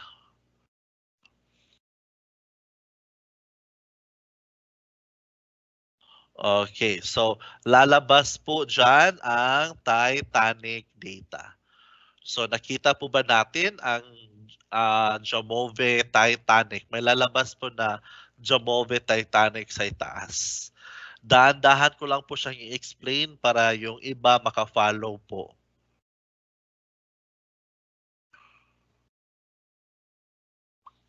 Okay, so I'll give 1 minute for everyone to open their Jamove and kindly open po Titanic. Sige, 1 minute lang po.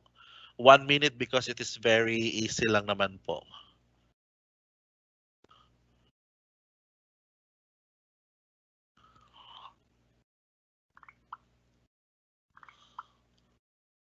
Okay.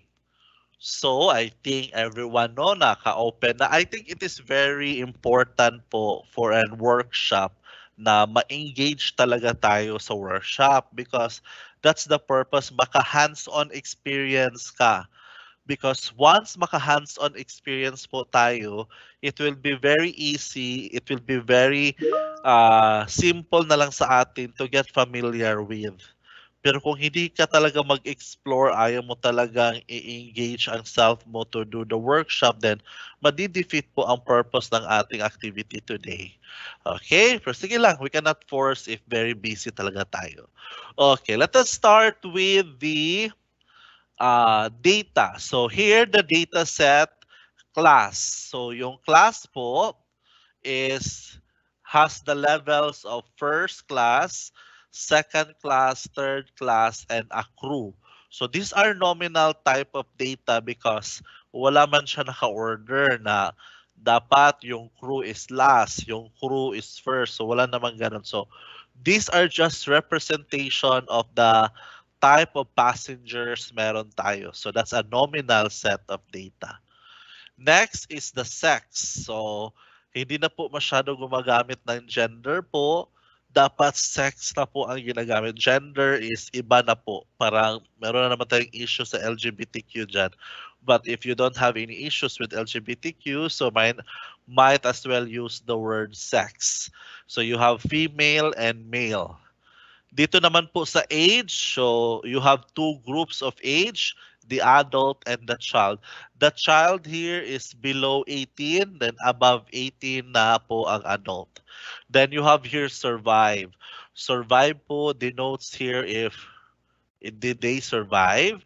Yes or no. And you have here the frequency, the number of data po. So that is continuous. So the number of people that belongs to that particular class, sex, age, and those who survive. Okay, so let us explore. For example, let us describe our data sets first. So ilan ba lahat, kumbaga? So automatic po, lalabas po ito. So you can copy po the references, this one, ito pong references na ito, as part of your results and discussion. Pwede mo din ilagay sa references mo.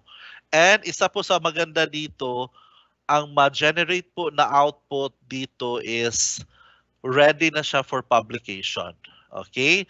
So let us have here class. Okay. So you have first class, second class, third class, and crew. Then the frequency, variables. So ilan ba lahat ang nasa first class? Number of categories pala to siya, no? Hindi pala to siya, ano? Naka-categorical groups. So there are a total number of samples, 140, 154. Meron bang missing? Walang missing, and the mean, and so on. So we can use that one. So you could also view the missing, or you could also view the mean, the median, the mode, or the sum. So kung sum naman, makikita natin dito ilan ba lahat ang first crew. So you have 325. First passengers, second 285, and so on and so forth. Okay, so nandito po lahat. What are the measures of central tendency? You have the mean, median, and the mode. What are the measures of dispersion? So nandyan po lahat.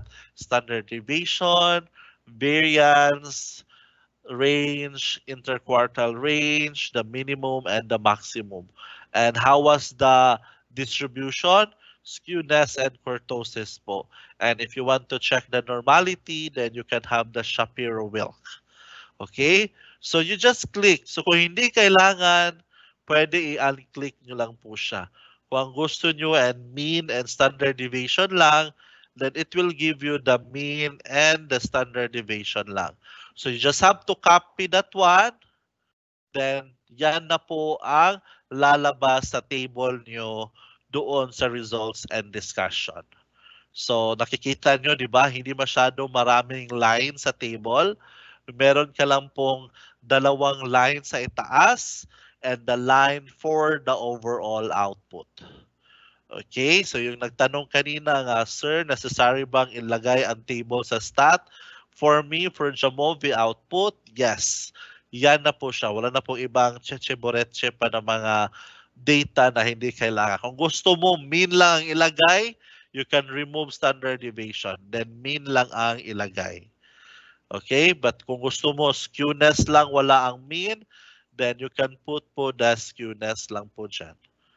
Okay, so kung ano ang hinahanap mo, yun lang ang ilagay natin sa ating data. Okay, so let us now test. Is there a significant difference on the number of people died between class? So you have here 4. If you want to test the difference between per class, more than 2 man siya ka-groupings. So the best way to check if you have more than two groups, then we will use the analysis of variance. Okay, pero kung dalawa lang, you have to compare a variable x and y, then we will use the t-test or the z-test. But if it is more than 2 groups, 3 or 4 or 5 groups, then we will use the analysis of variance. So we will have here the ANOVA. So you can have one-way ANOVA. There are plenty of ANOVA depending on what type of objectives you have. Kung gusto mong objective about this one, na gagamitin lang na one-way and data, then you can use one-way ANOVA. Pero kung meron kang data naman na two-way, then you can use the common ANOVA. If you have repeated measures, ibig sabihin meron kang replicates, then you can use the repeated measures ANOVA. If gagamitan nyo naman po ng covariance analysis, then you have the analysis of covariance that denotes variances po, and you have the multiple, pwede naman din po siya.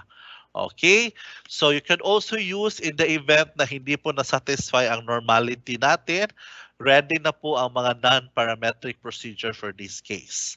Okay, so do not worry, kompleto po ang Jamovi for any type of test. Okay, let us try one-way ANOVA. So when you click one-way ANOVA, automatic po ililive lang niya yung ginawa mo kanina, then you have to proceed po sa one-way ANOVA. Tapos, isa sa mga features sa Jamovi is that guided po tayo sa anong pwedeng ilagay natin sa ating data. Nakikita nyo po yung nasa gilid ng box na white. Yan lang po ang pwedeng ipasok mo sa box. Ibig sabihin, yung dependent variable mo dapat continuous. Kung hindi siya continuous, then wala kang dependent variable. Dito naman sa grouping variable mo, dapat nakalagay dito, dapat nominal siya or ordinal. Kung hindi siya nominal or ordinal, hindi po siya magiging candidate for grouping variable. Wala pong ganyan sa SPSS SAS as data. Sa Jamovi po, guided po tayo kung ano lang ang pwedeng ilagay dito sa mga variables of concern. For example, dependent variable, dapat dito continuous. May continuous ka ba na data? Yes, meron akong frequency. Then you proceed with that. You try to include sex daw sa dependent variable. Hindi siya pwede. Oh? Magbibigay po siya ng note na magre-read po siya dahil hindi pwede ang sex as a dependent variable. is it amazing? Is it nice to use Jamove now? Sa bagay, no, hindi ko masyado mafe-feel ang presence nyo ngayon if you agree or not. So let us have here class. So class, then grouping variable. Okay, so magwi-wait lang po tayo ng mga ilang mga sandali, then lalabas na po ang result. So there you have it po, using one-way ANOVA, using the formula of Welch, then you have here the P. Then the P value should be less than 0.05, then we will reject the null hypothesis. If it is greater than 0.05, then we will not reject the null hypothesis. Ito na po ang ikakopy natin. Diretso na po ito sa ating results and discussion po. Any question? Medyo klaro po ba ang ating discussion? Are we following? Sabihan nyo lang kung may tanong kayo, please. Hello, Sir Jonathan. Yes, go ahead. Hello, sir. Yes, go ahead po. We would just like to inform you, sir, that the software our participants have downloaded do not contain all the inputs that you are presenting, like only 5 are available. Is it just okay? What do you mean 5 ang available po? Kasi according to Sir Bahian, yung software po daw na binigay ninyo nga dinownload ng mga participants have only 5 parang free na mga inputs yata or data. And then you are presenting kasi maraming maraming yung mga data, and then they cannot completely follow like the options you are clicking on the screen kasi when they open the software they only find 5.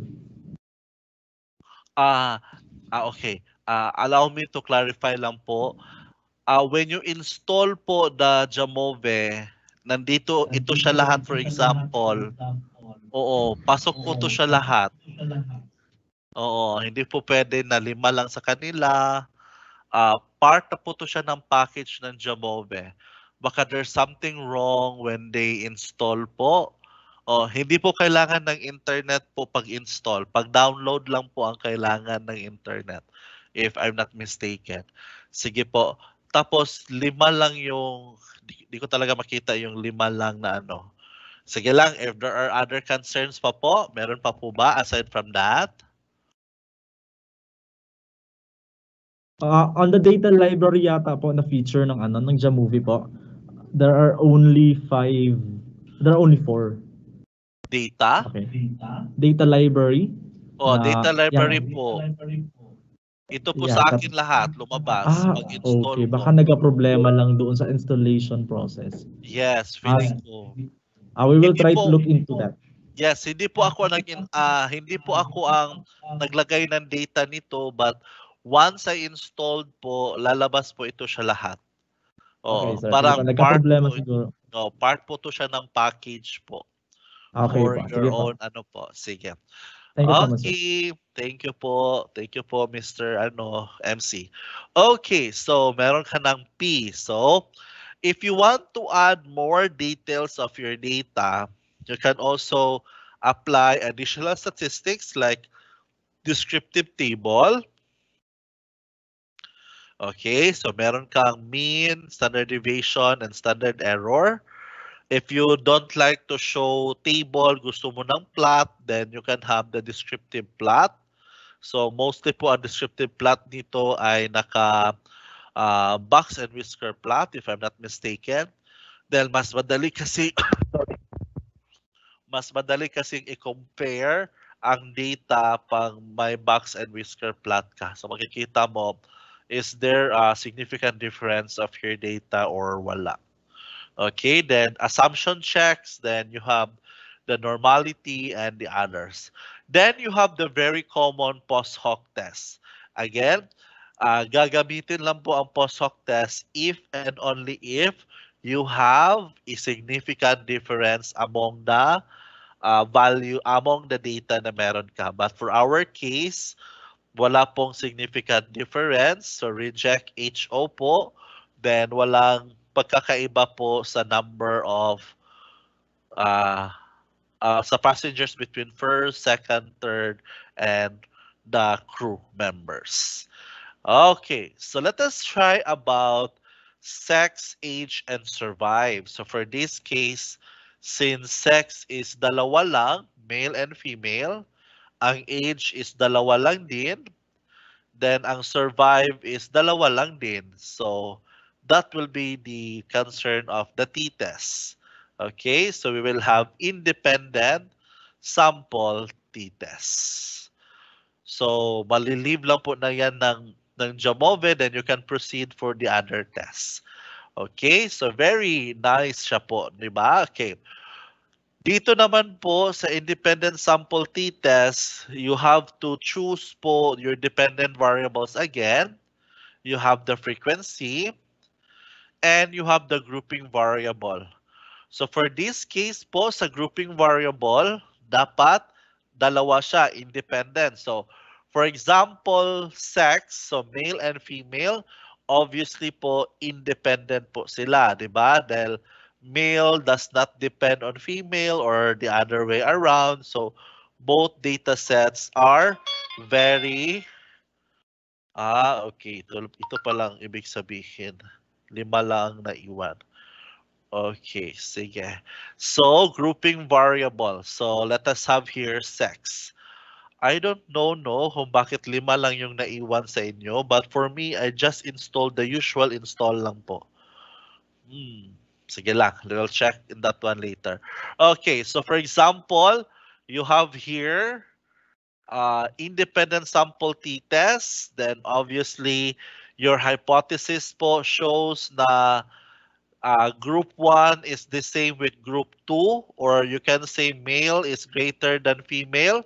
So you can change po the hypothesis either greater or less than. Pwede po. For the purpose of illustration, let us have not equal lang po. Okay. Then, assumption checks, walang problema. Then you can use also in the event na may missing values po, you can use analysis by exclude cases analysis, or you can also have the list-wise analysis. So for this case, since P is more than 0.05, then we will reject the null hypothesis. So therefore, the number of male and female died, or the distribution between male and female is not equal. Okay, so let us have ano na lang, wala mang Titanic data ang iba pala, no? Let us have kung anong meron sa inyo. Thank you po kay Sir Romel for sending po yung example data niya. So we will use po kung ano ang meron sa inyo. So let us try to open data on tooth growth. Okay, let us have tooth growth. Okay. Ito na lang pong tooth growth ang gagamitin natin. Okay.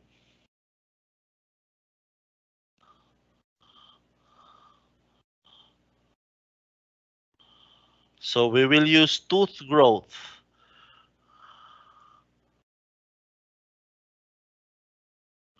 Okay, hindi pala to tooth growth.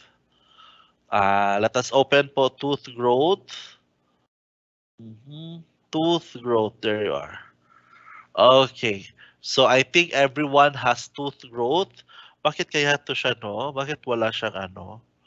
Okay lang, let us lang po, explore po. Yes, they are almost the same with SPSS, but SPSS is more complicated, especially pag hindi mo alam ang data mo. Dito kasi, mas alam niya, ginaguide ka niya kung anong klaseng data ang pwede mong ilagay sa dependent or sa grouping variable po. Okay? Sige. Okay, so let's proceed. So you have now, I think na-open na po natin yung tooth growth. Sige, we will have another set of data, tooth growth. I'd like to encourage everyone to open po your data on tooth growth.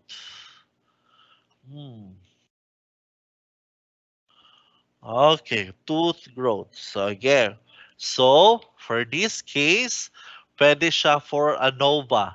So this is a case of a two-way ANOVA.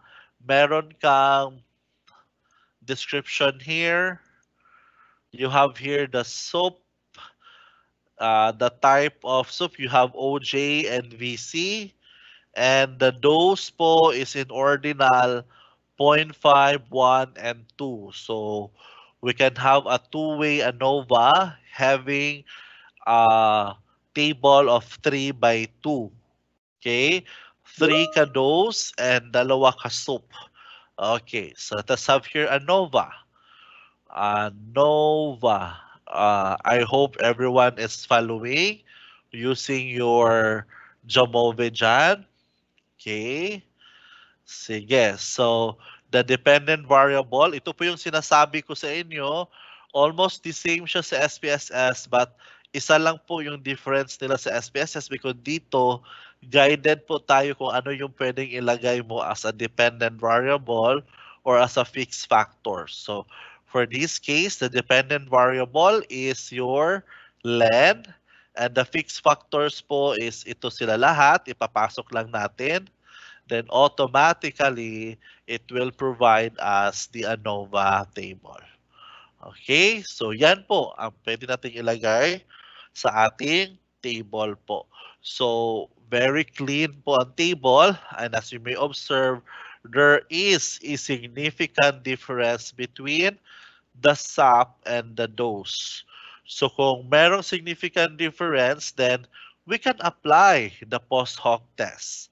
Okay, paano po siya nagiging ano? It is because if you will observe again, meron pong significant difference because our P value is less than 0.05. That includes for the SAP and the dose. So, kung gusto mo sa SAP lang, let us check and let us use po dito the correction or the type of comparison test. OJ and VC, then that will give us the two key tests. So obviously, OJ and VC significantly differ. Yung sa dose naman, dahil tatlo sila, then you can have the comparison between 0.51 and 0.5 to 2. And last comparison is 1 is to 2. So based on two key tests, obviously less than 0.05. So there is a significant difference between the dosage, but if you will observe, pwede mo pong makita dito sa mean difference mo. So pinakamalaki pong mean difference is between 0.5 and 2. They differed significantly. The same po ang OJ at saka sa VC. Is that clear? Okay. So yan lang po ang mga special features for conducting this type of test para po makikita mo kung paano siya i-perform using Jamove. Okay? So aside from that, we are not limited po for t-test and ANOVA. Let us try to perform regression. Okay, so for this case, I hope you have the data with you. Yung i-share ko kay Sir, kay Dr. Bahian last night. I hope you have your data. Okay. So let me open po the data. Okay.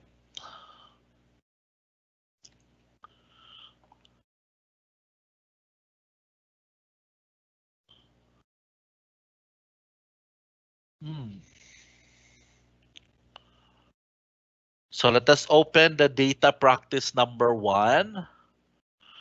Okay, para nandoon siya lahat. Okay, saan ba to?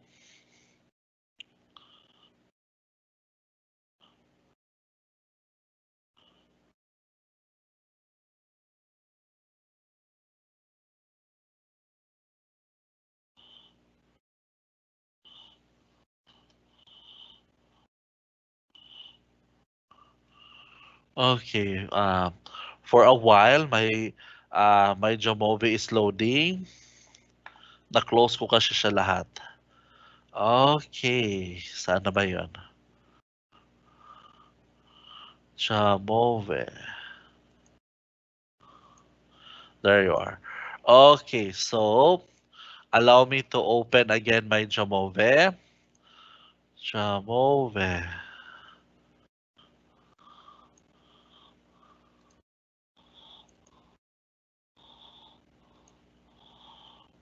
Hmm. Ito talaga yung challenge niya, no? May part siya na maglo-load.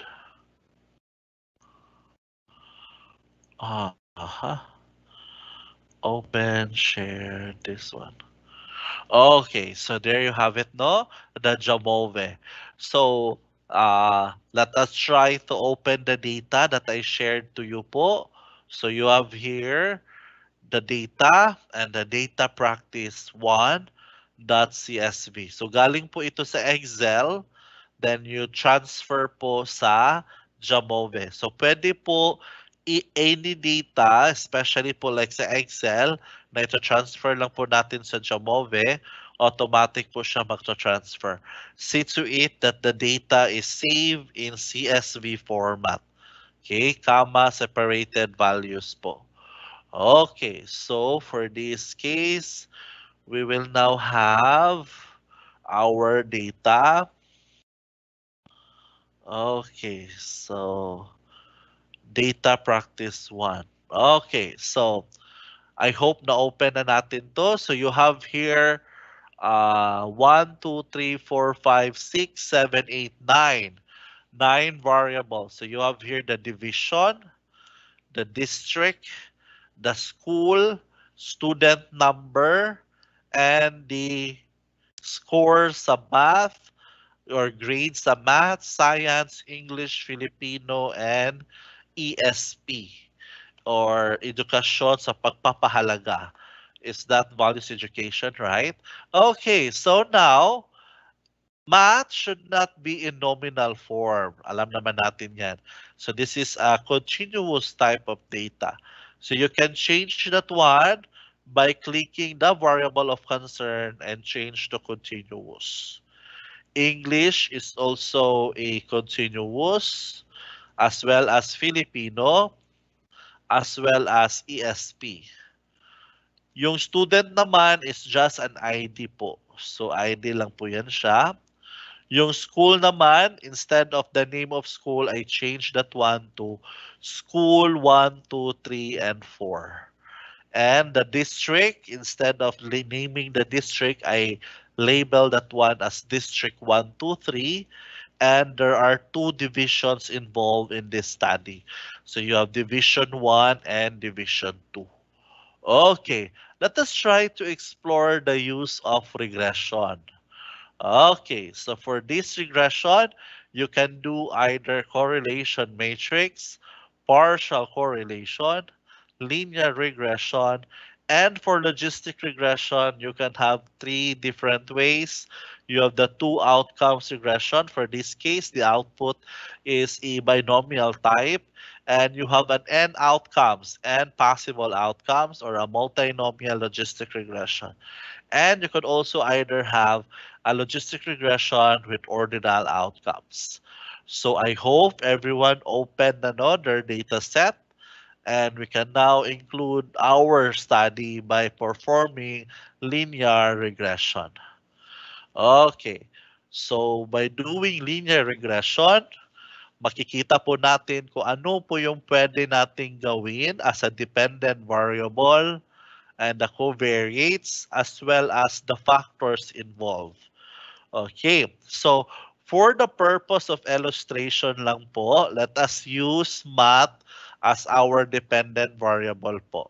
So, kung ano yung performance niya sa math, does it have a relationship between the grades in science, English, Filipino, or the ASP? So, kung magaling ba ang estudyante sa math, does it have a contribution to the performance of science, English, Filipino, and ESP? Let us denote factors from division, district, and school. So meron ba kayang effect ito sila na kapag ang bata is from Division 1 or from School 1 or from District 1 or other factors that can be considered? Okay, sige, let us observe. For that one muna, no, later lang natin i-include. Let us use the simple model lang muna. Okay, so first things first is to check the model. Oh my God, the model is so small. R. The R value, that is the correlation, is only 0.08. Thus, it has weak or no correlation at all. Very sad. Then R squared is 0.01. That also shows that only 1% of the data can be explained brought by X to the Y. So our data set is somehow insignificant by nature. By looking at the p-values, science, English, Filipino, and ESP has nothing to do with the math performance of the student. So very easy interpretation. Okay, let us try now ESP. For the purpose of illustration lang po ito again ha. For the purpose of determining what could be the best factors in your grades given po, you have here the data. So for this case po, the same. Our R is only 20%. Still, you have a weak relationship. Ibig sabihin, hindi masyadong walang kinalaman po ang ating science, English, Filipino, and math scores sa performance score niya sa ESP. That shows also in our R squared. Dito po sa R squared natin, obviously, it is only 4% explained by the values of your X on your Y. And also looking at the p-value, almost significant po ang Filipino. So, probably if the student is good in Filipino, it could be a positive factor of 11.11. If the student is good in science, then there is a negative contribution to the performance niya sa ESP. However, in general, the model is not significant. Okay, you can actually check here for some assumptions, and you could also check for the model fit, like the overall test of the model, if it is really significant. So obviously, hindi po significant because P shows more than 0.05 po, 0.087. So there is no significant difference between the values of your P. Okay. So any concerns so far? Are there any questions po, Mr. Speaker? Mr. Host, MC?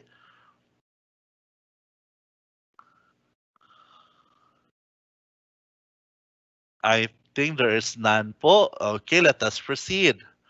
Okay. So that is how linear regression works po for Jamove. So very easy po. Yung iba na hindi na kailangan, wag na po nating ilagay sa ating table. But if it is very important for us to check for the root mean square error, that is the purpose of checking the number of errors po on your model, 1.65, that is very large na po, then probably there's no need for us to include that one in our results. You could also check for the data summary. Here po, ang ginamit po is the Cook's distance. So obviously po, very poor value shows. So there's no need for us to include Cook's distance as our part of the interpretation. So yan lang po ang pwede mong gawin po sa ating model. So there's no significant contribution po sa lahat ng ating data. We can also show po din sa ating correlation para mas ano siya, no? Let us check for correlation matrix if Meron bang relationship among these variables po? Let us have here math, science, English, and Filipino. Okay. Para mas madali pong makita ang kanyang significance, we can here report significance and you can flag the significant correlation. When you say flag, mag-highlight po siya kung sino lang po yung significant. So, sasabihin niya dito, if may makita kang star, significant siya by 0.05. If makikita kang double star, significant siya at 0.01. If makikita kang tatlong star, then that is significant for the 0.001. So for this case, obviously, only Filipino is positively correlated to ESP. So very sad also, no? The rest of our data has no relationship with our data, with our grades. So sorry, but kaning data is randomly selected lang po siya. Okay, so pwede mo po siyang i-remove ang significance then para konti lang ang makikita mo talaga na Filipino and ESP has a positive poor relationship or very weak, positively weak relationship. Okay, why weak? Because the value is less than 25.25. So that is 0.14. So this is a weak relationship. If you want to show po the positive relationship, then you can check po yung mga correlated positively. So dito makikita mo po kung sino po yung mga positively correlated and not positively correlated po. So pwede po siya natin dyan. Para po makita po ang relationship and how does it denote in terms of plot, we have here what we call the heat map, for example. This is very common nowadays because pinapakita po dito kung sino po yung mas may relevant contribution to the relationship of between your variables. So for this case, hindi talaga maganda, no? Parang only ESP and Filipino po ang may direct relationship po.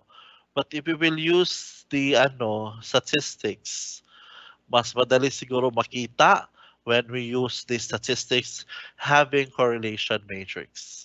Okay, so that is one of the output for this case. So makikita naman po natin lahat, no, yung dark line. Ibig sabihin wala po siyang direction, either increasing nor decreasing siya. Ga-increase ba or ga-decrease? So for this case, only Filipino and ESP shows a small chance of increasing. So that may denote na meron talagang relationship ang ating X and Y in terms of the Filipino and ESP. Okay. However, by the way, meron pa pong tatlong klaseng correlation. But the common correlation na meron tayo is the Pearson. The Spearman correlation is good for data set na may mga values like 0 and 1 or may mga data na hindi po siya the same with the other values. Kendall Tau B is used for data set na hindi continuous by nature. Like meron kang male and female or nakay point by serial by nature. That is what we call the Kendall Tau B. Okay, questions so far? If there are any. Okay, so let us go back with regression and let us wrap up regression this time given po ang ating grade sa ESP and the Filipino. Sila lang man yung may konting relation. Then lalagyan po natin ng factors like by division. Okay. So by division, if you will observe, so hindi naman din significant. So regardless of any division na belong ang student, either division 1 or Division 2, there's no significant difference between the performance of the students in relation to their performance sa ESP and Filipino. So very sad. How about district? Is there a relationship between district? Between district 2 to 1? Wala rin. How about school? I hope there is. Wala rin pala. So almost significantly differ but still greater than 0.05. So wala po. Okay, so you have here, nadaanan na natin ang t-test. You have the independent sample. By the way, the pair t-test is only used if you have two comparison data. This is commonly used for data set yung may intervention, yung before and after, or first quarter versus second quarter. So those are paired sample t-tests. So this is also called the dependent sample t-test. One sample t-test is in the event na wala kang independent, dependent variable ka lang po. Then you have here the ANOVA. So we have one way. You have repeated measures. Let us try for repeated measures. For this case, let us try the repeated measures is the number of schools. So is there a factor between your school and the other values? So let us try here math and science. Then we will compare that one in terms of the division.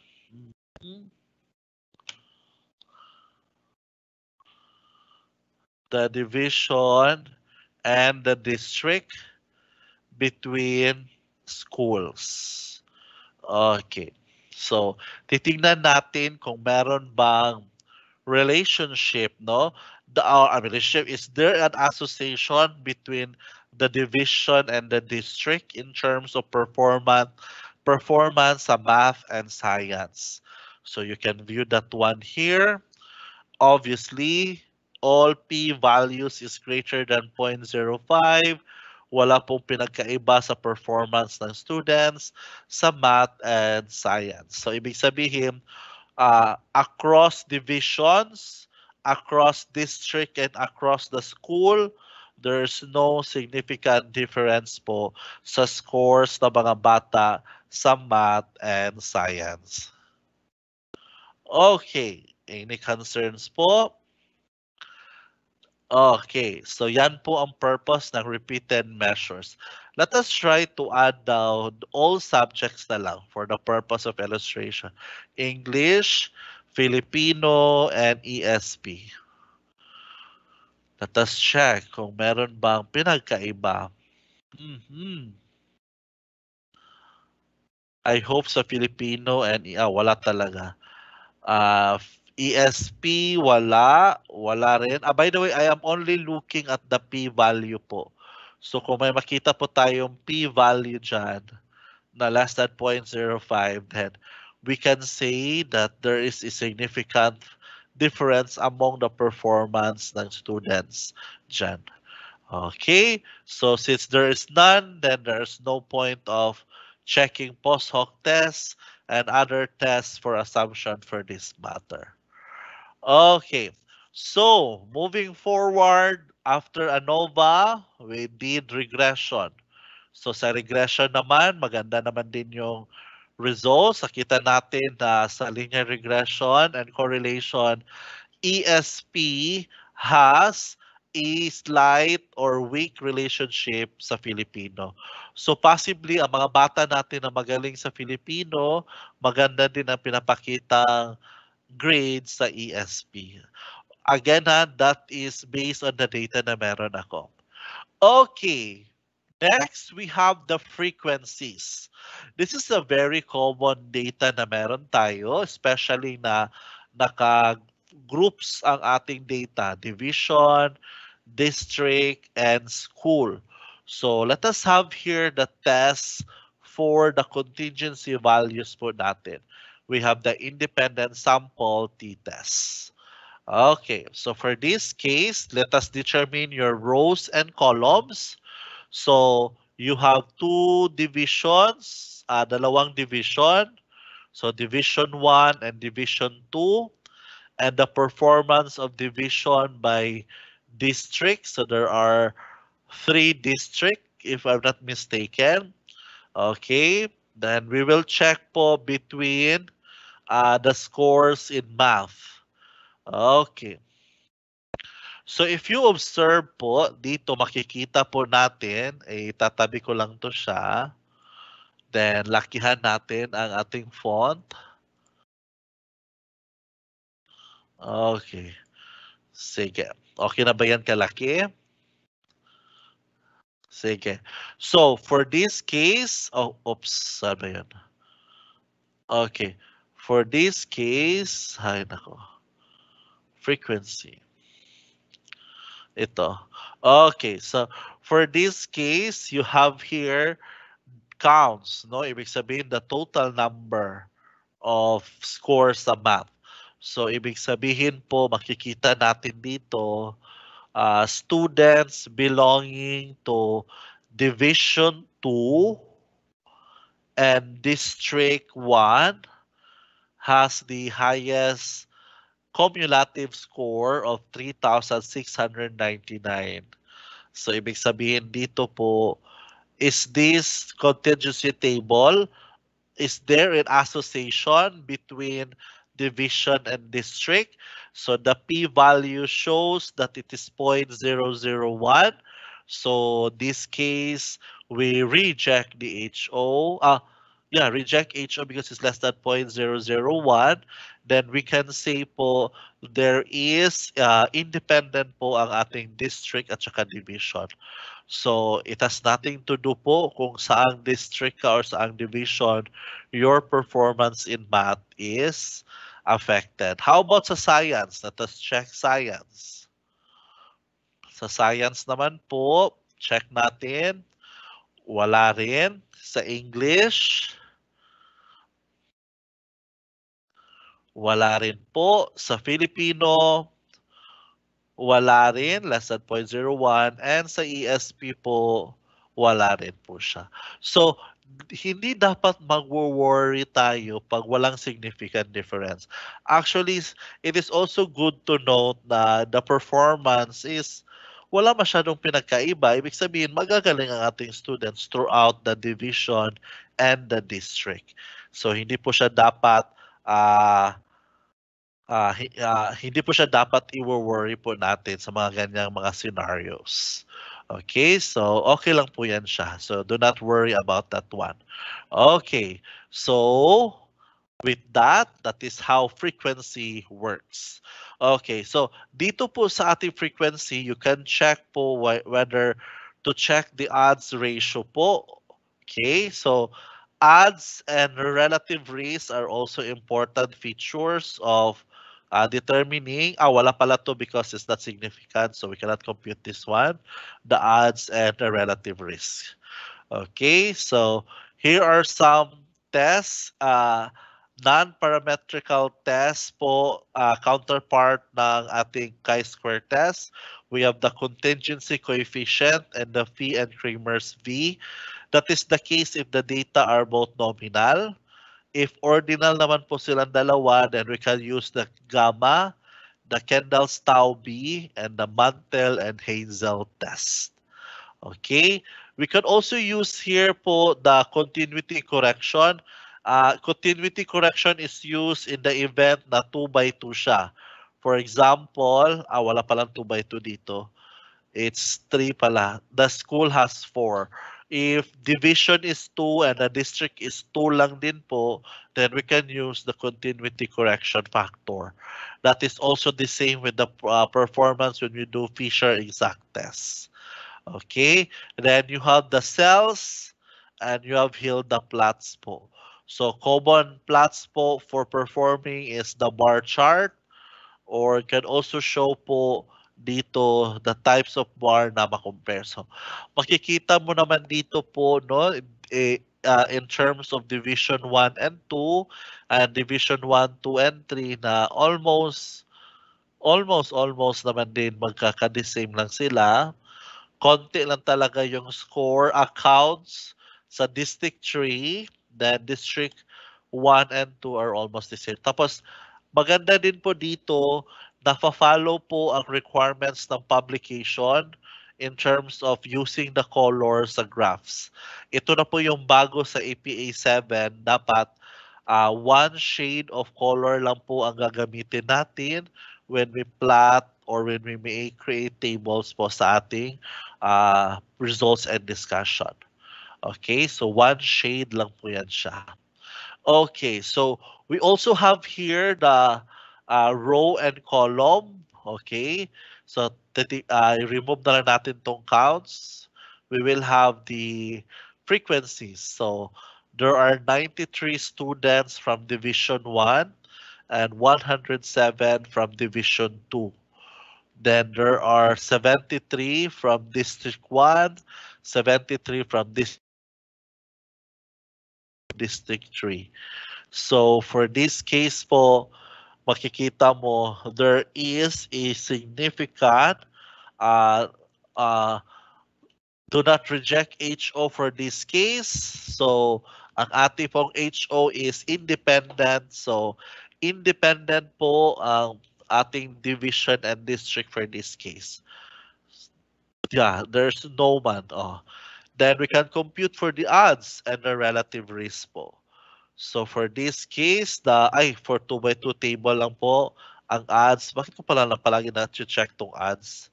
Hindi pala siya pwede basta hindi 2 by 2 table.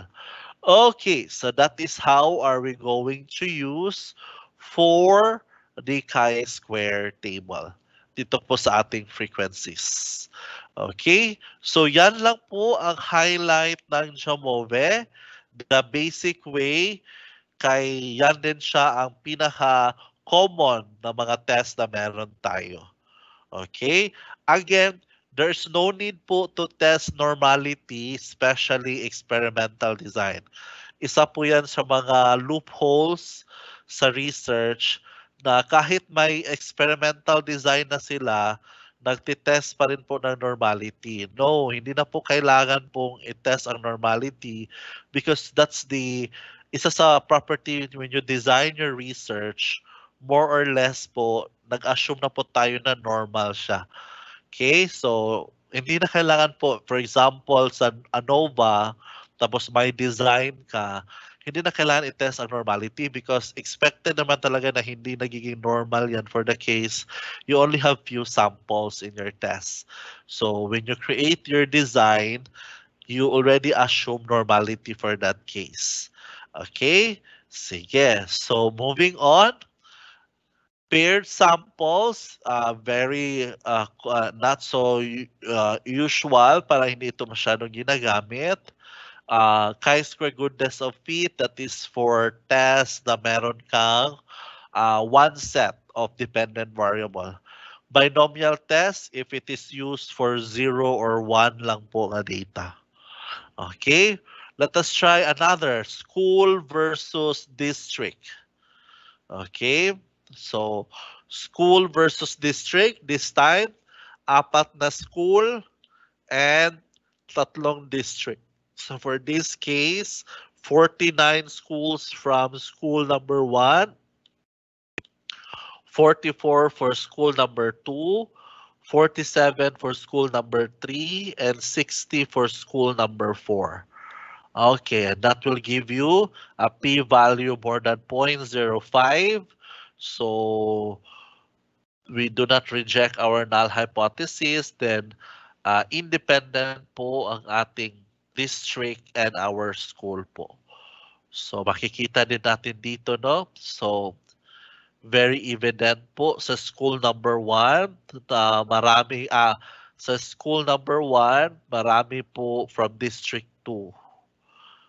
Teka, libog ko. Sa maraming students na galing sa school number 1 from district 2 po. And the results are as follows po. Nandiyan na po sa plot natin. Okay. Questions so far? Are there any concerns?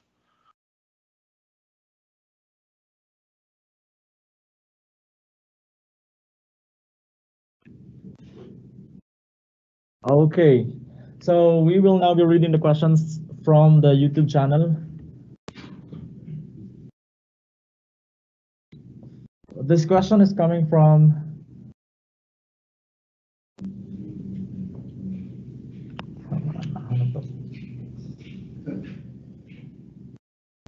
from Anonymous, no name. How can we put in the data? I guess if the viewer has followed the processor, maybe he or she is able really to know the process of putting in the data in the Jamovie as you have as you have Okay. presented on the screen. Allow me to answer na lang din for the benefit of the question, no? It is the same with Excel. If how you input the data, the same lang po din siya, okay? So for example, no, if you have additional data, for example, in this case, magdagdag ka, so you new data variable, then you have here label, for example, anong subject ba, like PEM or data na PEM. So just have to add that you input the data sa PEM po, the usual, like ilan ang score ng bata, ilan yung ano niya, then the usual. Parang sa Excel, the same lang po siya ang process ng pag-encode ng data po. Thank you. Hey, sir, there is another question coming from Ma'am Mary Sil Pejo. When do we use one-tailed t-test and two-tailed t-test in determining significant difference between variables, sir? Okay, that is a very nice question, no? But allow me to show po an example of a one-tailed and two-tailed test po. Actually, dito po yun siya makikita sa hypothesis po. Maggamit po kayo ng one-tailed if your alternative hypothesis denotes a sign, either greater than or less than po. That's a one-tailed test. Pero kung two-tailed test siya, that is the event po if and only if wala pong direction ang inyong test na i-compare. So, ibig sabihin, example, group 1 is not equal to group 2, so you will test both sides. Pero kung may direction ka, either greater than or less than siya, then you will use the one-tailed test. Madidetermine mo po if and only if sa hypothesis siya matignan po.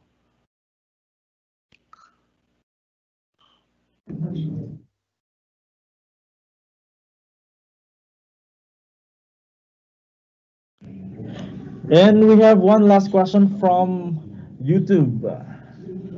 Where was that? Does Jamovie app can or cannot open Excel file, sir?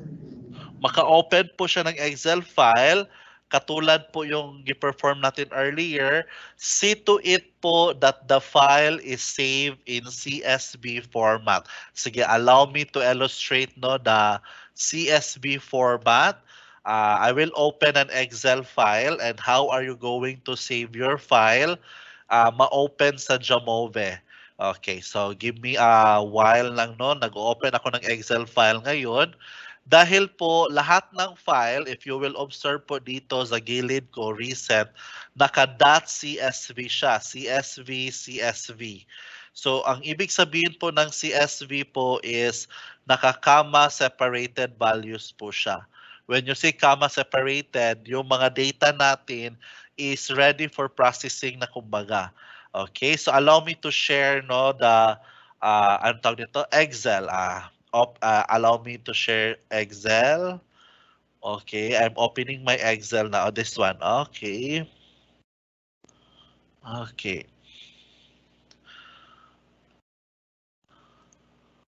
Nakikita na mo ba ang Excel?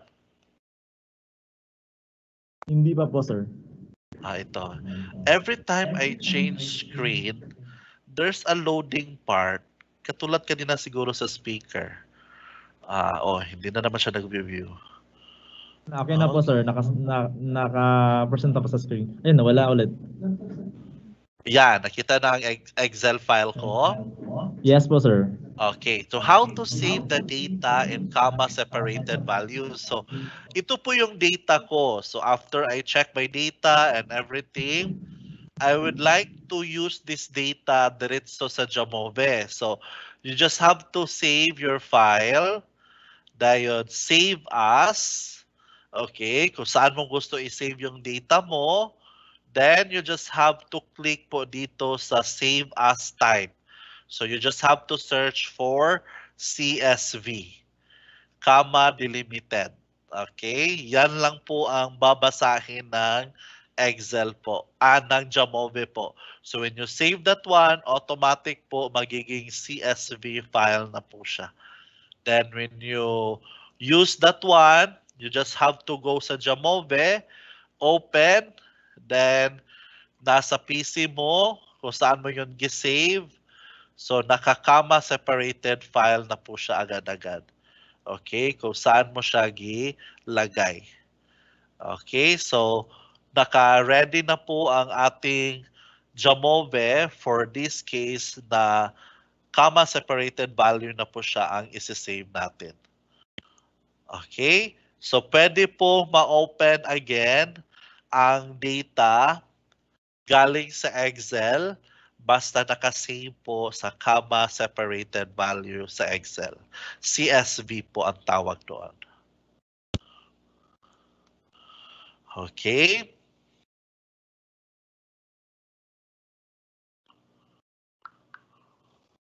Okay, so before we continue, no, allow me to share more features of Jamove. Okay, ano po yung mga features po na meron pa sa Jamove? Isa na po dito, you just have to click modules. Click modules po, nandyan na po ang mga other pwede mong gawin sa Jamove. Isa na po dito is yung power analysis. Okay? Pwede ka rin dito mag-advanced mediation models. Meron ka rin dito effect size and confidence intervals. You could also do meta-analysis. Actually, this is the new trend of analyzing research, especially nga ano tayo ngayon, naka-pandemic. Hindi kasi maka-perform ang bata ng mga analysis, bawal din silang lumabas mag-survey. So ang pinapagawa ko ngayon is to do meta-analysis. Meta-analysis is using the output of the other research for you to generate your own. So that is meta-analysis po. Then we also have the robust, but I don't encourage this one. We also have Death Watch. If you want to explore more about this is a very nice. And survival module, meron din tayo. Graphical-based data analysis, ito po yung mga trending ngayon na hindi na po tables but more on graphs na po, then magbibigay na po siya na either significant or hindi significant based on the graphs alone. Then we have correlations for Jamove. And this one, I don't know if someone or somebody is taking their PhD. This is a very nice topic, the item response theory.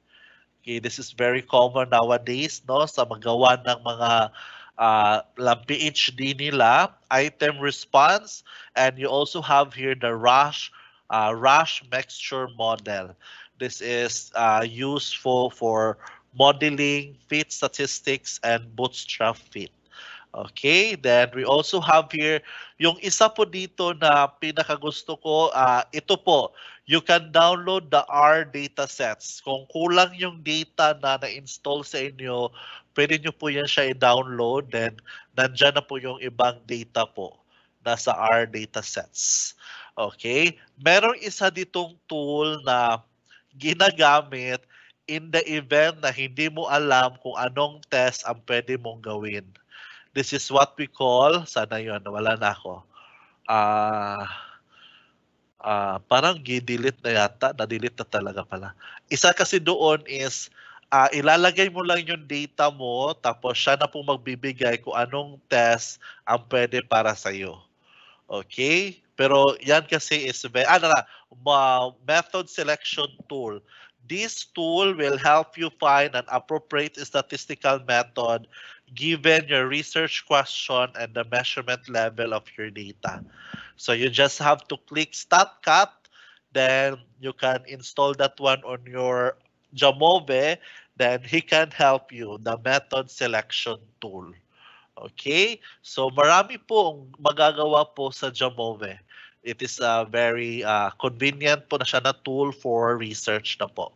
And isa po dito ang hindi ko ginalaw is the factor analysis. I think we're all familiar with reliability analysis, yung mga Cronbach Alpha and others.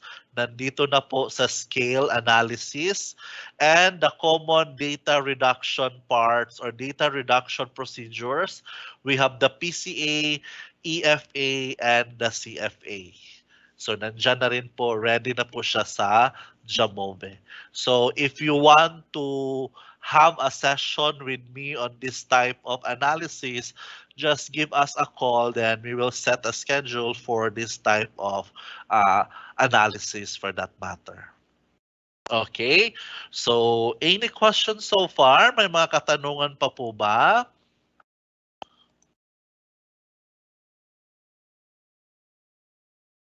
So far, wala na tayong mga questions from both the Teams and the YouTube po. Okay, so to formally ano po ang aking session, allow me to share again my information. You may contact me or email me in my Instagram, LinkedIn, and FB for more information for that matter. So for that, thank you very much for listening and for sharing your time. Thank you very much for the Schools Division of Zamboanga del Sur for inviting me for this 5th Division Research Festival. It is an honor for me to share this Jamove software to the people of Zamboanga del Sur and to the research expert po dito sa Zamboanga del Sur. Maraming salamat and mabuhay DepEd Region 9.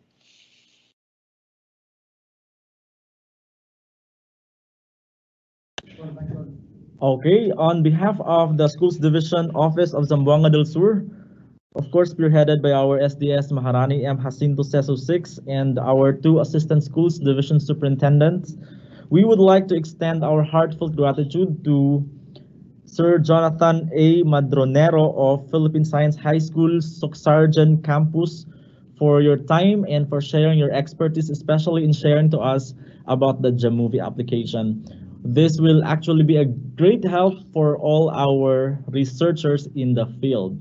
Of course, thanks also to Dr. Chuchi P. Garganera of Philippine Science Soksargen Region for approving our request for you, Sir Jonathan, to be our speaker for this event. We know that you had really a very hectic schedule, but you are allowed by Director Garganera, so we appreciate that thing. And we would like to inform you, sir, that we will have an awarding this Friday, which we will, on that day, we will be giving you a plaque of recognition for your effort and for your significant contribution for the success of this activity. So we would like to invite you on Friday for the awarding, and we will be sending our plaque of recognition for you through a possible courier. Okay, thank you so much. Thank you.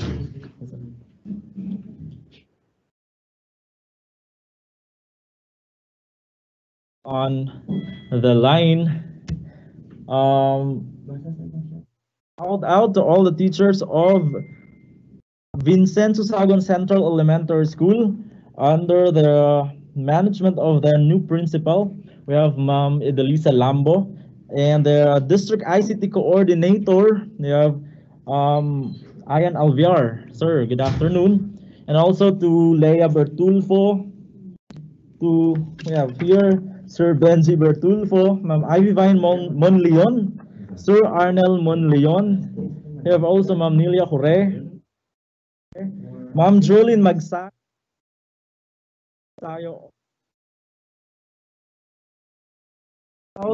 to our district supervisor in the district of Saavedra. Also, a big shout out to Sir Ruel Gumintad of Pitugo District.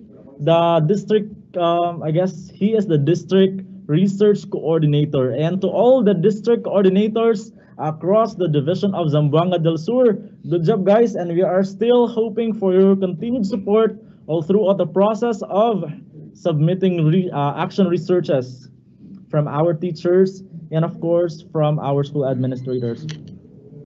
We would like also to shout out Rovelyn Cabrales, Annalisa Bardago, Real Joy Apepe, Kathleen Joy, Marge Lula Arnie, and Jolly from the Science family under the management of Sir Sandy Albarico.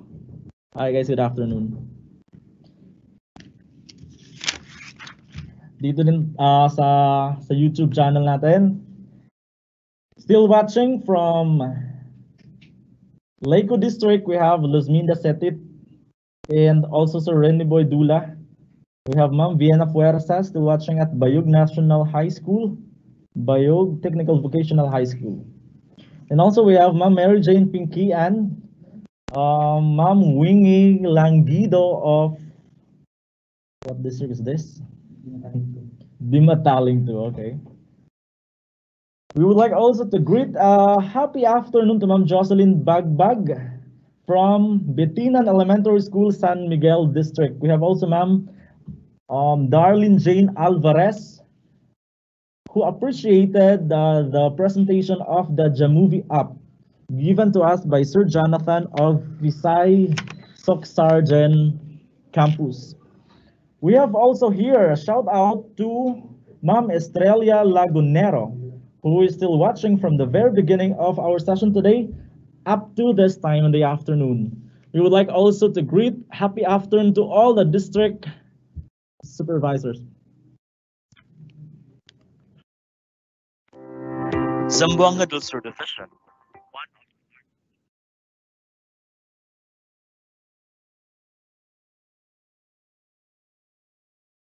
Is posted by this pandemic, led by its school's division superintendent, Dr. Maharani Jacinto, and through its more or less 10,000 personnel, it has remained dedicated in its pursuit for excellence and its mandate of ensuring the delivery of quality basic education to its learners. With a strong partnership with the local government and various community sectors, this division was able to engage in both curricular and extracurricular endeavors, such as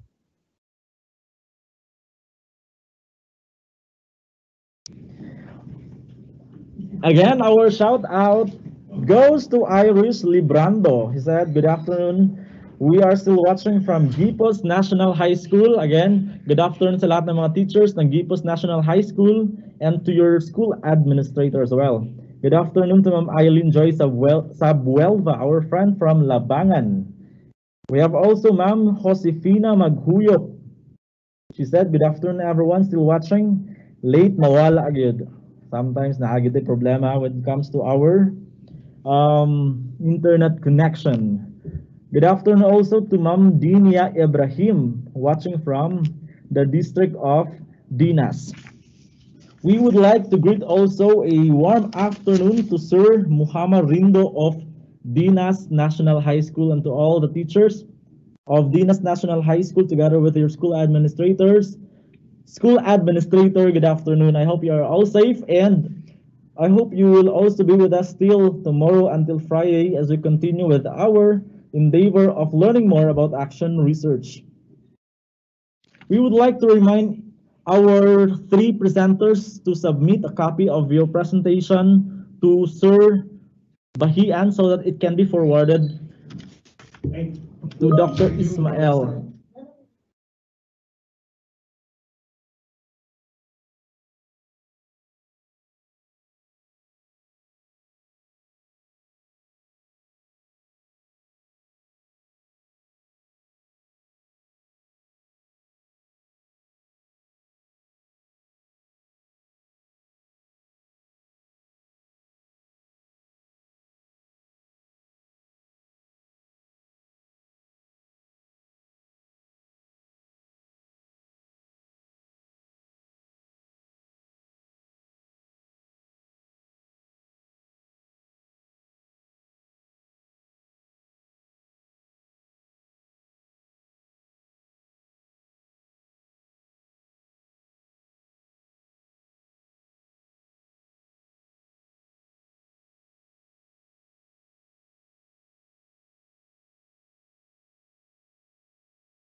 All right, so we're back here in the 5th Division Research Festival.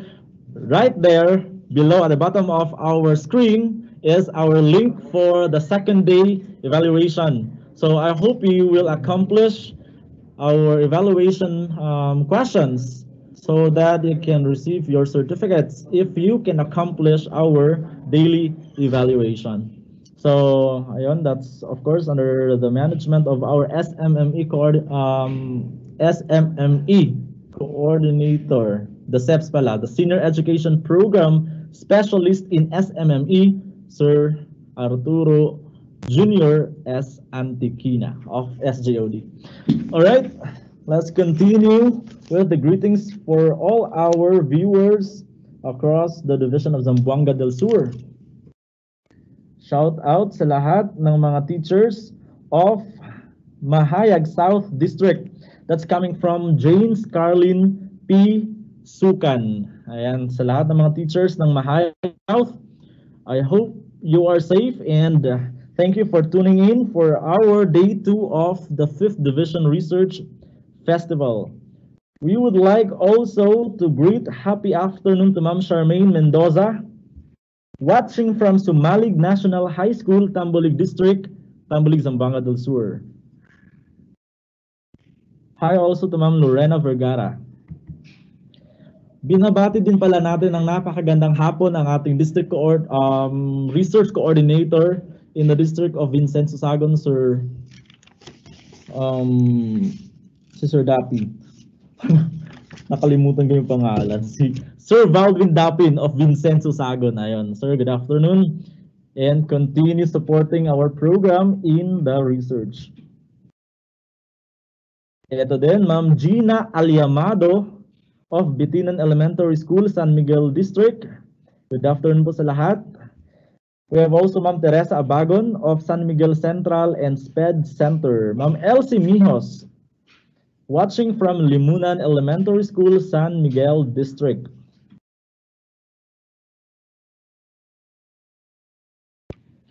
Binabati din natin ang napakagandang hapon si Ma'am Marigold Candia, who's still watching up until this time of the afternoon. Please keep safe, ma'am, and continue enjoying learning about action research. Tomorrow nga pala, that's day 3 of our 5th Division Research Festival. That will gonna be the discussion on DepEd Order number 39 series of 2016 and also the DepEd Order number 16 series of 2017, which is the research management guidelines. So please keep on tuning in so that you can also get full access of all the details of our sessions up until Friday, the awarding day.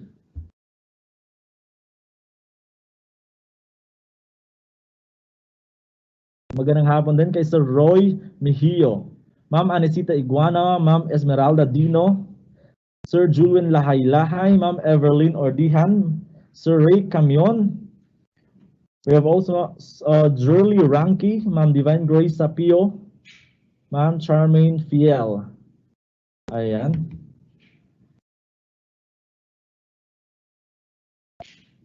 Again, nagpapasalamat tayo sa lahat ng ating mga session providers for the day 2 of the 5th Division Research Festival.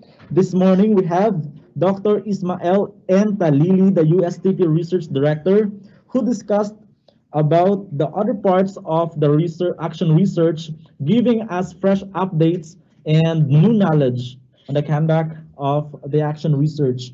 Kanina nga nalaman din natin kung ano yung kaibahan ng mga terminologies when it comes to participants. Kaya we have been clarified with all those terms.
All right, so we still have time before we close our virtual meeting this afternoon. So we would like to give this time to our other presenter. I guess he or is he a he or a she? She is still with us in our virtual room. We would like to welcome from Tukuran West, Ma'am Marisil Pejo to present her action research proposal.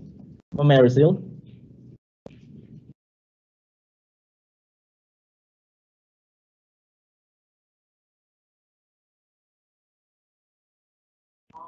Yes, Sir Brian. Good afternoon. Yes, ma'am, sir. Yes, ma'am, Sil. Please take your time. Okay, let me just open my file.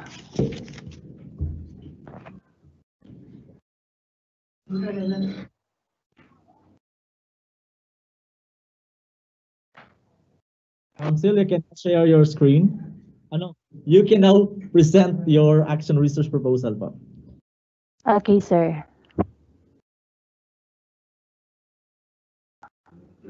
Um, Where is it?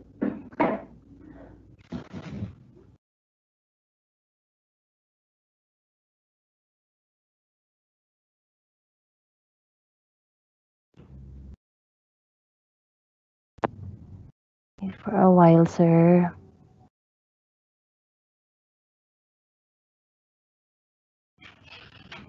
Okay, am I already presenting, Sir Brian?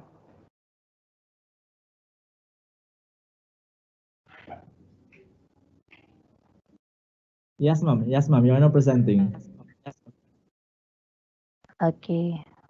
So, good afternoon to one and all, especially to our brilliant facilitators, resource speakers for this afternoon, and to all the members of the Division Research Committee. I humbly present to you my output in preparing the action research plan.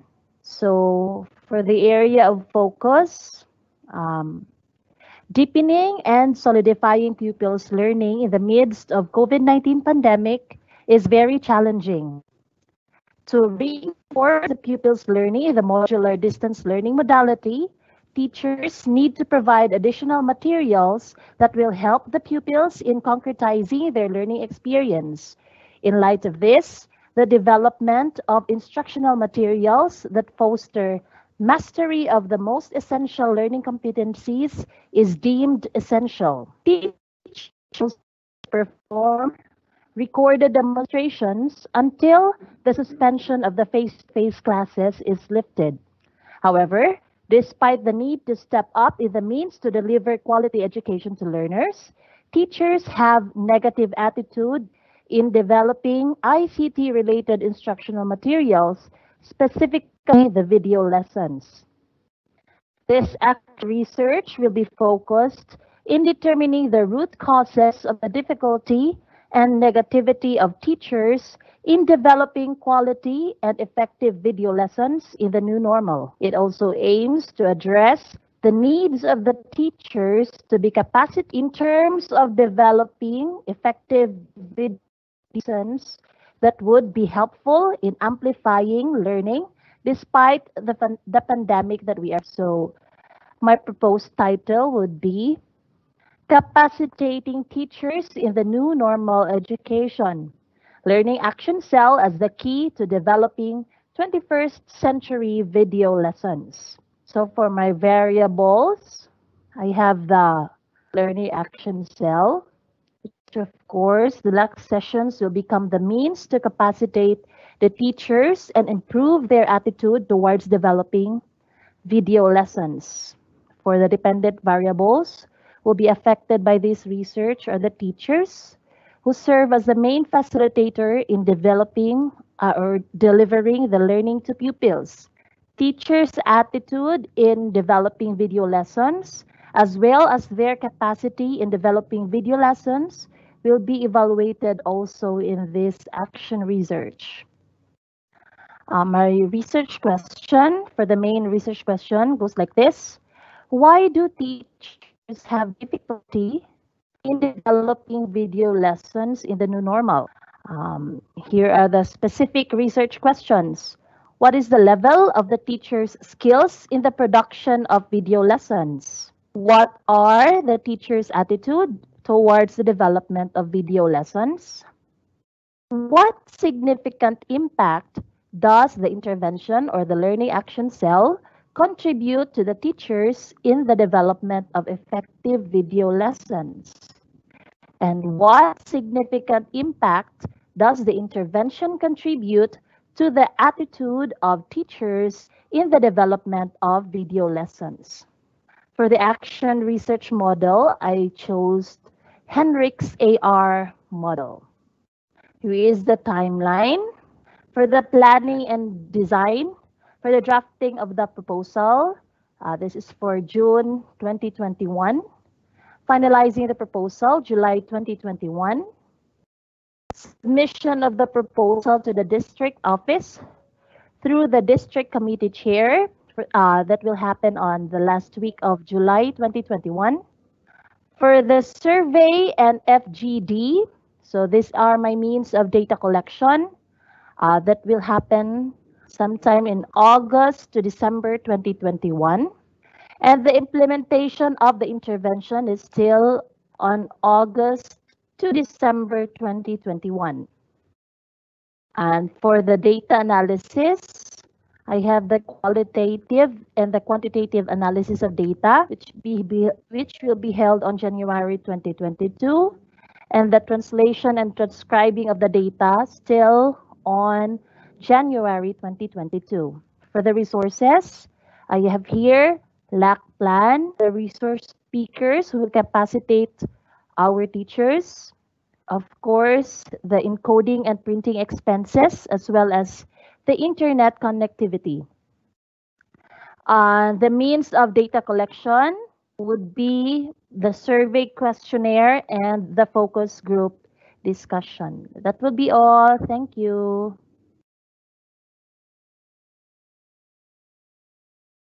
Okay. Yes, sir. Okay, thank you so much, Ma'am Maricel Pejo of Tucuran West District for presenting your action research proposal. We will be forwarding your document to Dr. Ismael and Talili for the corresponding critic, and then we will be providing you back the critic after. All right. We would like also to shout out pala to all the teachers of Tucuran West under leadership of we have also there researchers, mga researchers ng Tucuran West. We have Rovelyn Cabrales, Maricel Pejo, and that is under the management of Sir Jesse Tanyola, their district supervisor of the Tucuran West. Okay, let's proceed to the next presenter coming from Gipus 1 district.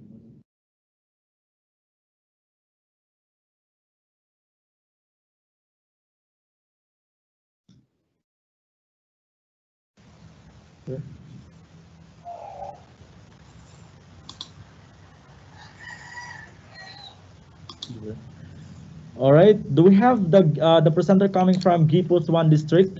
Hello, sir. Good Virtual afternoon. Okay, so Please allow me to present my screen po. okay, please go ahead.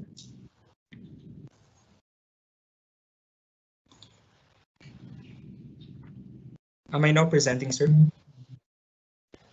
Not yet.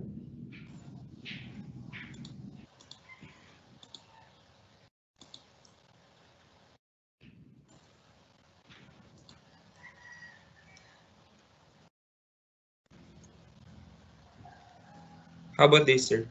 Okay, Sir Romel C. Robledo, sir, please go ahead. Okay. Good afternoon, everyone. So I am Romel Robledo of Gipos National High School, and I am going to present my action research plan. So for the area of focus statement, many teachers are hesitant to be vaccinated, partly due to concerns about side effects and, more importantly, a lack of understanding and information on the benefits of vaccination.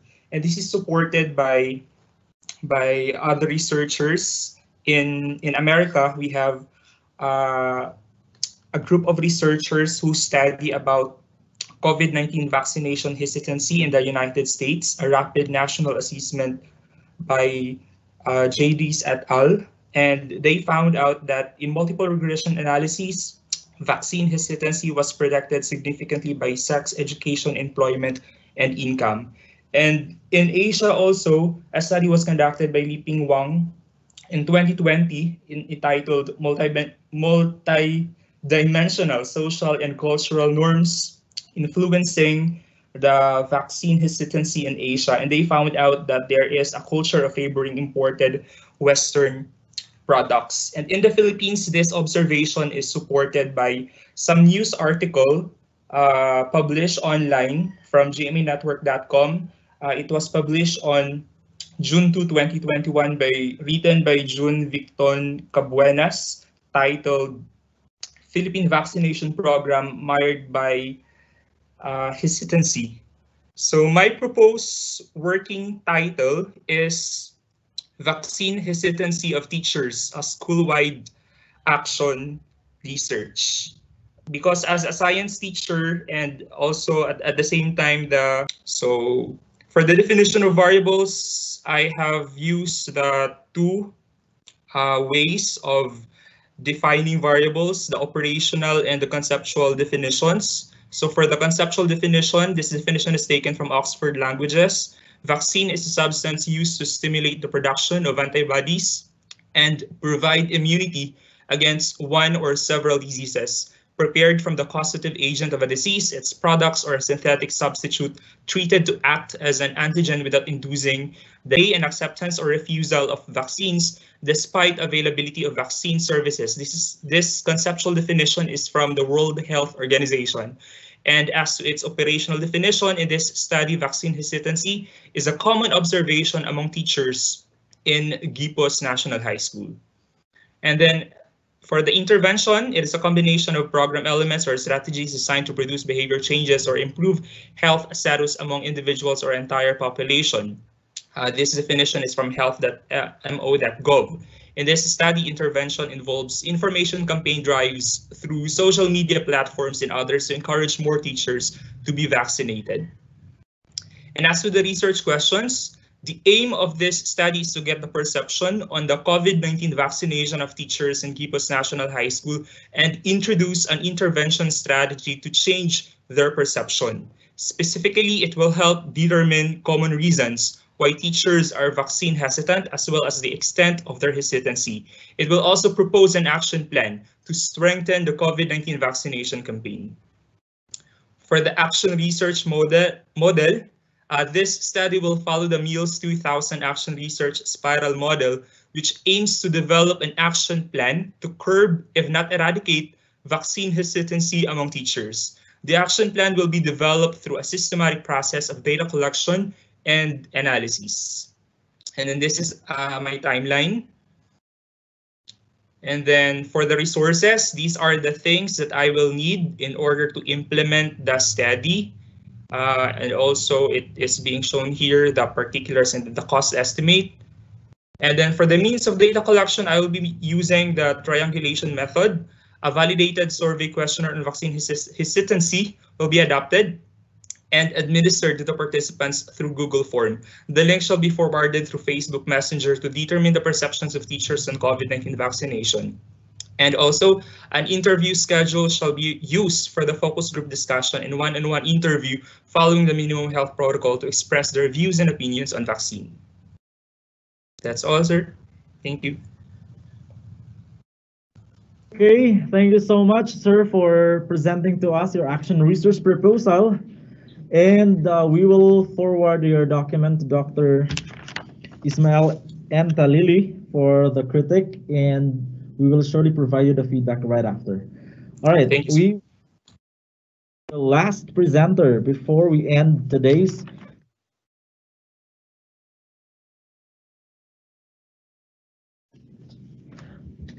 All right, so do we have here our presenter coming from the district of Josefina?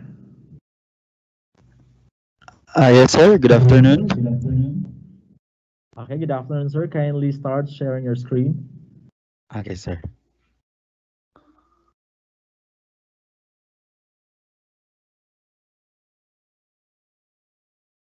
Okay, na ba, sir?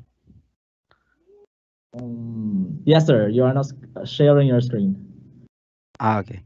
So good afternoon, everyone. So thank you for this convergence. No, daghan kay nahibawaan and I realized. So this afternoon, I will be presenting to you my action research plan. The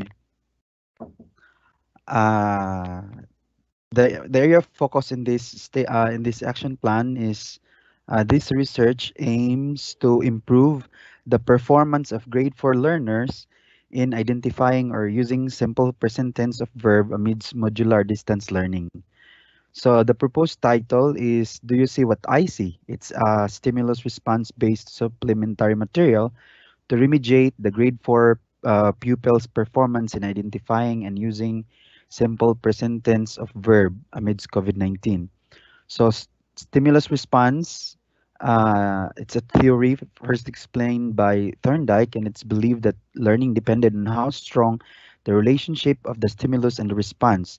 And I forgot to define here, do you see what I see? That's the title of the supplementary material I used, and it is a self-made, self-coined, but I mean supplementary material. It's title. So supplementary material is this material remediates the learner's capacity to master a certain competency by providing technique that simplify learning. Remediate is the term or the word which means a step done to capacitate or to enhance pupils' performance on a certain competency. Pupils' performance is the measurement of student achievement, and present tense of the verb is one of the competencies found in MILK, specifically in grade 4 English. Now, the main research question, this study aims to improve the performance of grade 4 learners in identifying or using simple present tense of verb amidst modular distance learning. Specifically, this study sought to answer the following questions. What is the mastery level of pupils in identifying and using simple present tense of verb before the intervention was conducted? What supplementary material was used as an intervention? The third one, what is the mastery level of pupils in identifying and using simple present tense of verb after the intervention was conducted? Based on the result of the study, how does using teaching technique improves pupils' performance? This research, as I first believe, it follows Calhoun's action research cycle, which from pre-intervention to post-intervention. So it's a cycle. And here, this is my timeline on on this timeline for my study. First is planning and design, data collection for pre-intervention result, implementation of intervention, data collection for post-intervention result, data analysis, research completion. And since at first I thought this way, this kind of a research is an action research, but as I review it, it's pre-test, post-test, quasi-experimental design analysis of data, which si Sir na bahala ni. Sa the resources, I mean, dito may mali, resources pala dito. And the instruments of the collection of the data are the MPS during the pre and post intervention, and this will be the basis for the fourth statement of the problem stated. So thank you, sir, from Josefina District.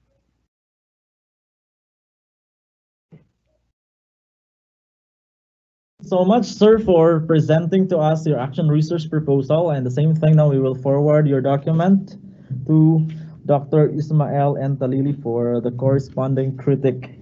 And then we will provide you the feedback right after. Thank you, sir. Okay. Okay, you're welcome.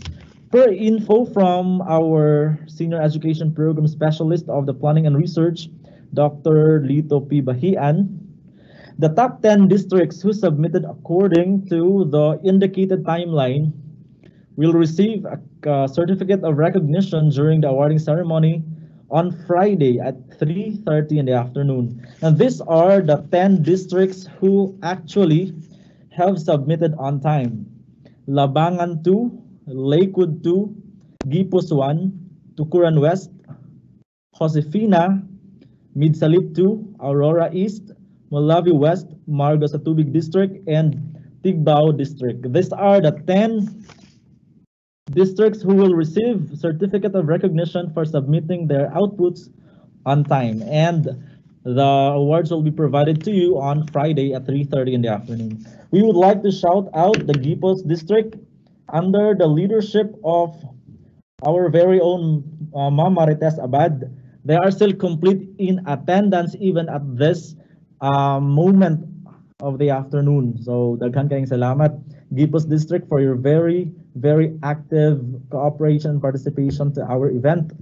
We would like also to shout out all the teachers of Cabata National High School, especially Ma'am Gemma Singson. They're very active researcher. Of course, that's under the management of their school principal, Ma'am Nima Ismula. And still to all the participants of this webinar who are still with us in the virtual room, good afternoon, and I hope you are safe and enjoying learning in the research aspect.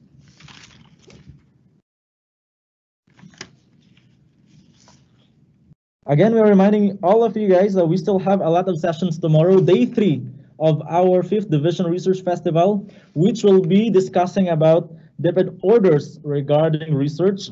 And then on the 4th day will be about plagiarism detection, writing styles and formats, action research, proposal parts, overview, and appraisal tool, the open forum and next steps, and then the awarding day on Friday. So we would like to invite all of you to keep on tuning in until the last day of our 1-week Division Research Congress. We would like to congratulate in advance all our district research coordinators for a very well done job, for always volunteering to influence our teachers to start loving doing action research. Any announcements from our SAPs?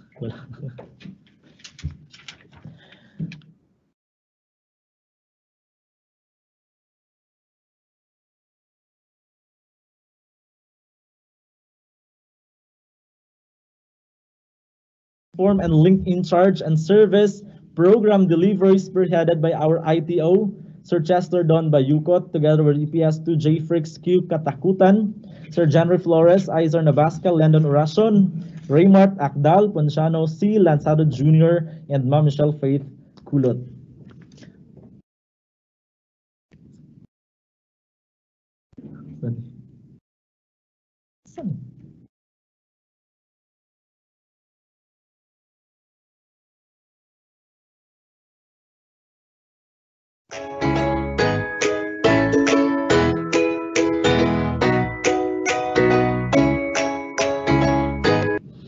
All right, tomorrow's session will be highlighted with research in the context of DepEd. So we would like to invite all of you again to attend and enjoy learning about research, especially that in this new normal, we have all the time, we have all the chances really to conduct action research and be of help in solving our problems in schools or in the districts.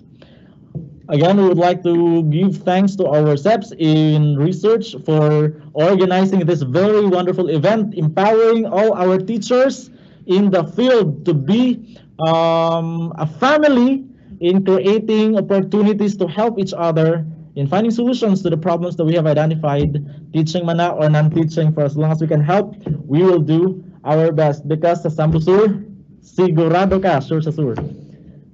What else? Do you have any other announcements? If there is none, once again, dagan kayong salamat for attending our second day of the 5th Division Research Festival. This is Brian Telempos, your Education Program Specialist 2 in the Human Resource Development section here in the Division of Zamboanga del Sur.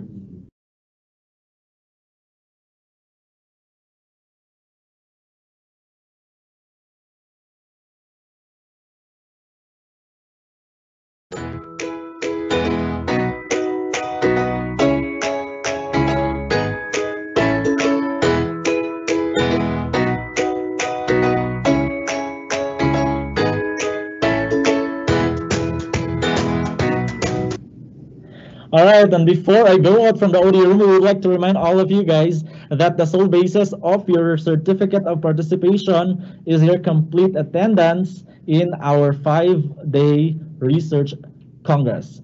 So please accomplish our daily evaluation. Yun na pala yun. Okay, because nag-monitor gid ang atong SMME. Bye-bye, keep safe everyone, and God bless Zamboanga del Sur Division.